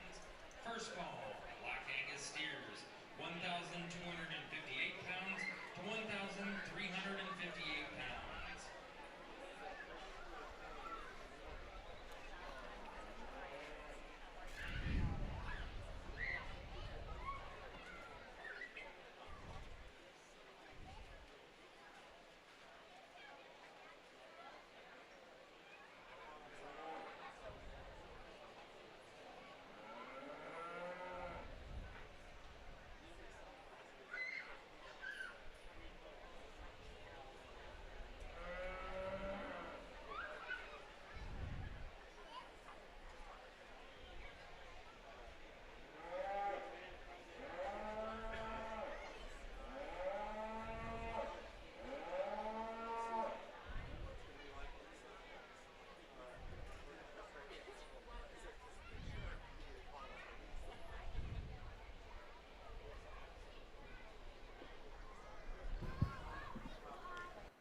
Again, a challenging class here in our final class of crossbreds. I think there's some give and take in terms of size. There's some give and take in terms of maturity. But I think, a guy starts out with a calf that just combines the most good. I think he's one that, is fresh to the handle, but at the same time, he's not the heaviest muscled calf out here. He's just a calf that's really complete. He's really sound at the ground. A calf, when you get behind him, he walks with plenty of width. His twist sets in the right spot. He's just a good, easy feeding kind of a steer, and I like that about him. The thing I do like about him is when you get off of him, you can see he's the most balanced, most highest eye-appealing kind of a calf out here. He's one that, just gives you that show steer look in comparison to some of the others in the class. Our calf in second, I think, too, is balanced and gives you that same kind of look. A calf that, you have to like his bone work and the way he is. From his hooks to his pins and just his overall stoutness and width when you get behind him. I think he's one that comes to us a little pigeon-toed at times out here on the sand, and that takes away from him and puts him into second. Balance is an issue with our calf in third. When you get off of him, you can see he's got a little extra drop to his chest. I'd like to change that about him, but a good steer. Our Baldy steer taking off now, I think, is one that, is just a meat and potatoes kind of a calf, deep-bodied, deep-sided, one that's full of product. Just like to give him a little more pizzazz to place any higher. Our red steer, I liked his overall length. I liked him on the handle. I probably liked him on the handle as good as any with that extra length in terms of where he's at in his maturity in comparison to the rest of the class. And we wind up the class with two cattle that are just easy feeding steers. I think will go on and hang up, and they're ready to go to town right now. Congratulations.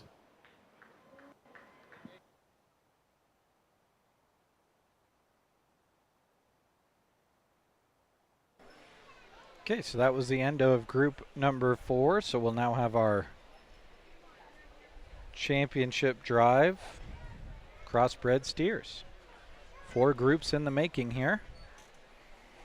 And here in a little bit, we'll hear the official announcement on the purple placement, so we know how many are coming out of those 4 groups to compete for champion and reserve champion.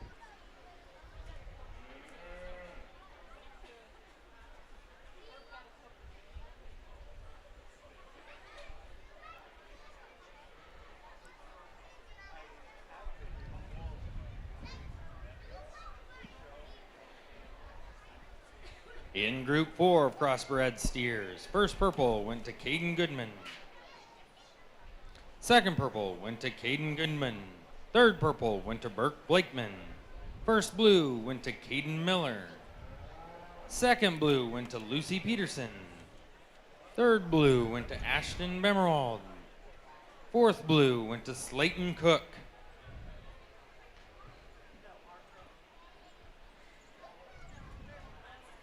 So if I'm not mistaken, we should have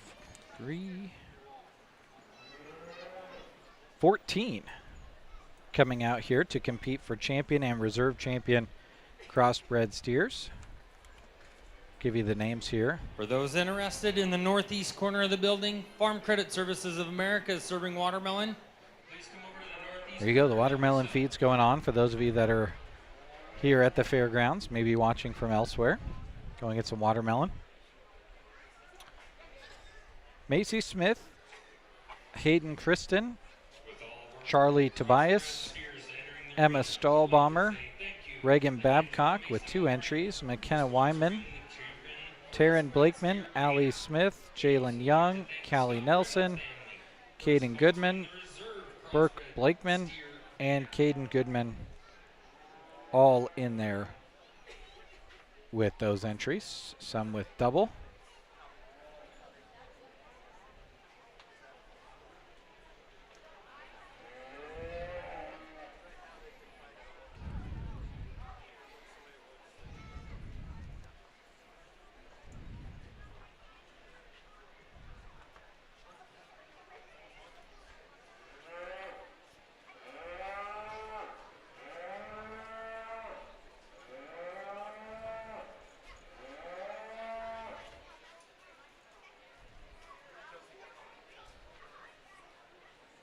We've just got the first and second purples out there, if I'm not mistaken.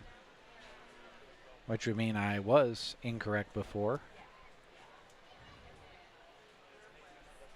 First and second purples out there and those lines respectively.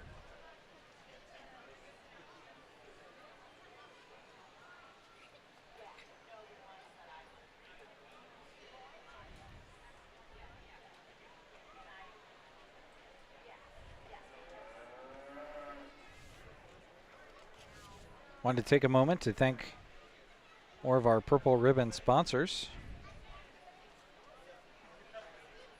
C&M Auto of Broken Bow. From routine maintenance to major repairs of gas and diesel vehicles, they have you covered. Using the latest diagnostics to find the problem, they have competitive rates and offer 24-hour service for you. Thank you to C&M Auto of Broken Bow. Thank you as well to Healing Hearts and Families, where they work to educate the public by implementing outreach activities and public education programs to increase awareness of domestic violence, sexual assault, stalking, and bullying. Donate to support them and attend their gala coming up this fall. That is Healing Hearts and Families, a Purple Ribbon sponsor of the Custer County Fair 2025.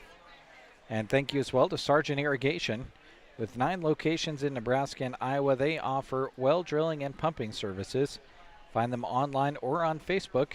They're proud of the participants who worked so hard for fair. And this is the championship drive of crossbred steers. Your first purples in each group: Macy Smith, Reagan Babcock, Callie Nelson, and Caden Goodman. Your second purples in each group: Hayden Kristen, Emma Stahlbaumer, Allie Smith, and Caden Goodman.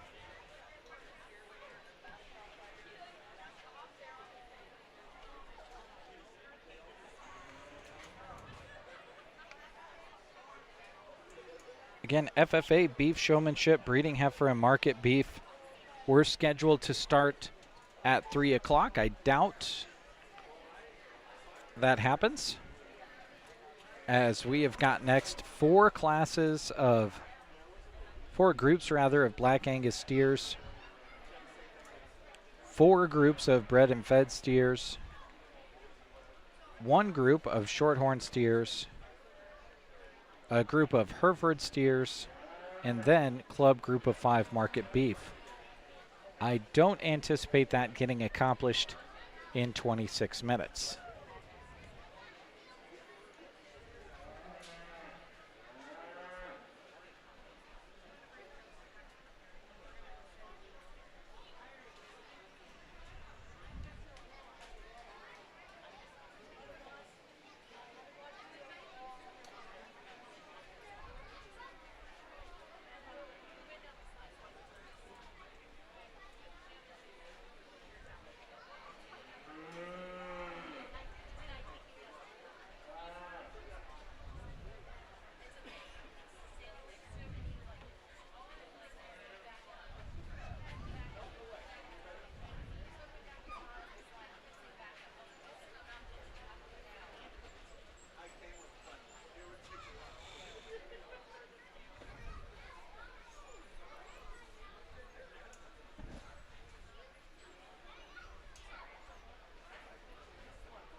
Judging by the attendance around the ring, I think everybody's kind of waiting to hear the announcement of this, and I am too, because it's going to take a little explaining. But young ladies calf out of the first class, we talked about him in class. I loved him for his freshness, just loved him for his overall skeleton and design.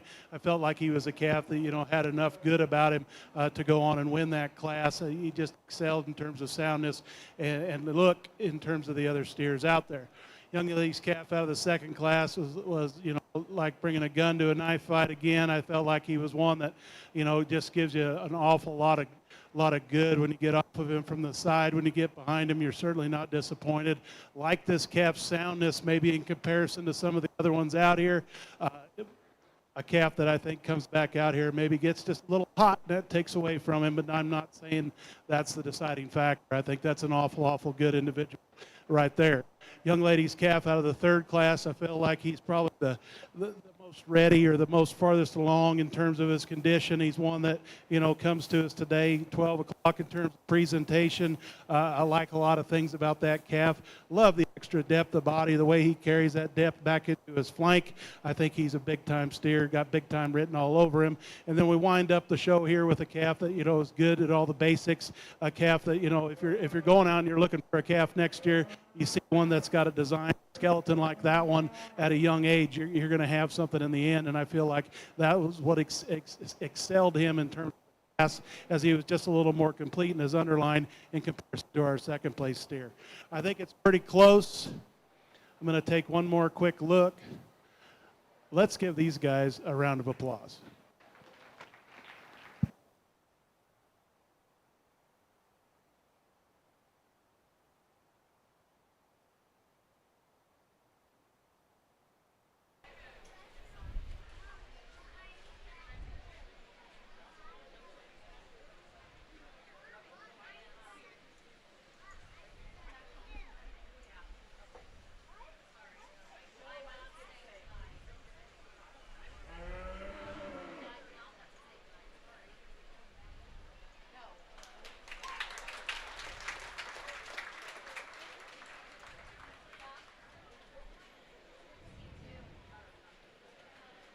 So your champion, Callie Nelson.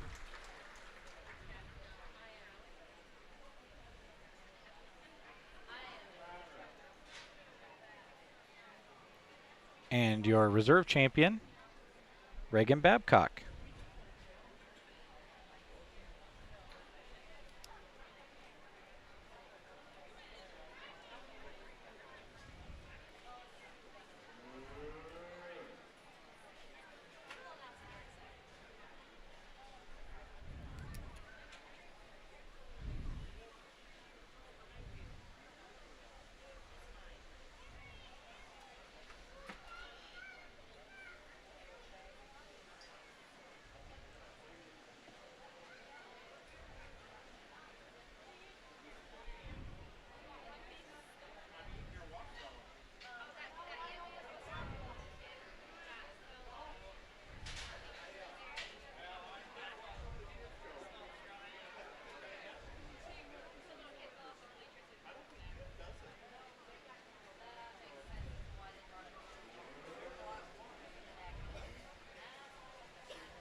Champion crossbred market steer went to Callie Nelson. Reserved crossbred market steer went to Reagan Babcock.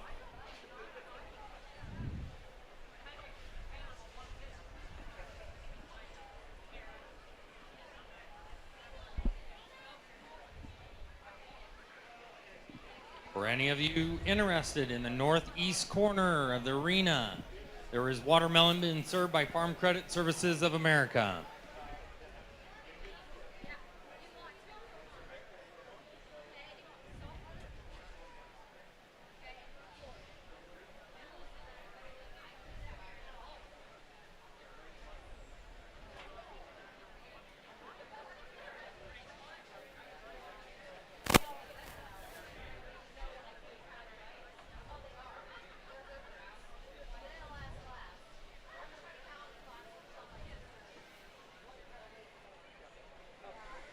So this is the first group of Black Angus steers. Brindley Bachman, Trell Pelster, Elliott Spano, Keelan Shea, Keely Pelster, and Kensley Pelster.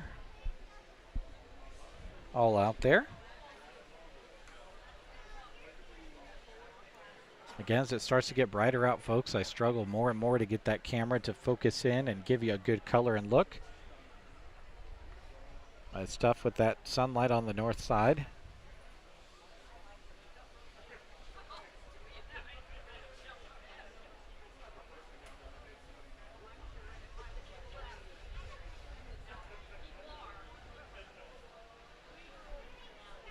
Also with the microphone is just something we have to battle, the distance we are away from where their mic receiver is. A little bit of popping and cut out every now and then, but our connection overall as good as we could hope for from that distance, going through a window and with a crowd of people walking in between it as well.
Second call, Black Angus steers, 1,258 pounds to 1,358 pounds.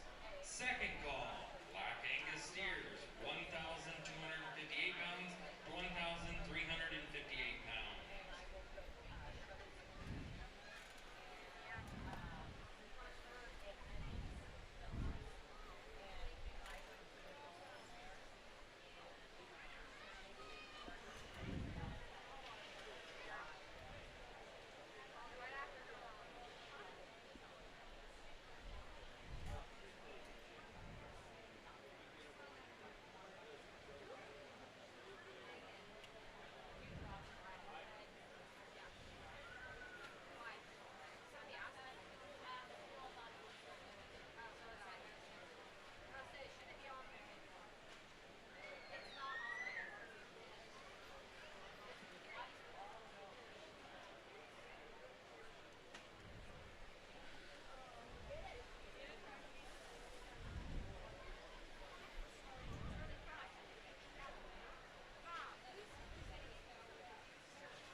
Those are the two Black Angus steers left out there in this group.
Nice class Angus to start out. I think we went ahead and started out with the most complete calf here to lead off. I think he's one that, is the most bold and robust in terms of his skeleton and his design and his ability to go on and turn meat into muscle there down the road. I like the calf when he travels. I like the calf when he's standing there giving you a nice look. Not the sleekest fronted of the cattle out here, but a really nice complete steer to start out. Young lady's steer, I think probably a little prettier in terms of his front 1/3, a calf that maybe gives up a little bit there at the center point of his body in terms of mass and overall volume in comparison to our class winner. But I think one that's neat and tidy and gives you a nice balanced look. The young lady does a nice job out here showing him.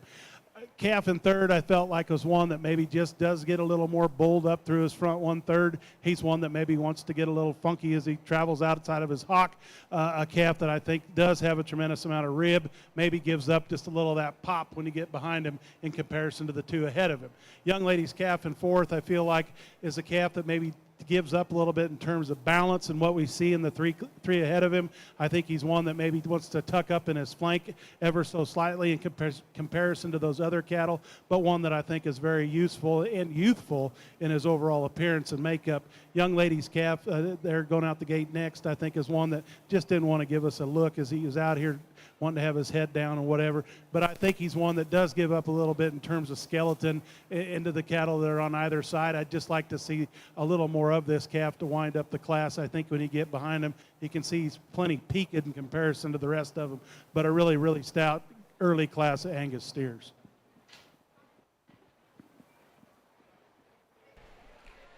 First call, Black Angus steers, 1,400 pounds to 1,488 pounds. First call, Black Angus steers, 1,400 pounds to 1,488 pounds.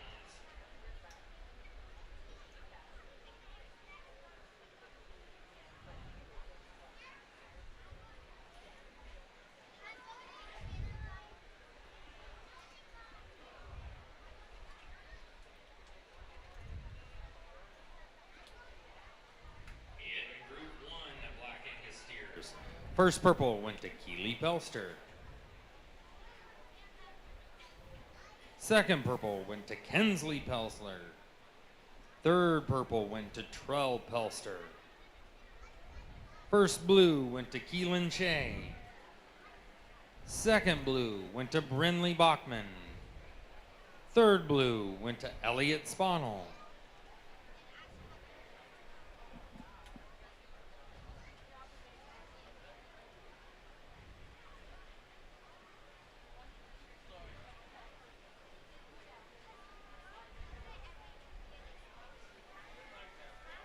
Group 2, Black Angus steers out there. Read you the names of those showing those steers. Camden Coleman, Charlie Pandorf, Haley Coleman, Aubrey Eberly, Cameron Eberly, Shaylee Coleman, and Oren Grint.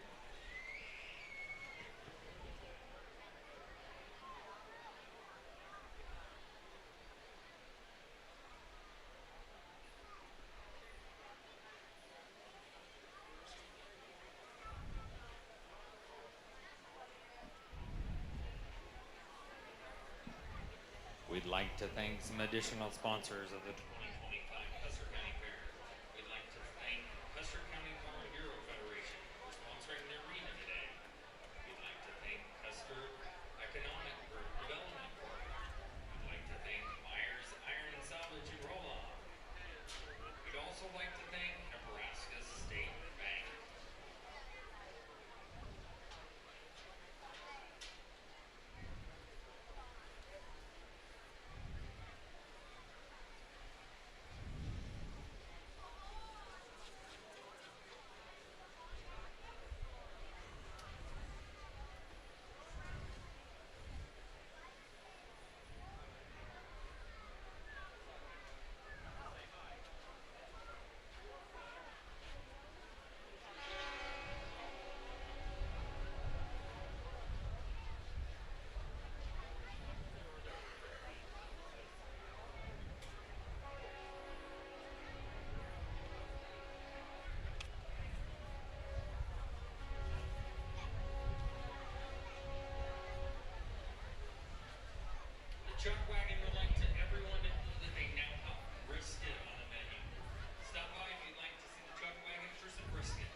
These are the two remaining on this end of the show ring, which is usually indicated they're going to be first and second, just depends on what order.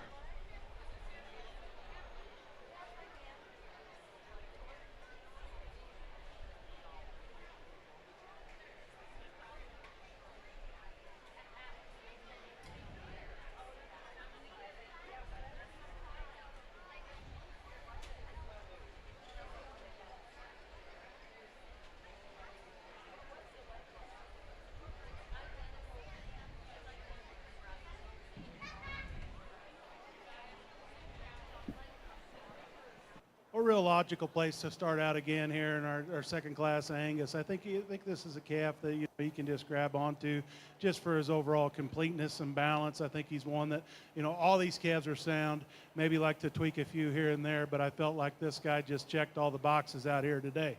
Young man's calf in second, went ahead and kept him up there a nickel higher, and he most likely follows the calf that wins the class just in terms of spread and width, where he's at in terms of maturity. I think he's one that's got enough bone to continue on. I like that about him. I like his growth curve in comparison to our calf in third. I think our calf in third is by far the stoutest, deepest sided calf.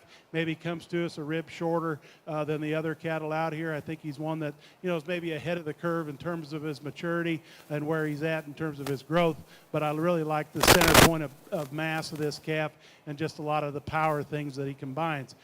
Young lady's calf there in fourth, I feel like is one that, again, shows us a lot of balance. He's one that maybe wants to get a little shorter strided off his rear too at times, but a calf that I think will go on and complete the project for the young lady. Young man next, I think, is one that, comes to us a little plainer in the front 1/3. That takes away from his balance from one end to the other. I think he's a good feeding kind of a calf as well. Round out the class with two easy feeding, good footed kind of cattle that you'd just like to see more of to place any higher, but really a stout class of Angus steers there. Congratulations.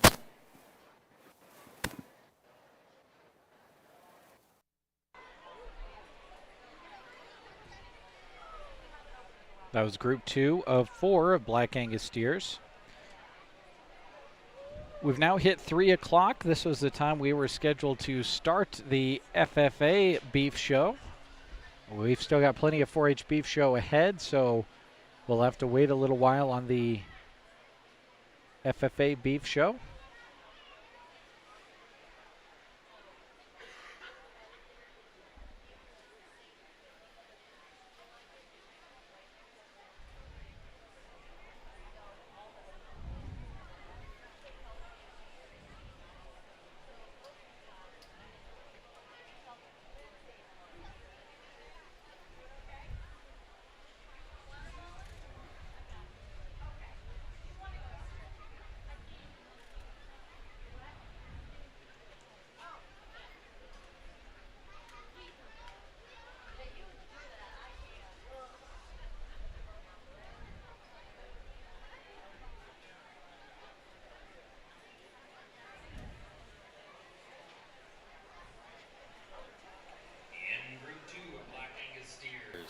First purple went to Shaylee Coleman. Yeah, they are.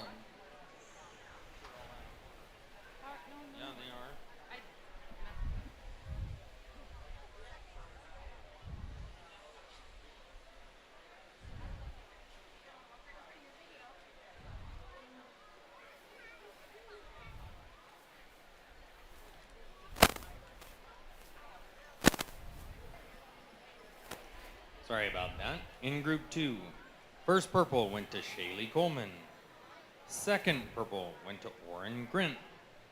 Third purple went to Charlie Pandor.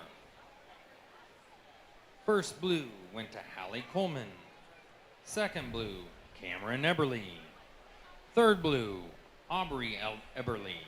Fourth blue, Camden Coleman.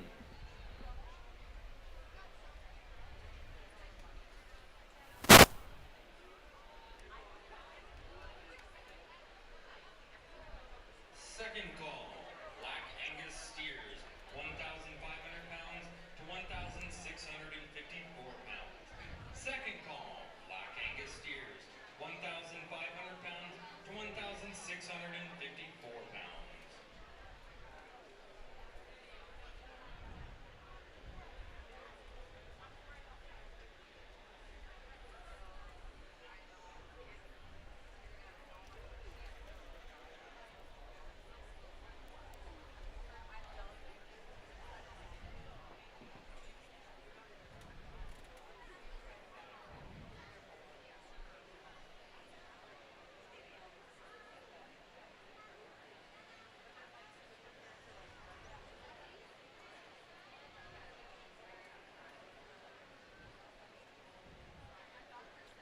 Raymond and Bev, thank you for your comment. Said thanks for broadcasting the Custer County Beef Show. Our pleasure. All thanks to those sponsors you see on your screen. And Kate is watching from Kearney. Thanks for joining us, Kate.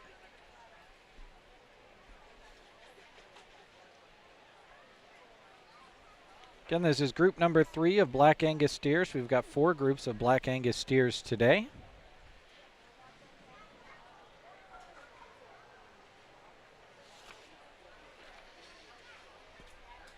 Thank you to Custer Public Power District, one of our Purple Ribbon sponsors. Geographically, the largest rural public power district in Nebraska, serving over 8,000 square miles of territory. And thank you to Full Circle Irrigation. Thanks, Todd and Darlene. Locations in Litchfield and Broken Bow. Full Circle Irrigation is your local Valley dealer. And thank you to Moline Seed and Fence, supplying ranches and contractors across the state with quality fencing and feedlot supplies. Check out their location near Gothenburg and their new location in Thedford. Thank you, Moline Seed and Fence, for being a Purple Ribbon sponsor of 2025 Custer County Fair coverage. Still plenty of interviews to be heard on KCNI Pure Country, among all of the great country music from today in country's greatest hits. 4-H and FFA interviews Dave has been gathering since the fashion show, during the dog show, during check-in days, and beyond. Also does a lot of live interviews during the Get Up and Go breakfast show times. Weekday mornings 7:30 to 9:30 on KCNI and KBBN Radio.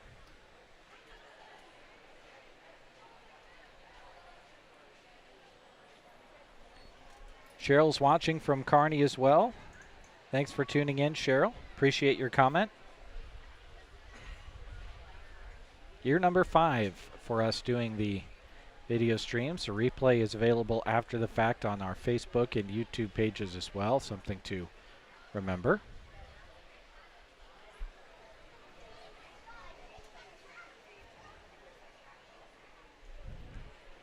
Facebook only allows us to stream for 8 hours at a time. Seeing as we went live just before 8 o'clock this morning, we're going to be approaching that here in about 50 minutes. So I think what we'll do is after we crown a champion and reserve champion in Black Angus steers, what we'll do is we'll end the video broadcast and we'll reset our timer, because Facebook will just end our video stream, and we would much rather just control when we end and restart that video stream rather than just have it happen and have no control over it. So that's what we'll do.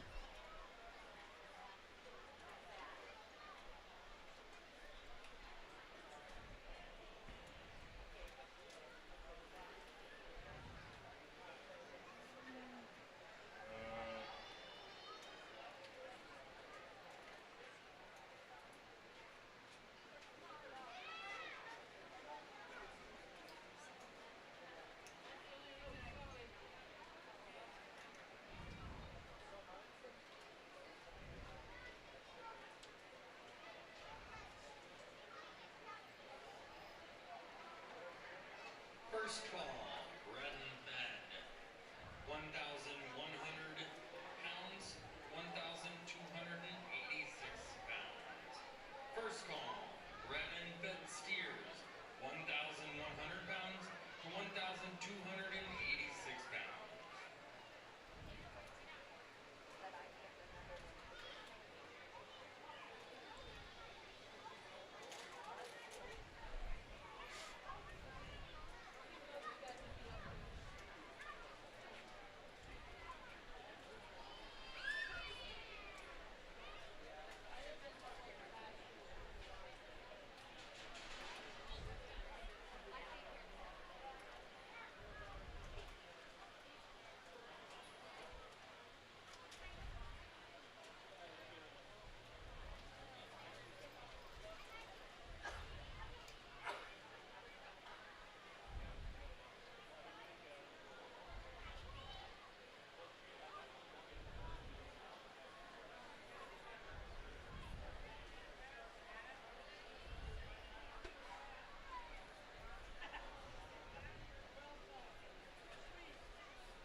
Largest group of Black Angus steers here right now.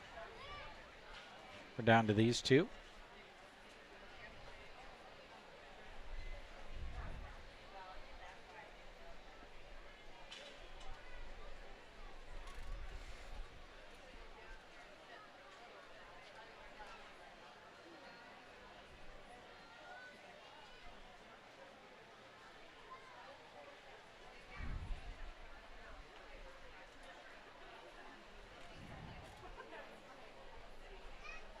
Second purple will go to Colt Christensen.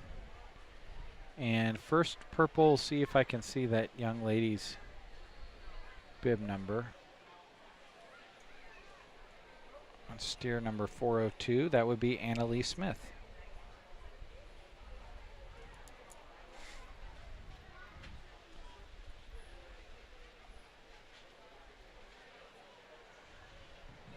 Young lady smile right there at the end made it all worth it, didn't it? Really a nice calf to start out with. You can see he's getting hot, and that takes away from him a little bit, but I'll just tell you, you get to studying this calf in comparison to the rest. He's the biggest bone, best footed, nicest looking. You get behind him, he's got a ton of meat and potatoes there in his britches when you get back in behind him. I really like this calf. I think he gives you a nice profile. Wants to break ever so slightly there behind his shoulder, but I think that has a lot to do with the heat here today. Just a nice, complete kind of calf to start out. Young man's calf in second, I felt was the boldest sprung, boldest centered one that was out here in the drive. I think he's one that, gives you enough good look to get off of him. When you get behind him, you can see he's plenty stout. I like the way that calf looks. It just gives you that nice silhouette of a show steer when you get off it. Young man's calf in third, thought maybe this calf snuck up there a little higher.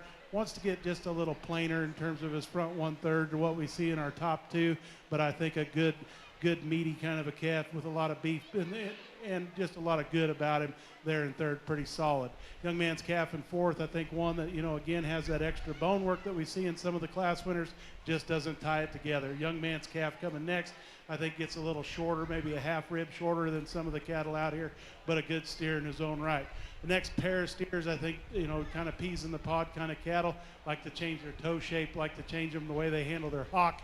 I think they're cattle that are good, though, in terms of their muscle to skeleton ratio, and just right there in terms of where they should be in terms of feeding. Young man's calf coming here next, a little smaller framed individual. Like to clean him up in his sheath, like to maybe just give him a little more width again in that hock, but a good feeding kind of a steer. Young man's calf here coming out next. I think one that gets a little narrow when you get behind him. He's one that just doesn't want to hold his head up like we've seen in some of the other classes today, and wind up the class with a really nice steer, a big skeleton steer, one that I think will go on and finish. I think one that'll be an excellent project with a few more groceries on down the road. Congratulations.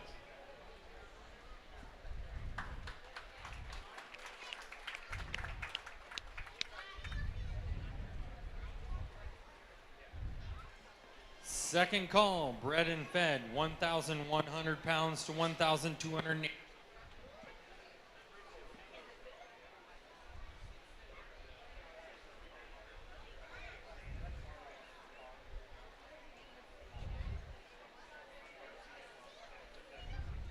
Second call, bred and fed, 1,100 pounds to 1,286 pounds.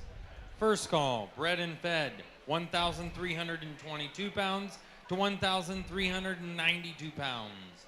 First call, bred and fed, 1,322 pounds to 1,392 pounds.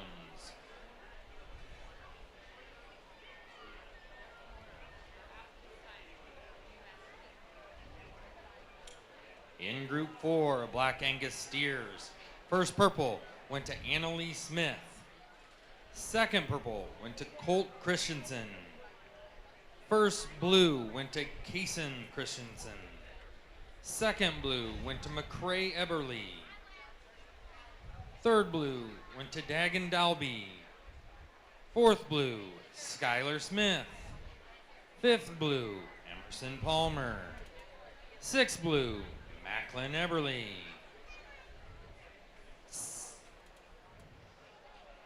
Seventh blue, Walter Daly. This is Group 4 Black Angus steers. Looking at 1,500 is 1,654 pounds. Brexton Ostrand, Ashton Bemmerwald, Charlie Pandorf, Carter McIntyre, Barrett McIntyre, Brexton Ostrand again, Peyton Daly, and Judd Sterner.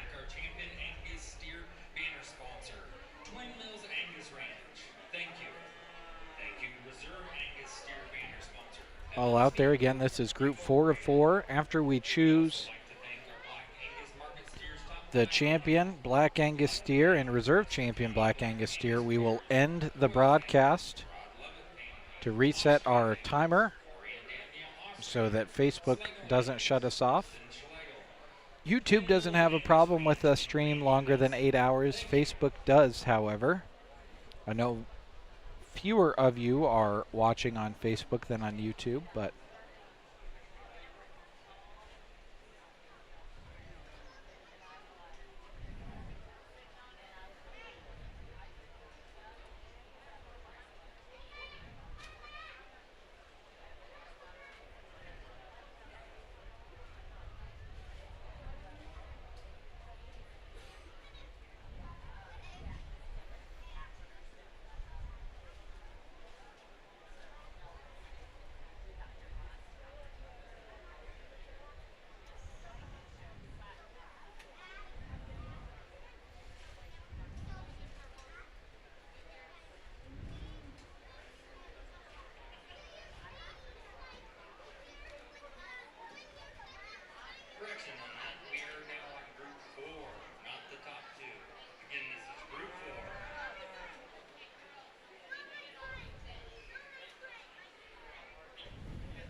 we might actually not have to reset the stream because of that problem we had with Facebook earlier. So we'll just keep it rolling. Take a chance. That might have reset our timer for us, which would mean that we've still got 4 hours worth of space to work with. We've been live now total for almost 7.5 hours.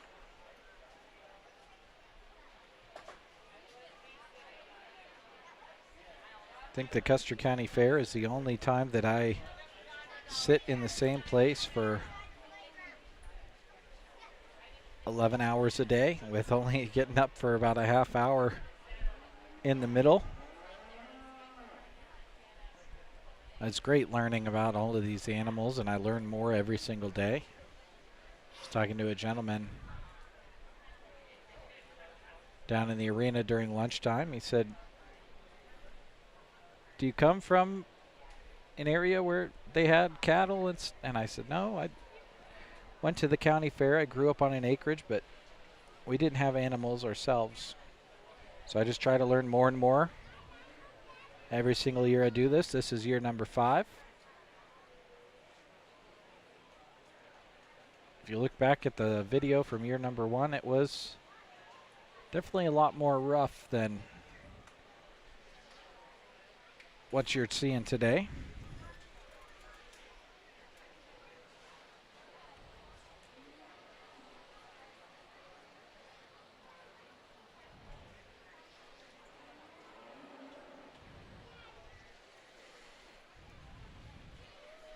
When we first started doing these broadcasts, we hung a stick microphone from the rafters in front of the speaker, and that's how we got our audio. We've improved a good amount on that front as well.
Well, I'll be the first to admit, we had a division earlier in the Semitoles. We had an awful big steer that I just felt was pretty complete, and I think that's where we're going to go ahead and do here again.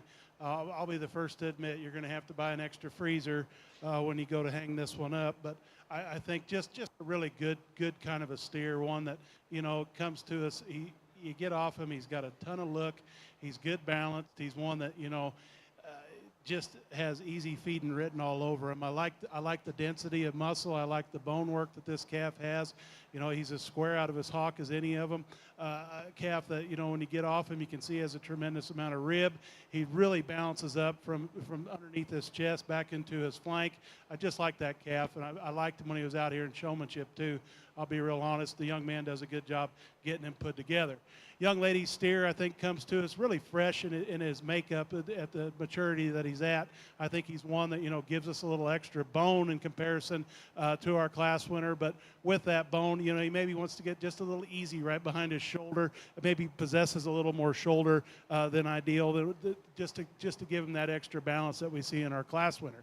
Young lady steer in third, I felt like was one that was an easy feeding, good kind of a calf. One that, gets a little wasty in his lower 1/3 at times when he gets out here. But I think an awful good project for the young lady in his own right. Next calf coming, I think, is really long, probably one of the longer cattle in the class from hooks to pins.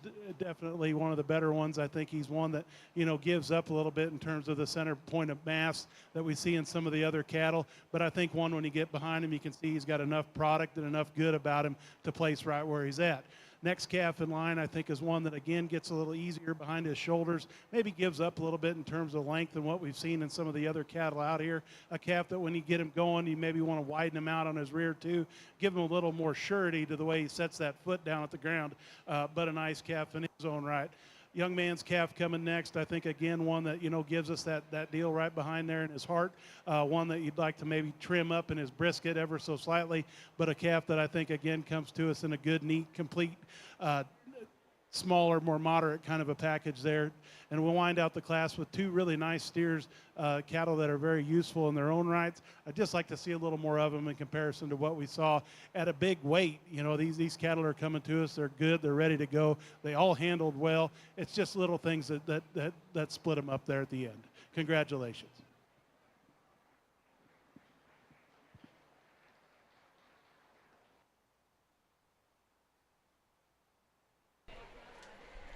So first purple in our final group went to Judd Sterner. Second purple went to Charlie Pandorf. So we'll have each of the first and second purples from each of the Black Angus steer groups come out and compete for champion and reserve champion Black Angus steer.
First purple went to Judd Sterner.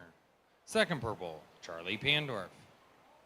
First blue, Brexton Austrian. Second blue, Peyton Daly. Third blue, Carter McIntyre. Fourth blue, Barrett McIntyre.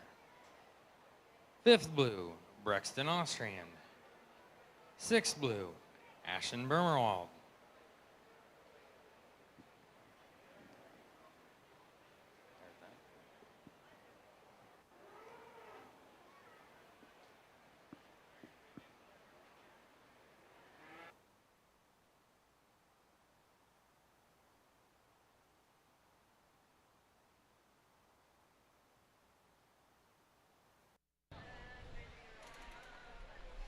Okay, so we're determining a champion and reserve champion in Black Angus.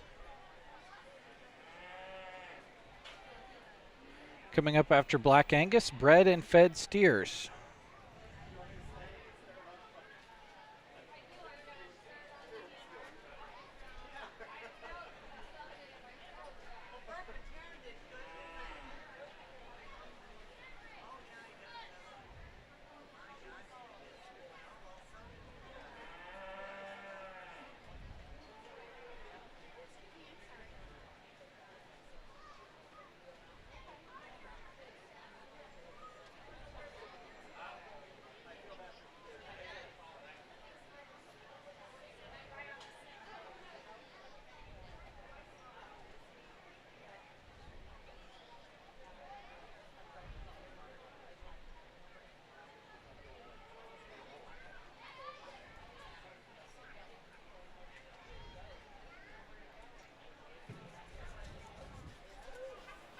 Well, again, an outstanding division. We're going to go ahead and pick our top 5 here. Let's go ahead and give these kids a round of applause.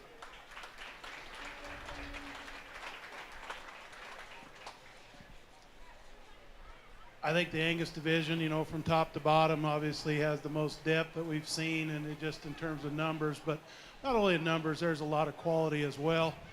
From top to bottom, you know, we got in those lightweight classes, and it was hard, you know, to distinguish the differences after the first couple steers, just because there was a lot of similarities in what we saw in the cattle. Our calf out of the second class, I felt like was one that was just pretty solid, pretty good individual, followed up by a nice second.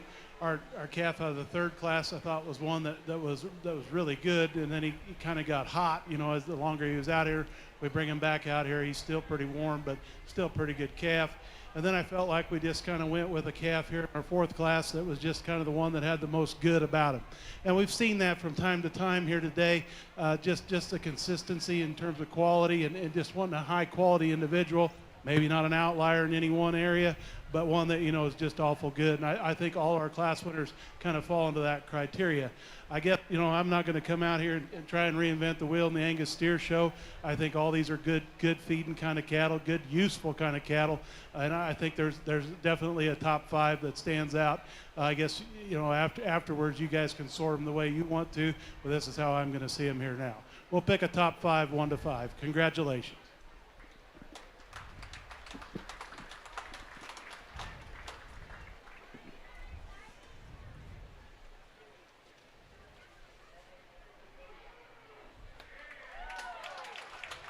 Judd Sterner is your champion.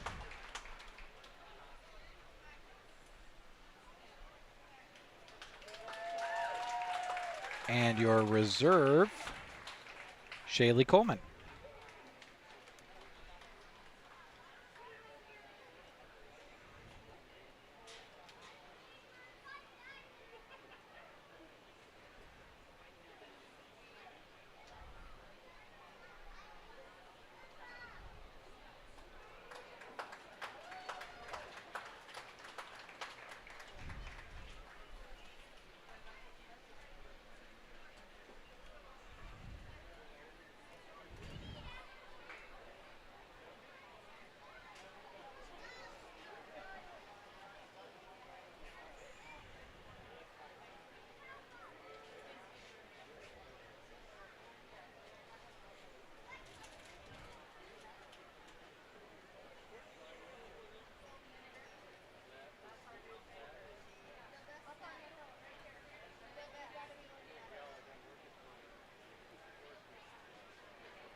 Comes our first group of bred and fed steers. Atlee Cook, James Barron, Blake Slocum, Jade Taylor, Kaylee Cook. Champion Angus Market Steer went to Judd Sterner. Reserve Angus Market Steer went to Hallie Coleman.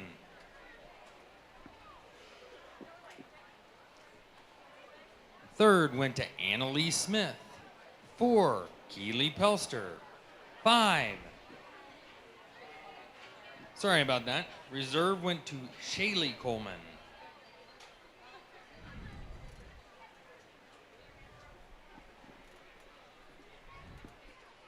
He had me a little confused there as well. Yep, Shaylee Coleman was a reserve champion. Now we're in bred and fed steers. Those last two names I didn't get to name. Maggie Peterson and Ava Bodorf out here with bred and fed steers, 1,100 to 1,286 pounds.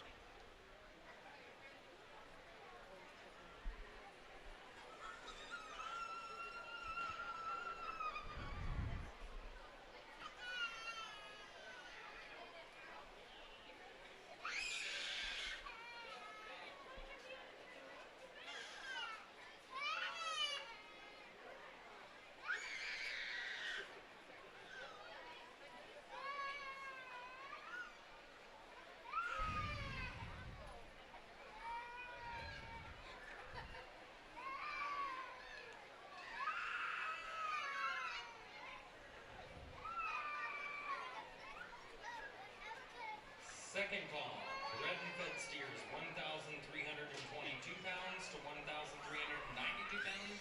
Second call. It's our first of 4 groups of bred and fed steers. 2 pounds to 1,392 pounds. First call. Shorthorn steers we've got one group of. 1,404 pounds to 1,000. And then we will round things out with Hereford steers, and that'll be the end of the 4-H beef show. We're running well behind the scheduled start time of the FFA show. That was to start at 3 p.m. We're working on almost 3:40 p.m. now, and we still have those groups that I mentioned to go for you, so I'd venture to guess we're going to be well over 2 hours behind. We might not be starting that FFA show until 5 o'clock.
think we start out with a solid calf. Our Hereford steer will go on and win the class. I think he's really complete.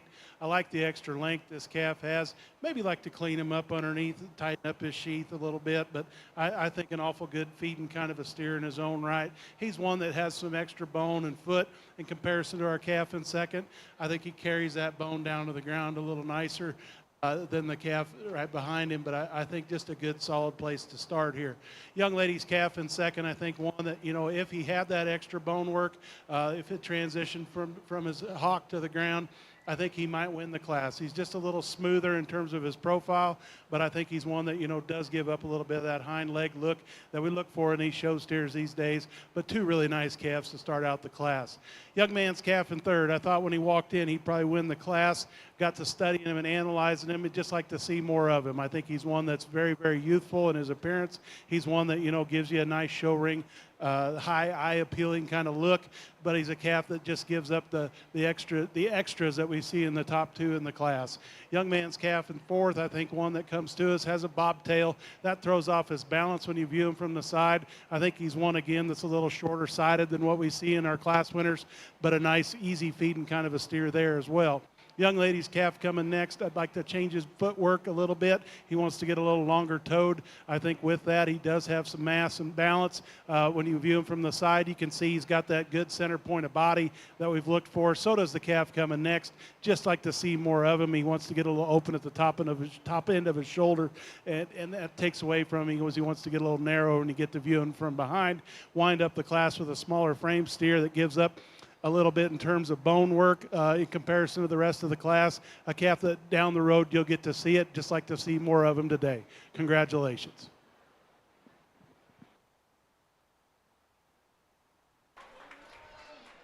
So first purple went to Maggie Peterson. Ava Bodorf with second purple. That was our first of 4 bred and fed steer groups.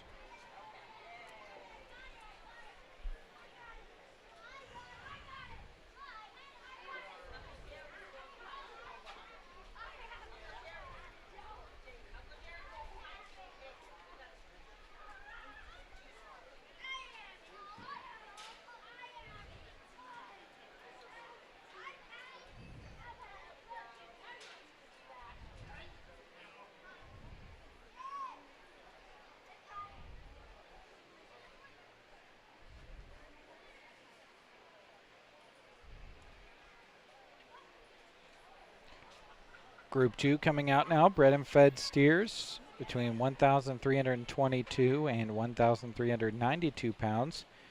Quinley Weinman, Burke Blakeman, Catherine Phelps, Emmett Grint, Blake Bodorf, Shaylee Coleman, and Dagan Dalby all out there.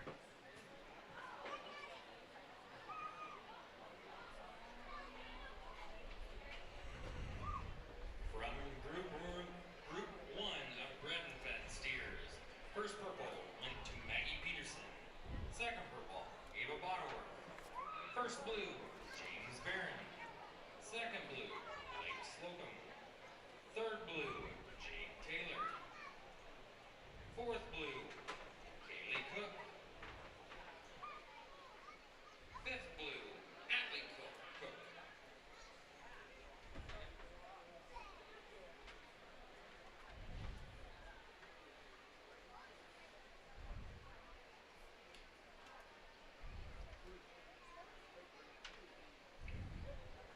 Second call, bred and fed, 1,404 pounds to 1,492 pounds.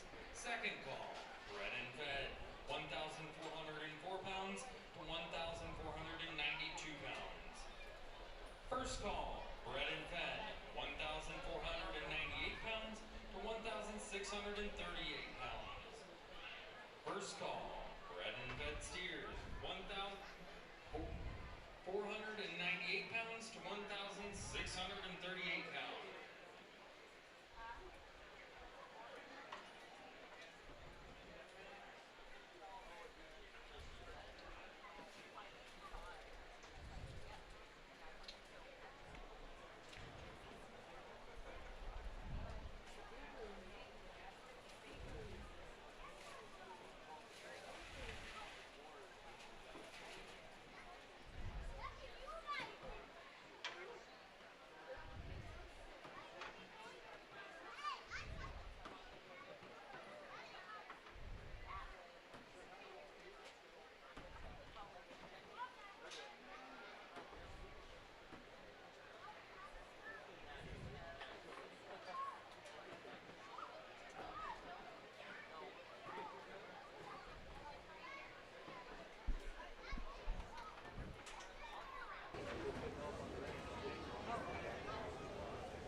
So it looks like Shaylee Coleman was first purple, Dagan Dalby was second purple. And we'll hear from the judge.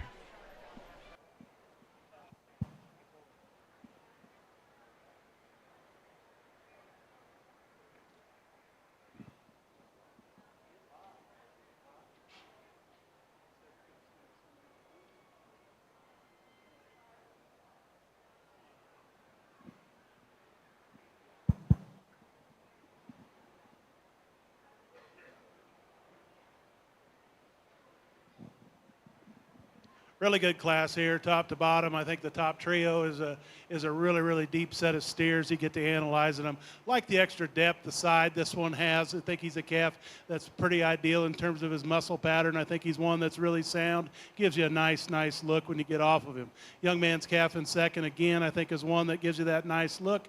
Just like to get this calf just to have a little more of him at this point in the game.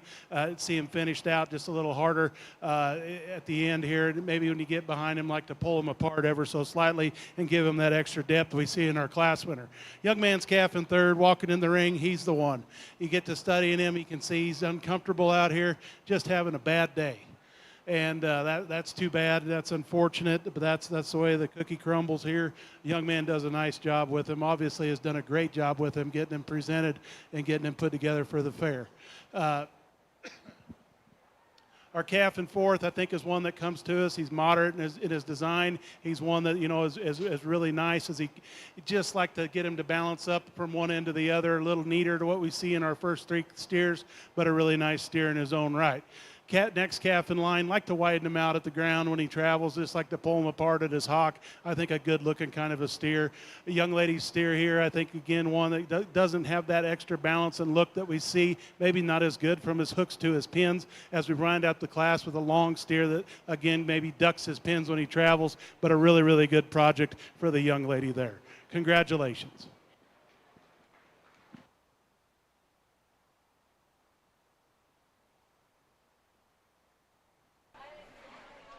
Okay, a reminder, folks, we are seconds away from hitting the 8-hour mark on Facebook.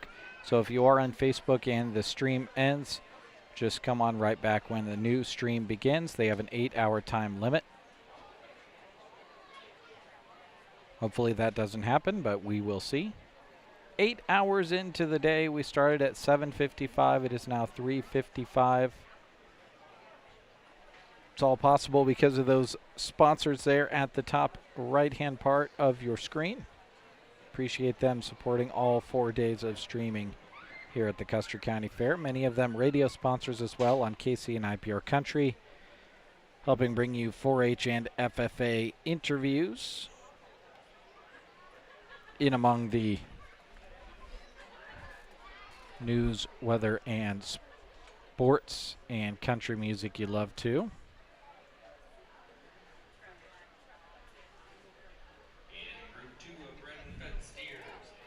First purple went to Shaylee Coleman. Second purple went to Dagan Dalby. Third purple, Burke Blakeman. First blue, Emmett Grint. Second blue, Blake Bodor. Third blue, Quenley Weinman. Fourth blue, Catherine Phelps.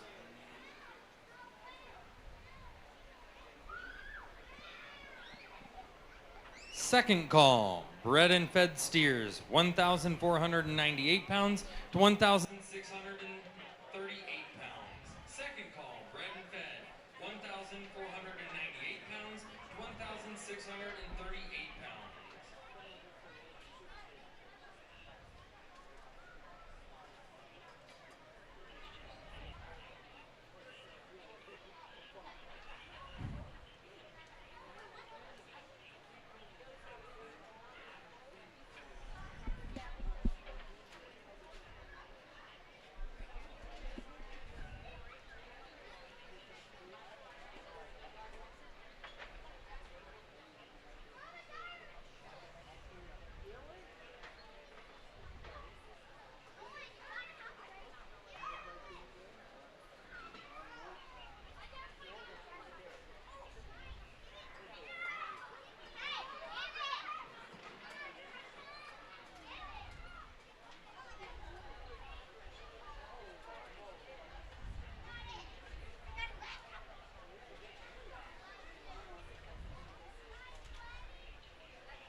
Take a moment to thank more of our Purple Ribbon sponsors for helping bring you coverage of the 2025 Custer County Fair. Central Nebraska Diesel. Renke is built durable and reliable. High-strength steel, superior engineering, and an industry-leading 10-year warranty on gearboxes. Contact Colton and find out for yourself. Thank you as well to Nebraska State Bank, your local bank serving the area since 1918. With locations in Callaway, Myrna, and Broken Bow, they have your financial service needs covered. Stop by any location today to set up free checking for personal or business needs. And thank you to C&M Auto of Broken Bow. From routine maintenance to major repairs of gas and diesel vehicles, they have you covered. They use the latest diagnostics to find the problem. They have competitive rates and offer 24-hour service to serve you at C&M Auto of Broken Bow.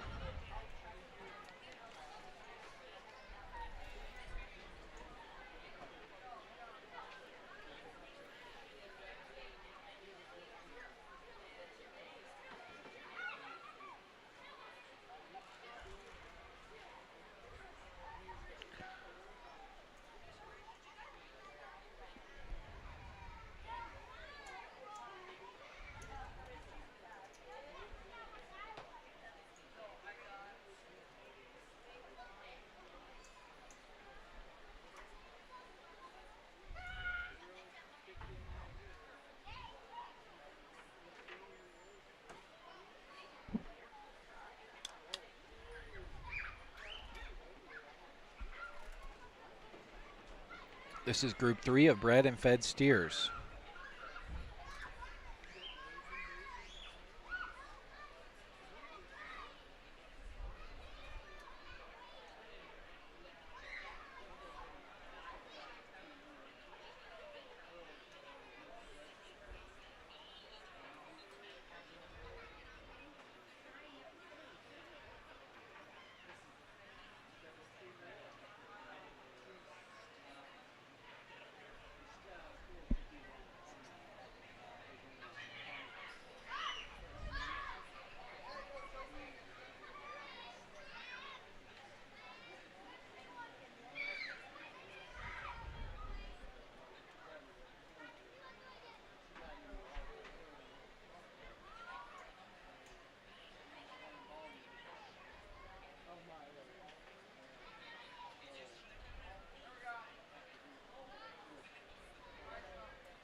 Go ahead and start out with the big steer. I think he's one that, comes to us. You get a hold of him, he'd maybe like to add a little more there, but I think a calf that, certainly has enough muscle in terms of his skeleton. I think he's one that, when you get behind him, you can see he's got that extra product. He's one that, reads really well and travels really well to ground. The young lady did a nice job getting up and getting him presented. Congratulations. Young man's calf in second, I think, is one that maybe comes to us in a little more balanced package, maybe gives up a little bit in terms of that extra skeleton that we see in our class winner. I think a good purple place and kind of a steer, though, at the county fair. As you can see, he's dead on in terms of his condition and where he's at in terms of his maturity. I like the freshness of that calf, even though he's ready to go. Young man's calf in third. Clean up his sheath. He moves up a spot. I think he's a good calf. Maybe gets a little bold in his front 1/3 in the way he's built in his chest. Underneath, I think he's one that, is fairly sound and good on a good set of feet and legs. His feet are nice and trimmed. I like that about that calf. Young man's calf in fourth. Like to clean him up in his chest. He's one that maybe just gives us a little extra underneath that you can see. He's not as trim as the others, but a good handling, good feeding kind of a steer there in fourth. Young man's calf in fifth, I think, is the one that gives up the most in terms of balance, but he has to be up there a little higher just in terms of his overall mass and good. Our pair of calves here coming out next, I think, is two steers that again just give up that center point of body that we see in the cattle ahead of them. But I think they're good feeding kind of cattle that have some weight on them at this stage in the game. Congratulations.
In Group 3 of bred and fed steers, first purple went to McKenna Weinman.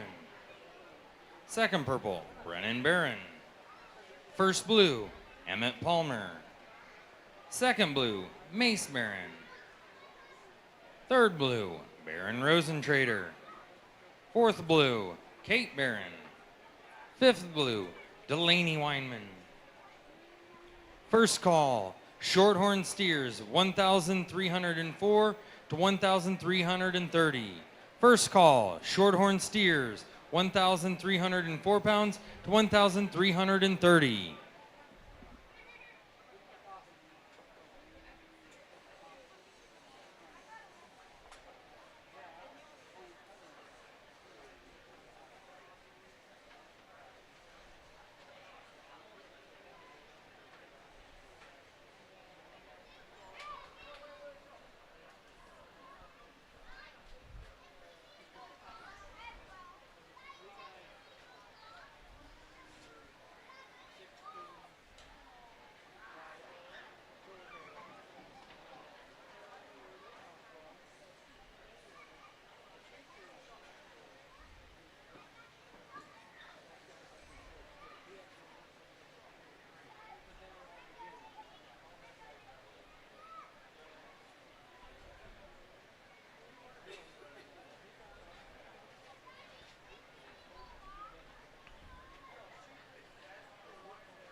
good class again. I think we're in the fed class of the fed and breds here. I think was what we discussed, but awful good calf here to start out. He's one that has that extra look.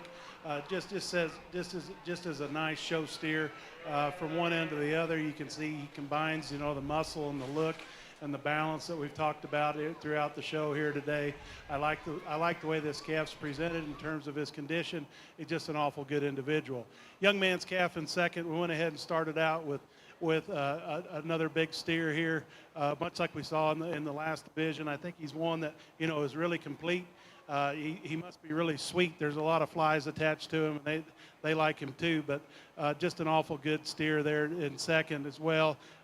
Just like his balance and his look in comparison to some of the others, maybe need a little more of his rugged build to place any higher. Young lady steer in third, I think, is one that's outlined really nice. Just like to see some more top and pop when you get behind him. I think he's one that gives up a little bit in terms of bone work to the two cattle ahead of him, but a really nice steer. Young man steer in fourth, I think, comes to us. He's the moderate calf of the class. I think he gives up a little bit in terms of that extra balance that we see, especially in our class winner. I think just a nice kind of a steer there. Young lady steer, I think, is one that gives up that extra bone that we saw, but a calf that I think is certainly adequate in terms of the amount of muscle in relation to his skeleton as he walks out the ring. And we wind up the class with the young lady steer, I think a big, bold, massive individual, going to go on and hang up and be pretty tough to beat hanging on the rail, but get out here in the ring, he just gives up that extra balance and look that we saw in the cattle ahead of her. Congratulations to this class.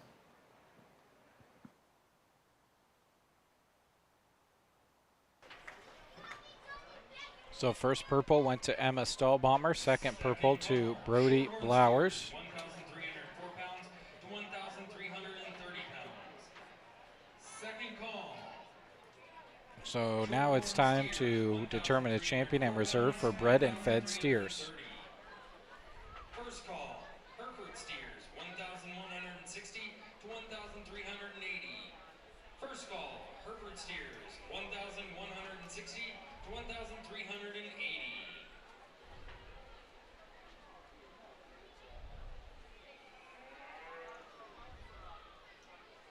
From Group 4 of bred and fed steers, first purple went to Emma Stahlbaumer. Second purple, Brody Blowers. First blue, Bree Blowers. Second blue, Cash Gracie. Third blue, Quinn Rosentrader. Fourth blue, Elizabeth Phelps.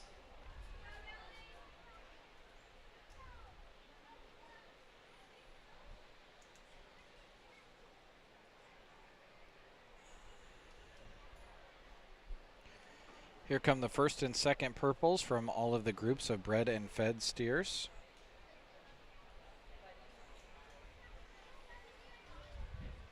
As all of our purple bred and fed steers are in the ring, we'd like Won't to take too long before we hear from our judge because he has sponsor already talked on all of these. We'd like to also thank the reserve bred and fed steer banner sponsor, 450 Ag, Sandy Priest and Mallory Kuski.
Well, again, I think a really good division from top to bottom. We can bring them back out here. You certainly aren't disappointed with what you got. I think there's some consistency just in terms of quality from top to bottom out here right now. And there are 4 class winners and our 4 seconds. You really have to say your hats off to these guys. This is a neat program, one that I encourage you to get into just because it kind of shows. I think you do a record book and all that too along with it. But it shows you the dollars and cents that goes into this deal, and a lot of times people don't realize what it's all there. We talked to cattle real quick. I think I really like the Hereford steer back out here again. I think he's really consistent, just a high quality individual. He's really long, and he had that extra bone to go ahead and excel in his class. The calf out of the second class I thought was a really complete, really deep sided, really easy feeding kind of a steer. I think the young lady's done a heck of a job getting him to this point. Our calf out of the third class, I felt like he was the biggest skeleton calf that was in the ring at the time. I think he was one that could maybe use a little more in terms of condition, but I think a really nice outline kind of a steer. And then we wind up with just a super complete, super good kind of a calf. He's sound in his angles and the way he travels. I really like this steer. Young lady, stay right here. You'll be our champion. Congratulations.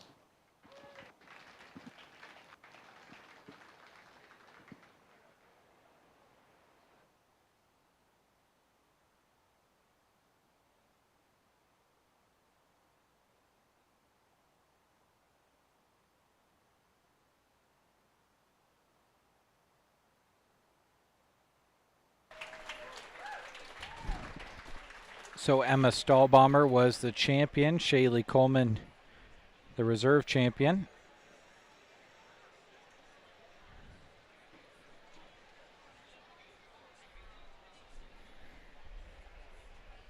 That will move us on to shorthorn steers. One group. Just 3 in the group will determine a champion and a reserve champion. Again, if you're tuning in for FFA beef, we're running behind, significantly behind. According to the schedule, we were to start that at 3 if we were on time. But we've still got plenty of 4-H beef coming your direction.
Here comes that group of shorthorn steers.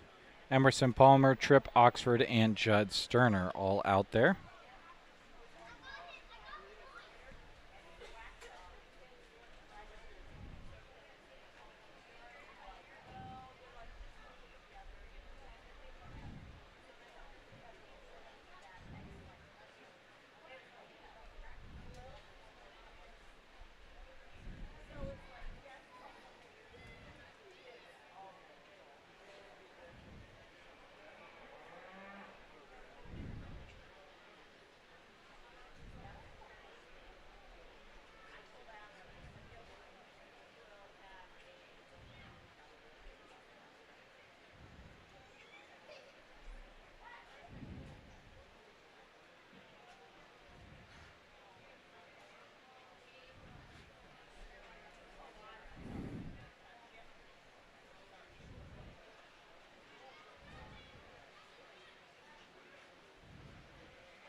pounds to 1,380 pounds. One group of 3 shorthorn steers, as you see. We'll have a champion and a reserve out of this group.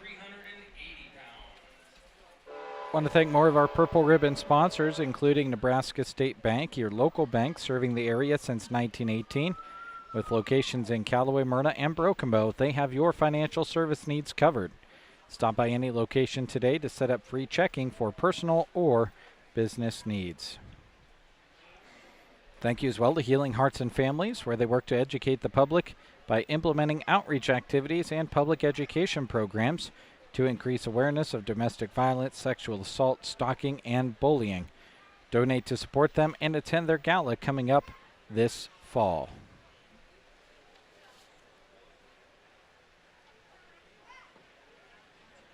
Hotter day today than it was yesterday just because there's not as much of a wind. There's a slight breeze. That's really about it. Thank you as well to Sargent Irrigation with 9 locations in Nebraska and Iowa. They offer well drilling and pumping services. Find them online or on Facebook. They're proud of the participants who worked so hard for fair.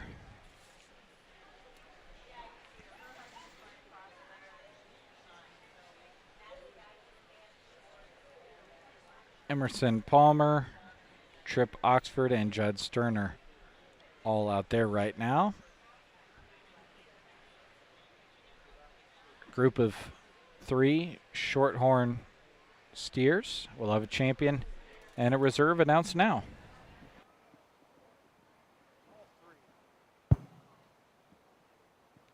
Three really nice steers out here. We're going to go with 3 purples. I went ahead and started out with the young man's white steer. I think he's just a little more square in terms of from his hooks to his pins. I think he's one that's very, very ideal in terms of the way he handles. I think a calf that just excels the class in terms of feet and bone work. He's one that, you know, when he goes around the ring, he does so relatively handily. I just think he's an awful good, awful complete kind of a steer, and I really like the way this guy likes to hold his head up when he's walking around the ring. He's just a proud white steer. Young man spotted calf, I think, comes in a close second. I think if you can change this calf out of his hock, push that hock in, give him just a little more of that rear quarter that we see in our white calf, he might go on and excel. Just a nickel softer there in the center point of his body. Like to change the way this spot and everything kind of ties into his hip, and maybe it throws it off, maybe it doesn't. But I think an awful, awful good steer. All 3 of these steers handled ideally, I felt, so we went ahead and gave them all purple. Young lady's roan steer, I think one that comes out here with a little more framework than we see in their top 2 cattle. I think he's a good kind of a calf. He's got plenty of rib. He's one that when you get behind him, he just wants to get a little peaked in terms from his hooks to his pins. Maybe like to widen him out at his pin set ever so slightly, but a really, really good class of steers here in our Shorthorn show. Congratulations.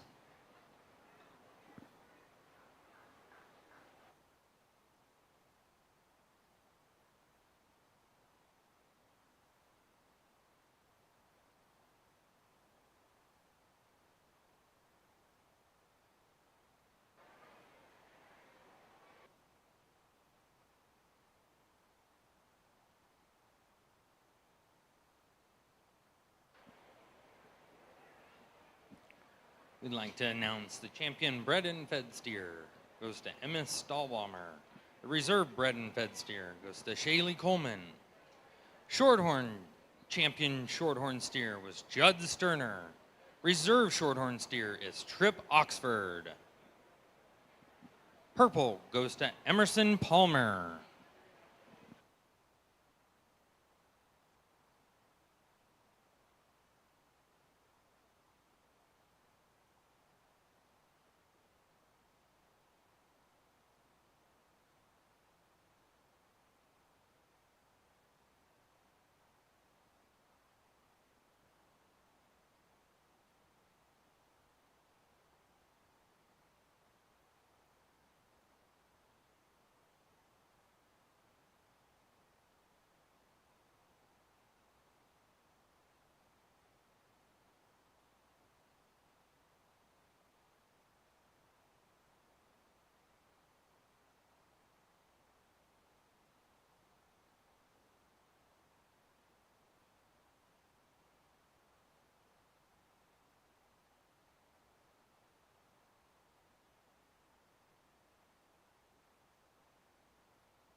This is our one and only group of Hereford steers coming out. 1,160 pounds to 1,380 pounds. And we're getting down to an exciting time because champion and reserve champion Hereford will be chosen. Then we will choose our overall and overall reserve market beef, which is my favorite part of today. Exciting to see them all compete against each other. See the judge make that nearly impossible decision between a lot of champion cattle.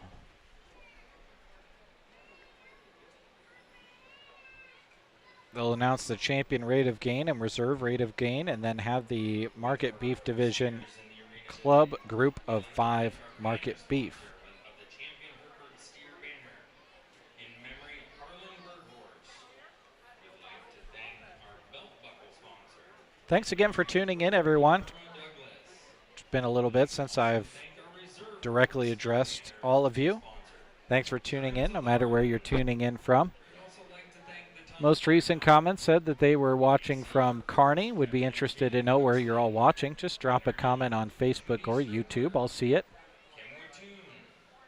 Would love to know where you're watching from. Had a comment yesterday that they were watching from West Africa.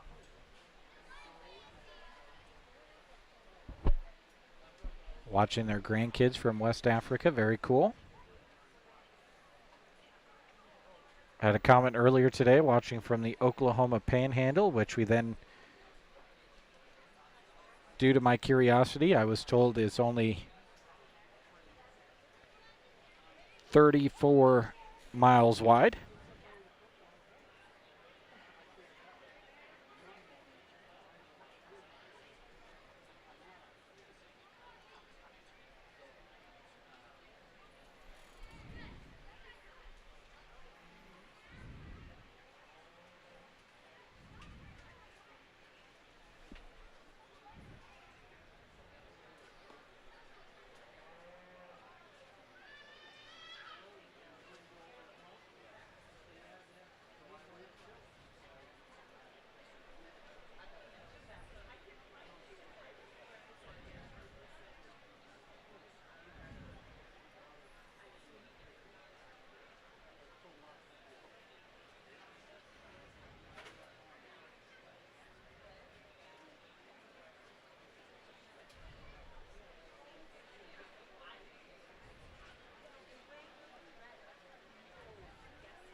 In this group, Aubrey Eberly, Addison Stump, Blake Slocum, Ruby Slocum, Avery Ostran,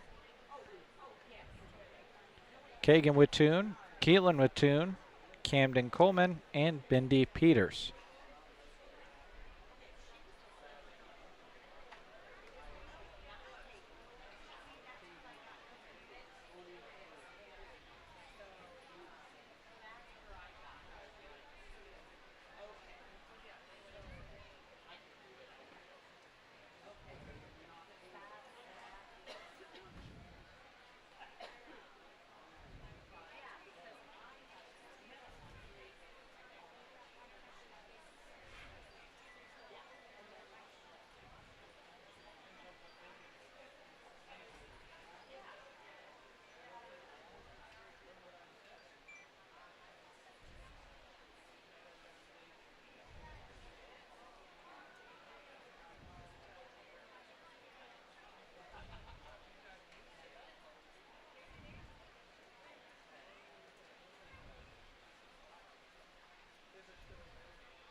Again, this is our only group of Hereford steers. We will determine a champion and a reserve, and then it will be time for overall market beef.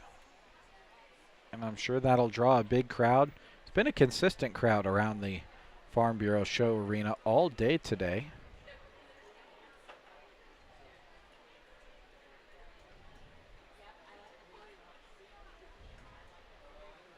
Been a really good crowd. Avoiding the sun as much as they can. Stands have been packed.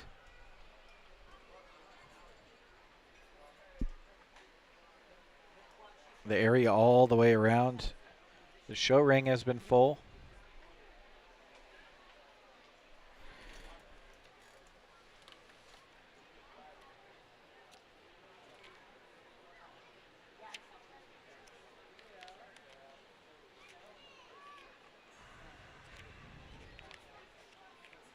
Second call have all grand and reserve champions from previous groups.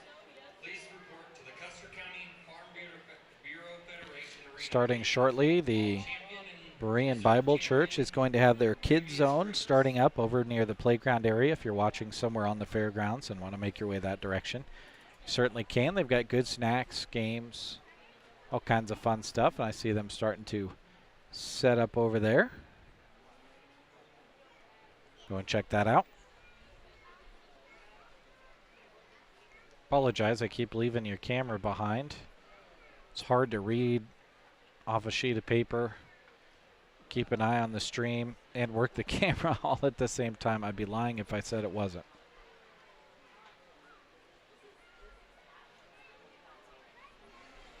These are the three that are left.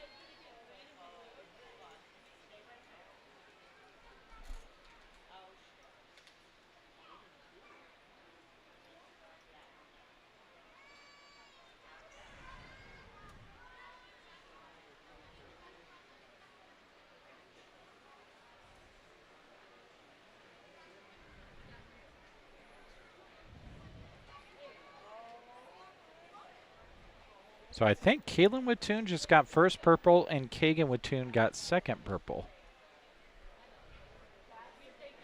Let's see if I got that right. I think I did, according to the ear tag that the steers are wearing.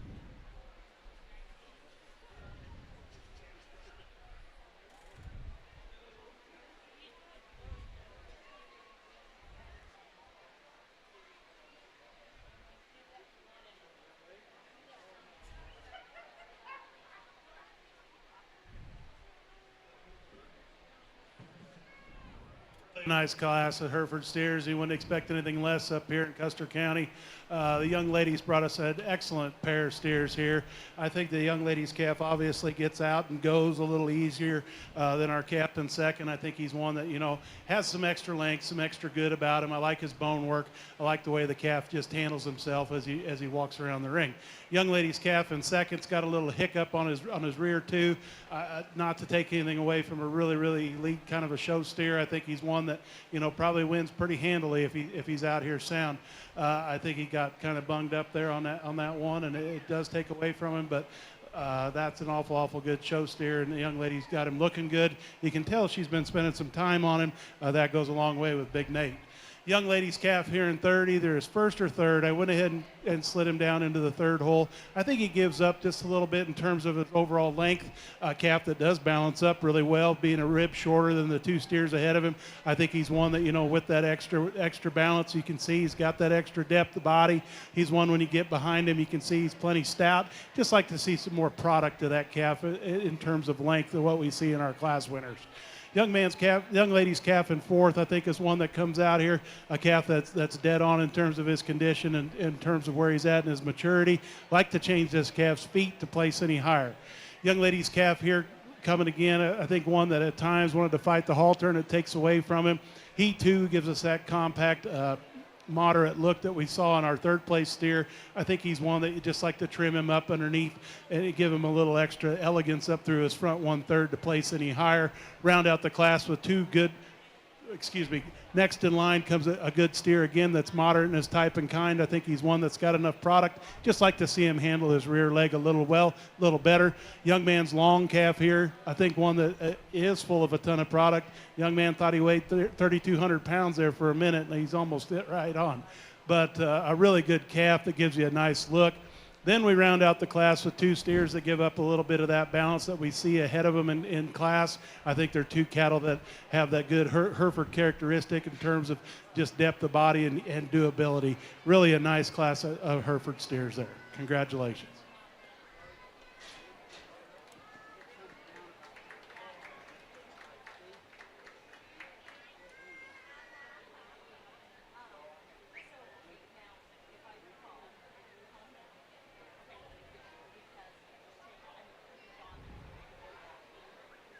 Okay, so Keelan Wittoon was the champion,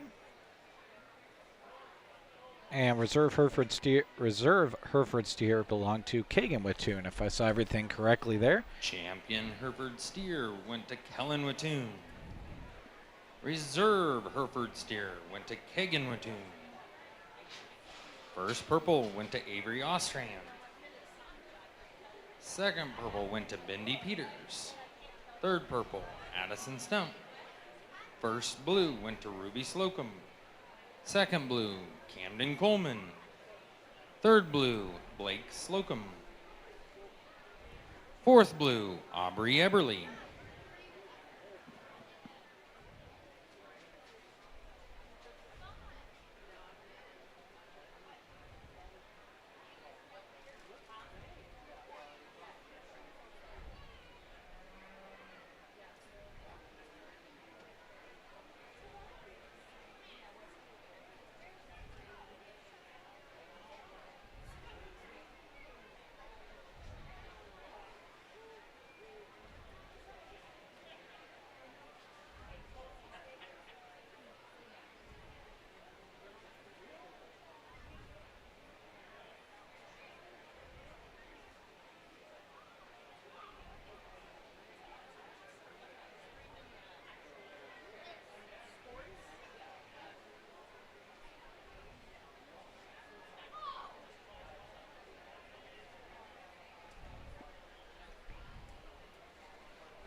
Time for overall market beef.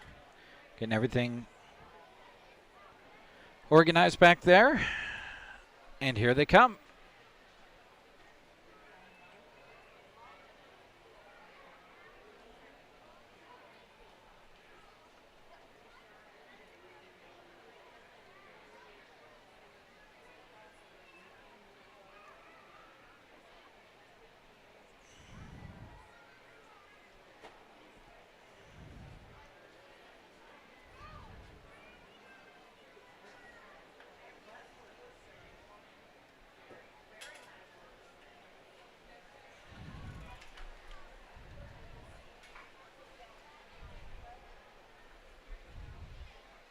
I thought anyway.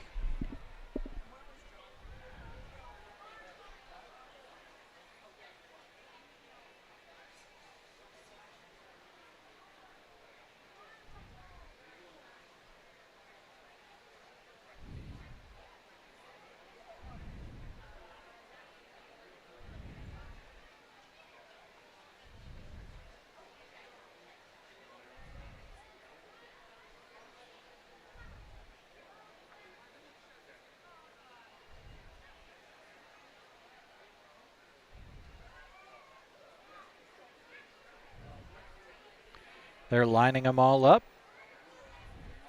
getting them all out there and ready. And overall will be determined. All righty, entering the Custer County Farm Bureau Arena today, we have the champion market heifer, who is shown by Talon Tobias of Middle Loop 4-H Club. The calf's name is Pearl and weighs 1,156 pounds.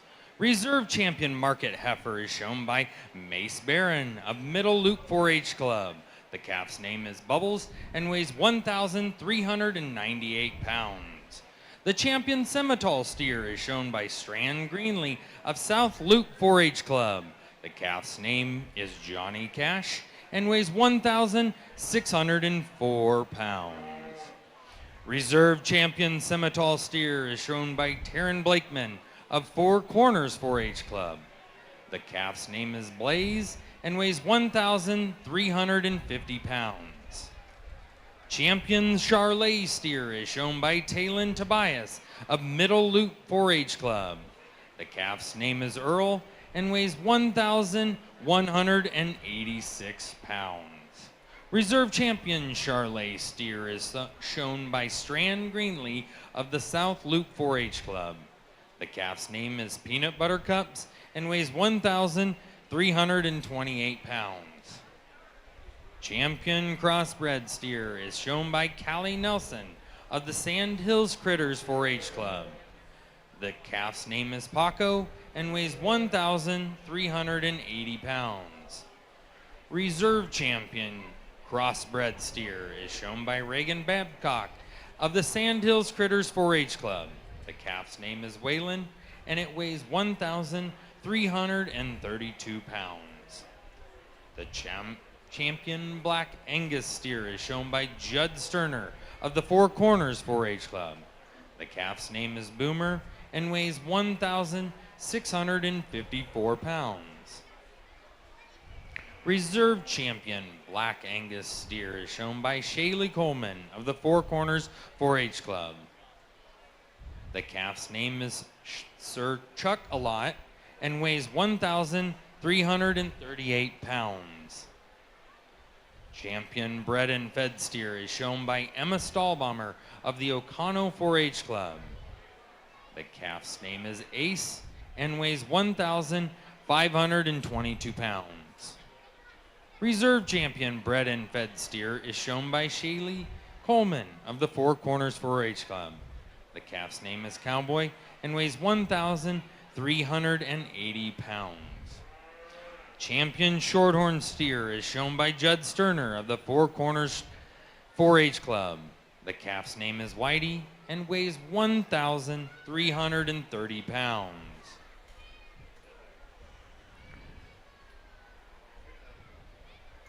Reserve champion shorthorn steer is shown by Trip Oxford of the Ansley Junior Livestock 4-H Club. The calf's name is Will and weighs 1,326 pounds. Champion Hereford steer is shown by Kellen Mattoon of the South Loop 4-H Club. The calf's name is Poker and weighs 1,304 pounds. Reserve champion Hereford steer is shown by Kegan Mattoon of the South Loop 4-H Club. The calf's name is Buddy and weighs 1,298 pounds.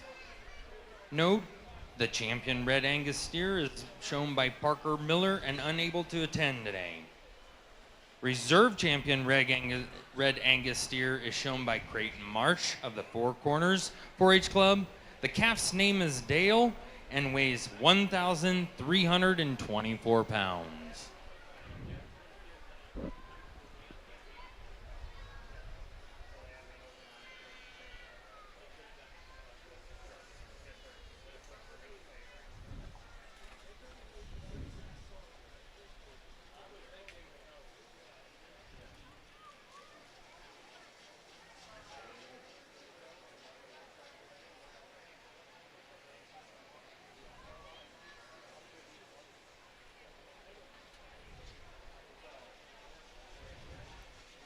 Overall market beef time, it's all led to this throughout the day here in the 4-H Beef Show.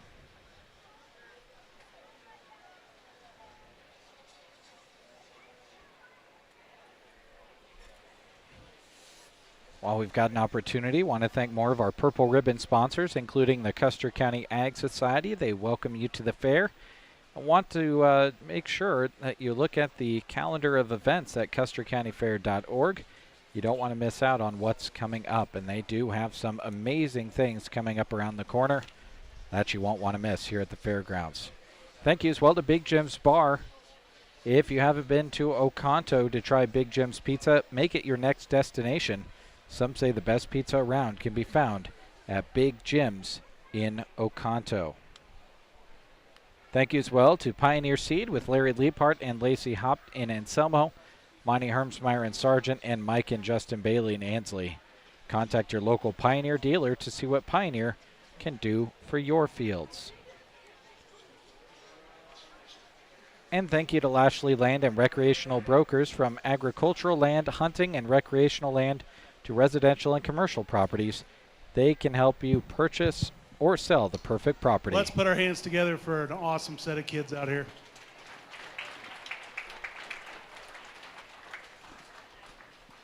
You know, what a great county fair, a county fair that probably rivals the Nebraska State Fair in terms of quality, you know, from top to bottom.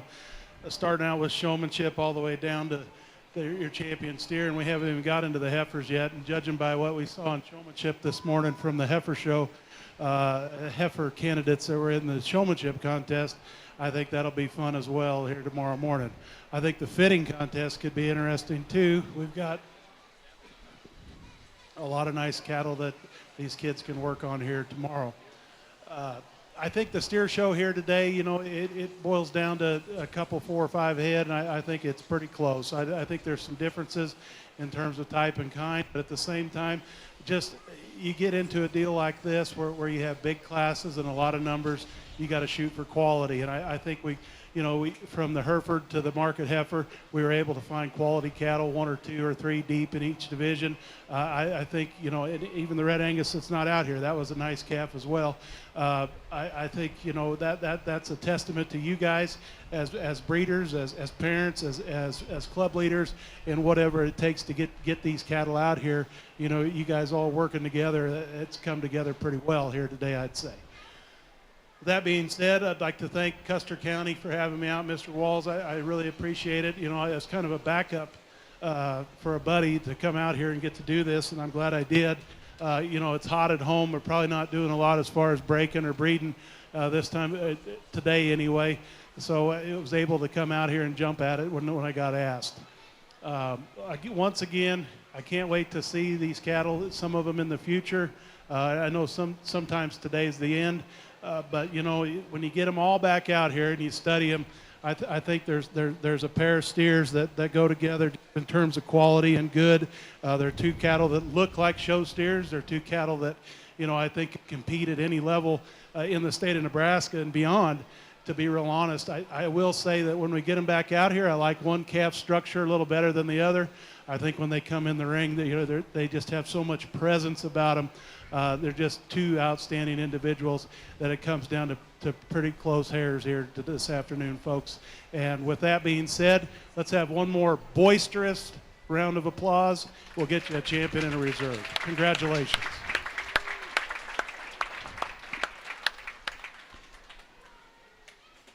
All right, it's all led to this. We'll follow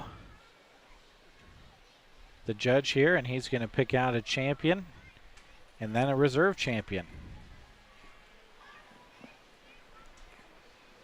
While a judge makes his final selection, we'd like to thank our grand champion market beef banner sponsor, Steve Horn Family. We'd also like to thank our reserve champion market beef banner sponsor, Dean Horn Family.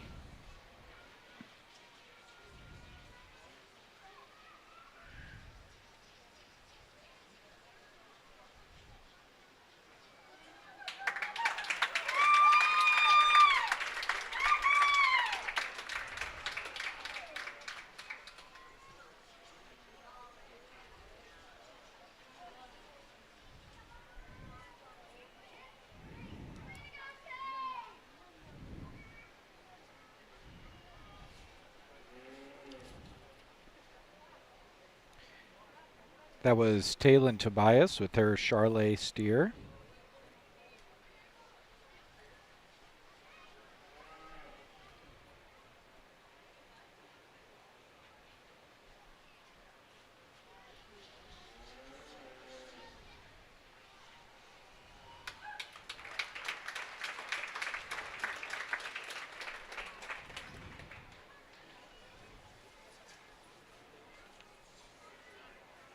And your reserve champion, sorry, I gotta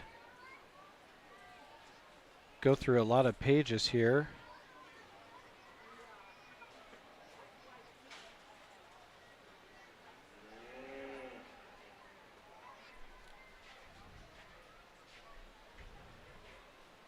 Callie Nelson.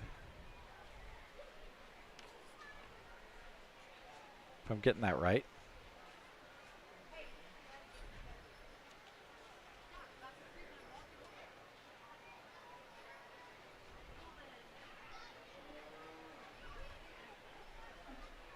Yeah, Callie Nelson. Congratulations.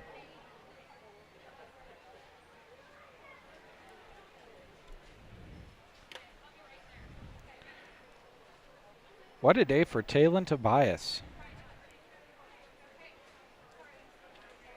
Taylon was the champion junior showman,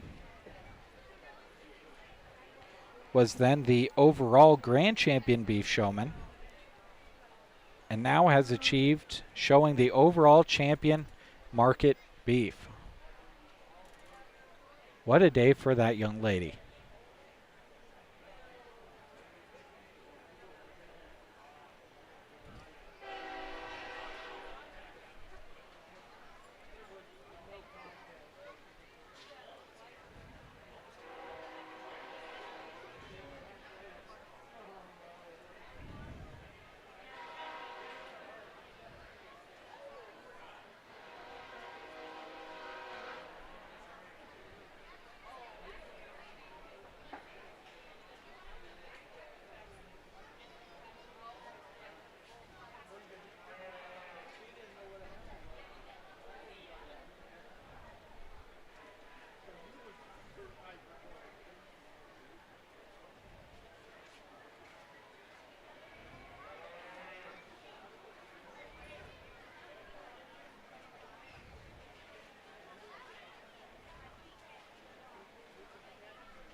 Overall champion market beef was shown by Taylon Tobias. Overall reserve market beef is Callie Nelson.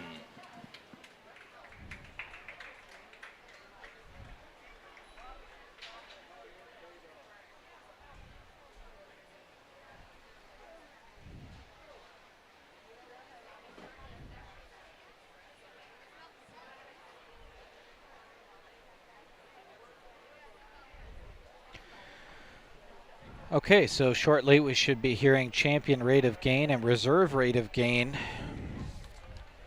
While we're waiting on that, we want to thank a couple more Purple Ribbon sponsors, including Prott Irrigation, the Adam Prott. Whether it's a quick repair or a full upgrade, Renke and Prott Irrigation stand behind every system they touch. Thank you as well to Trotter Service and Trotter Fertilizer in Broken Bow. Thanking everyone for their business at all of the surrounding Trotters locations. Whether you're visiting Trotter Service, Trotter Fertilizer, or one of the many Trotters Woe and Goes, they have enjoyed serving you and Central Nebraska since 1962. All righty, 2 announcements, please. Right now, Troy will be announcing the champion and reserve champion rate of gain. We'd also like to announce that tonight's bullfighting has been postponed until tomorrow night, same time. Tickets will work tomorrow, but due to weather, tonight's bullfighting has been postponed to tomorrow night.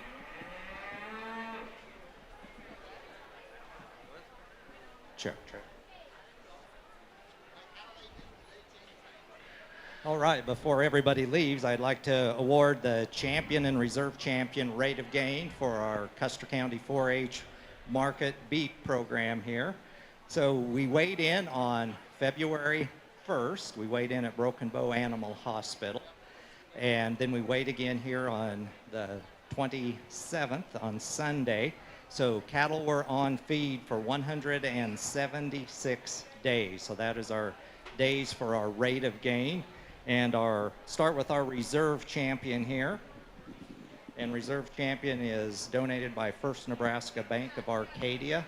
So reserve champion goes to Hayden Kristen.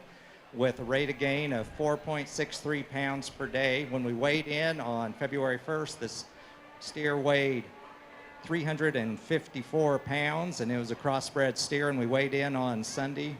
It weighed 1,168 pounds. So again, 4.63. So congratulations to Hayden, and thank you to First Nebraska Bank of Arcadia. So come on out, Hayden.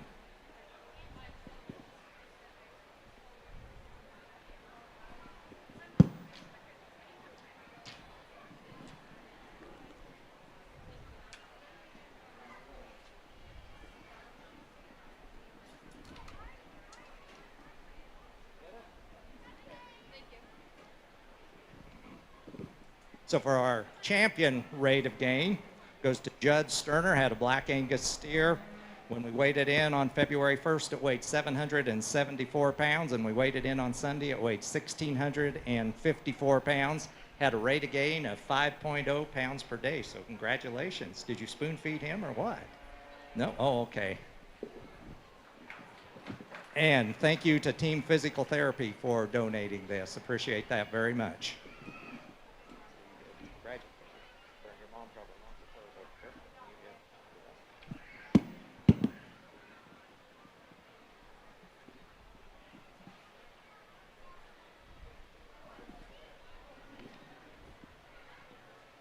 Next up, we're going to have our Club Group of 5 market beef. Club Group of 5 market beef.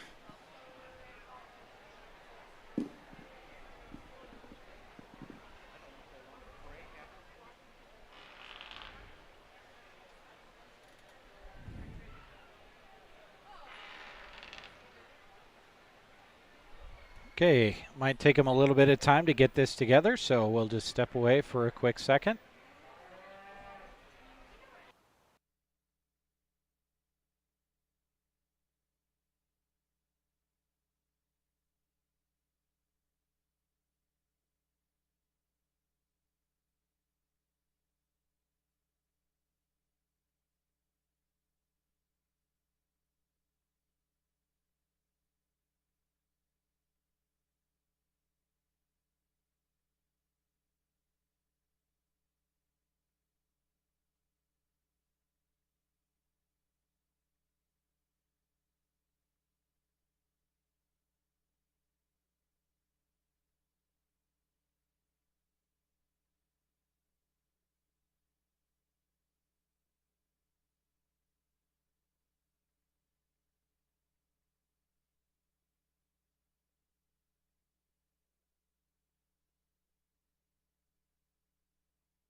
I'm only seeing 2 of the 5 groups of 5 out here competing.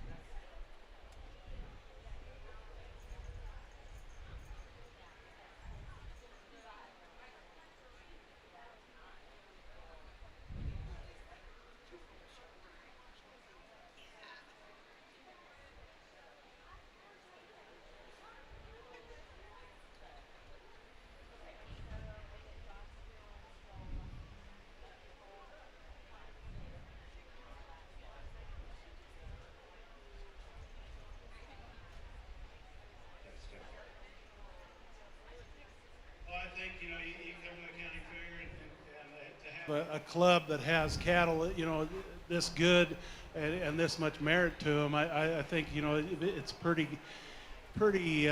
interesting to get to come out here and judge, because you look at these two groups when you come, when you're at the Denver Stock Show or at the old Chicago show, you talk about uniformity and just the cattle all kind of tying together, and I think the group on the right probably does that a little bit better than the group on the left. But if you talk about, merit and what these calves have done all day today, I think the group on the left, is probably the one you lean towards. So, Mr. Waltz, do you have any recommendations here? Do we need to ask Chat GHPTW or whatever that is, which way you're supposed to lean towards? I don't know. I'm going to go ahead and go with merit today. You guys will be our champion. You'll be reserved. Congratulations.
Okay, so a break and then FFA coming your direction. We're running just over 2 hours behind what was listed on the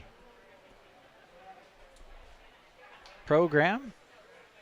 So we'll get started with that here shortly. We'll be right back.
Graduating there in 2002, and owner of Colt Cattle in Garland, Nebraska. Nate and his family own and operate Colt Cattle, where they sell and exhibit livestock all across the country. They have several sales each year, which include all breeds.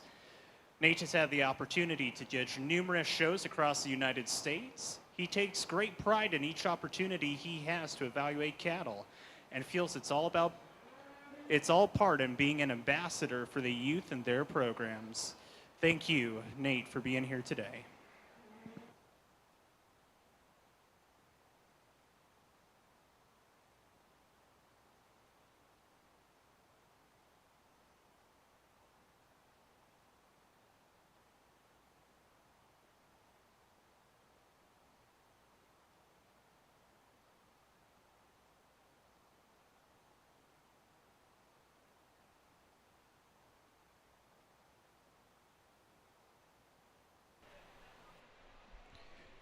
All right, here we go.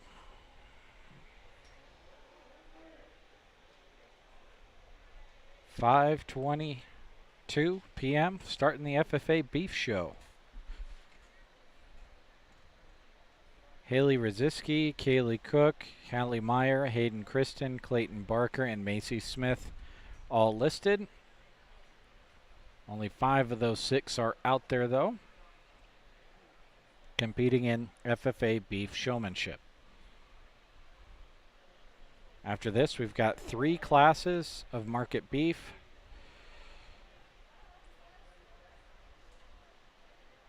One class with 3 entries, 1 class with 2, and 1 class with 1 entry.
Thanks for tuning in, Joan. Thanks for watching from Massachusetts. Custer County, your hometown? Your home county?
Oh, Joan, yeah. From Lexington, Dawson County. Glad to have you watching along. I think Dawson County Fair just wrapped up, if I am not mistaken, last week.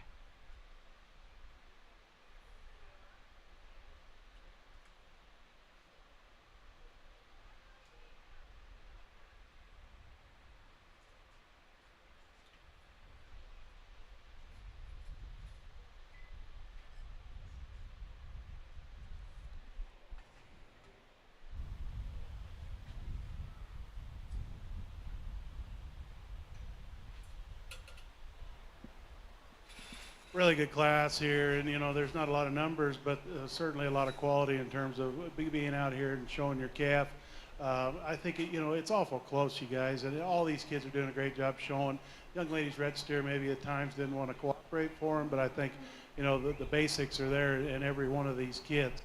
Um, with that being said, you go back to just asking questions to the kids, and it kind of you know, separates it out a little bit there at the end, and they all did a great job answering their questions. And I'll just tell you, it does get really close from top to bottom. But young man, you'll be our champion, and the young lady with the black steer will be our reserve.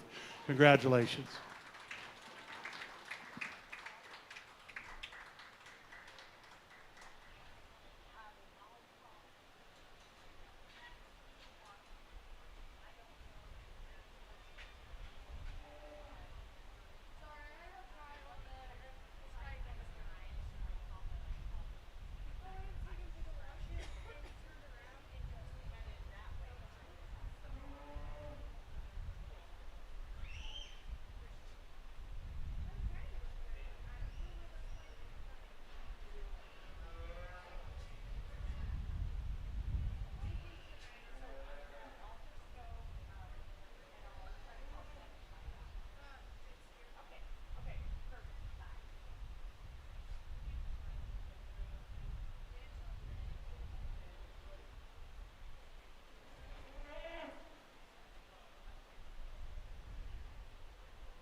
So FFA Beef Showmanship has wrapped up. We'll hear the announcement here shortly of who achieved what.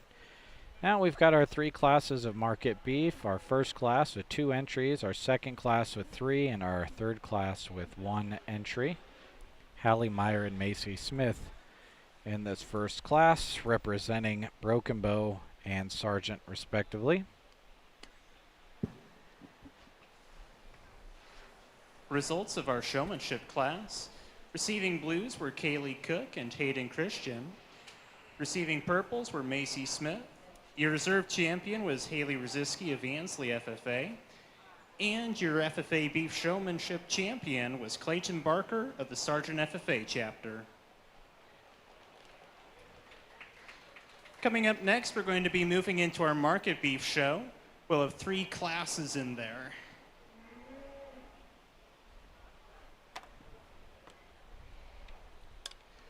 Class number 1's coming in, single entry.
Well, really good market heifer representative out here. I asked the young lady, what she would change about her.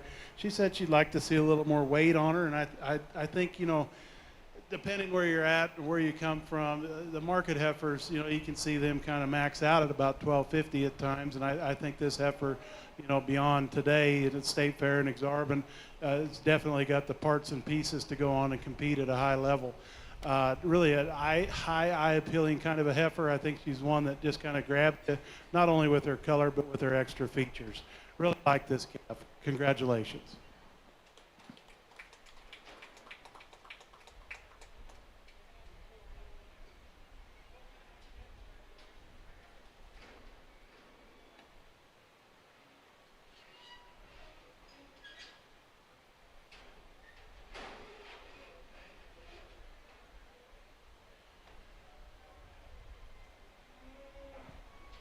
Results of that first class, we had Macy Smith as your champion. Coming in next, we're going to have our second class of market beef. Weights ranging from 1146 to 1222. 3 entries in the class.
Another trio of steers. I think we start out with the yellow calf. He comes to the top for us out here today. I think he's one that, is bold sprung. He's big top, big hind quartered, a calf that, you like the way he travels on his rear too. Maybe like to square him up when he goes off his fronts. So just wants to pigeon toe ever so slightly out here in the sand at times. But I think, on the standstill, pretty hard pretty hard to poke a hole in that guy. Young lady's red steer, I think, just gives us a little more in terms of product, a little more in terms of depth of body.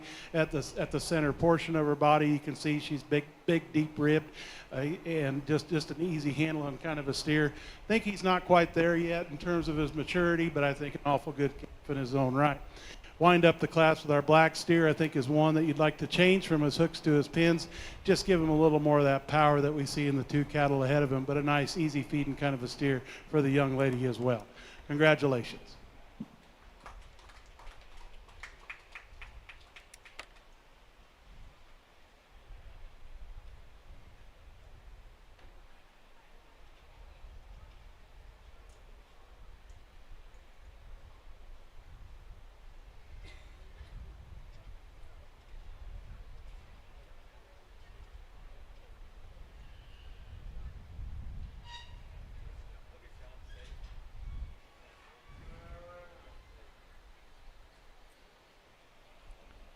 One more class of market beef to go.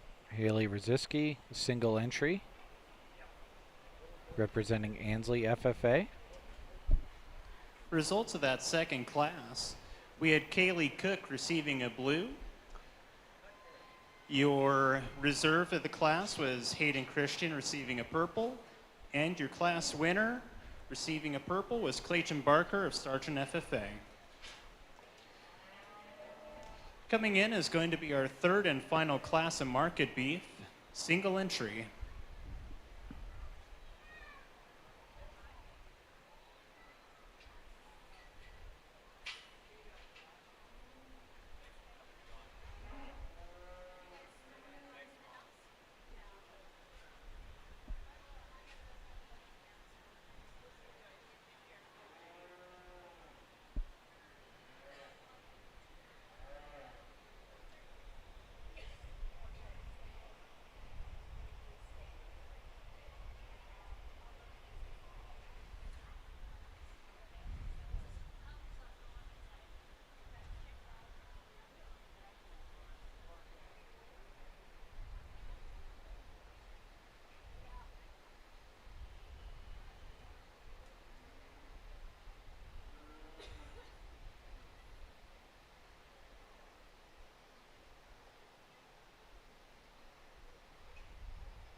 Just a single entry again, and I think, one that I feel like can stand some competition. He's at 13-15 out here today, and pretty close to being finished. I think he's one that, you have to appreciate his overall length of side. You have to appreciate his depth of body. He's one that's neat and trim up through his front 1/3.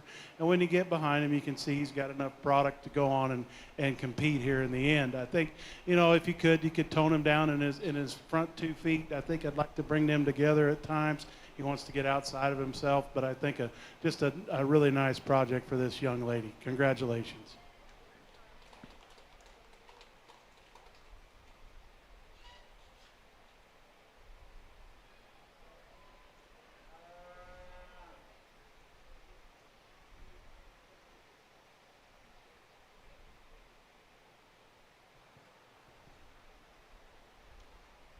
Results of that third class, congratulations to Haley Rosiski for receiving purple and being your class winner. Coming back into the arena now, we're going to have the champions of our market classes for the selection of our overall market steer.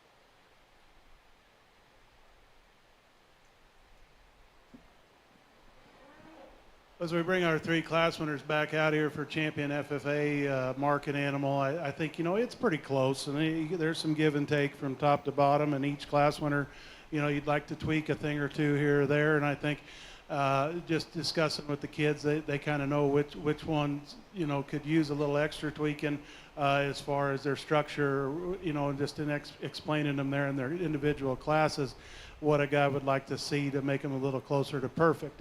I think, the first heifer we started out with, just striking, like I said, just from the side, a heifer that gives you that ultra cool look up through her front 1/3.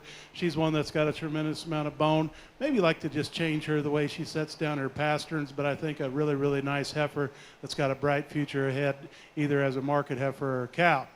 Young man steer, I think, comes out here. He's a war horse just in terms of his overall presence. I think he's one that gives you a nice look when you view him. When you get behind him, you can see he's got plenty of pop to him. Change that calf, you're sure. You'd like to maybe just square him up in his front too when he travels and maybe wants to pigeon toe ever so slightly, but I think an awful good calf in his own right, an awful good calf that could survive a lot of competition. Young lady's black steer, again, we'd like to tone him down in his front too. Maybe like to give him just a little more softness to the angle of his knee and his shoulder at times. But I think, as far as going out and traveling, this calf does handle himself pretty well. He's at 13-15 today, and I think he's pretty close. Just like to see a little more punch on his side. As you study him, he's big topped, he's big quartered. Just like to see that carry down his side a little deeper. But 3 really nice calves out here. Old Red is over here. Deep-sided, good feeding kind of a calf. I think got plenty of thickness. That one's going to hang as good a carcass as any of them in the end, I feel, also. So let's give these kids a round of applause. Like I said, there's some give and take. We'll get you a champion in reserve. Congratulations.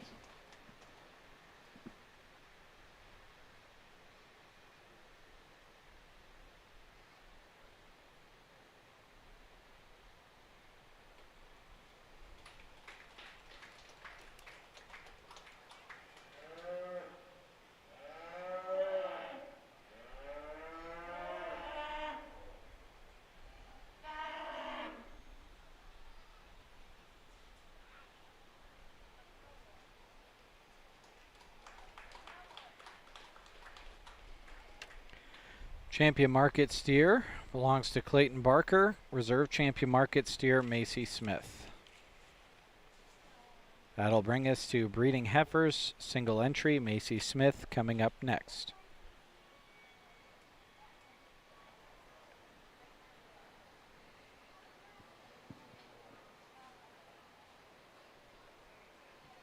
Congratulations to all of our market beef exhibitors. Results from that drive, we had your reserve champion exhibited by Macy Smith and your champion market steer from Sergeant FFA, Clayton Barker.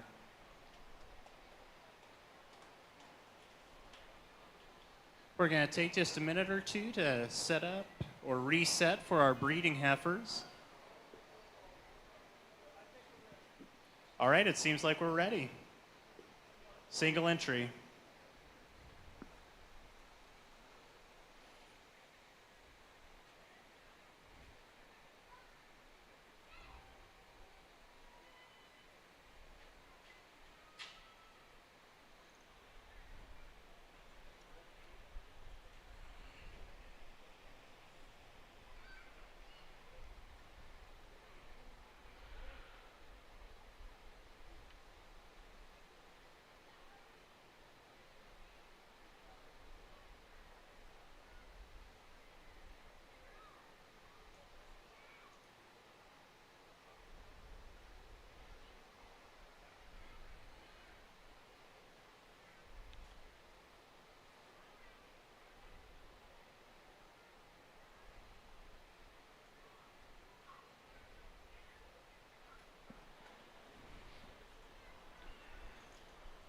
Just a single entry out here in our breeding heifer show, and I think, one that, again, could stand some competition. She's a commercial heifer. The young lady's got her ideal in terms of her condition, like the depth of body and the balance that this female has.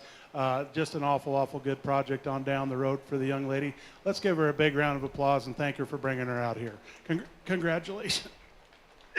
Congratulations.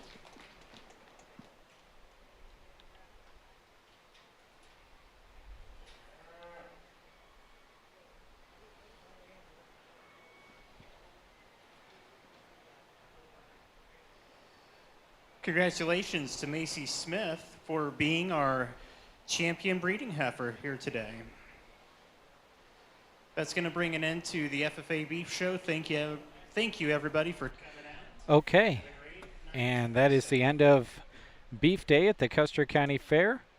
We'll talk to you tomorrow for another full day right here on the Sand Hills Express YouTube and Facebook pages. As we close out, we want to again thank our wonderful Purple Ribbon sponsors, Custer Public Power District, Full Circle Irrigation of Litchfield and Broken Bow, Moline Seed and Fence of Gothenburg and Thedford, Big Jim's Bar of Oconto, Pioneer Seed in Sargent, Anselmo, and Ansley, Prot Irrigation, Lashley Land and Recreational Brokers, Trotter Service and Fertilizer of Broken Bow, the Custer County Ag Society, C&M Auto of Broken Bow, Nebraska State Bank, Healing Hearts and Families, Sargent Irrigation, and Central Nebraska Diesel.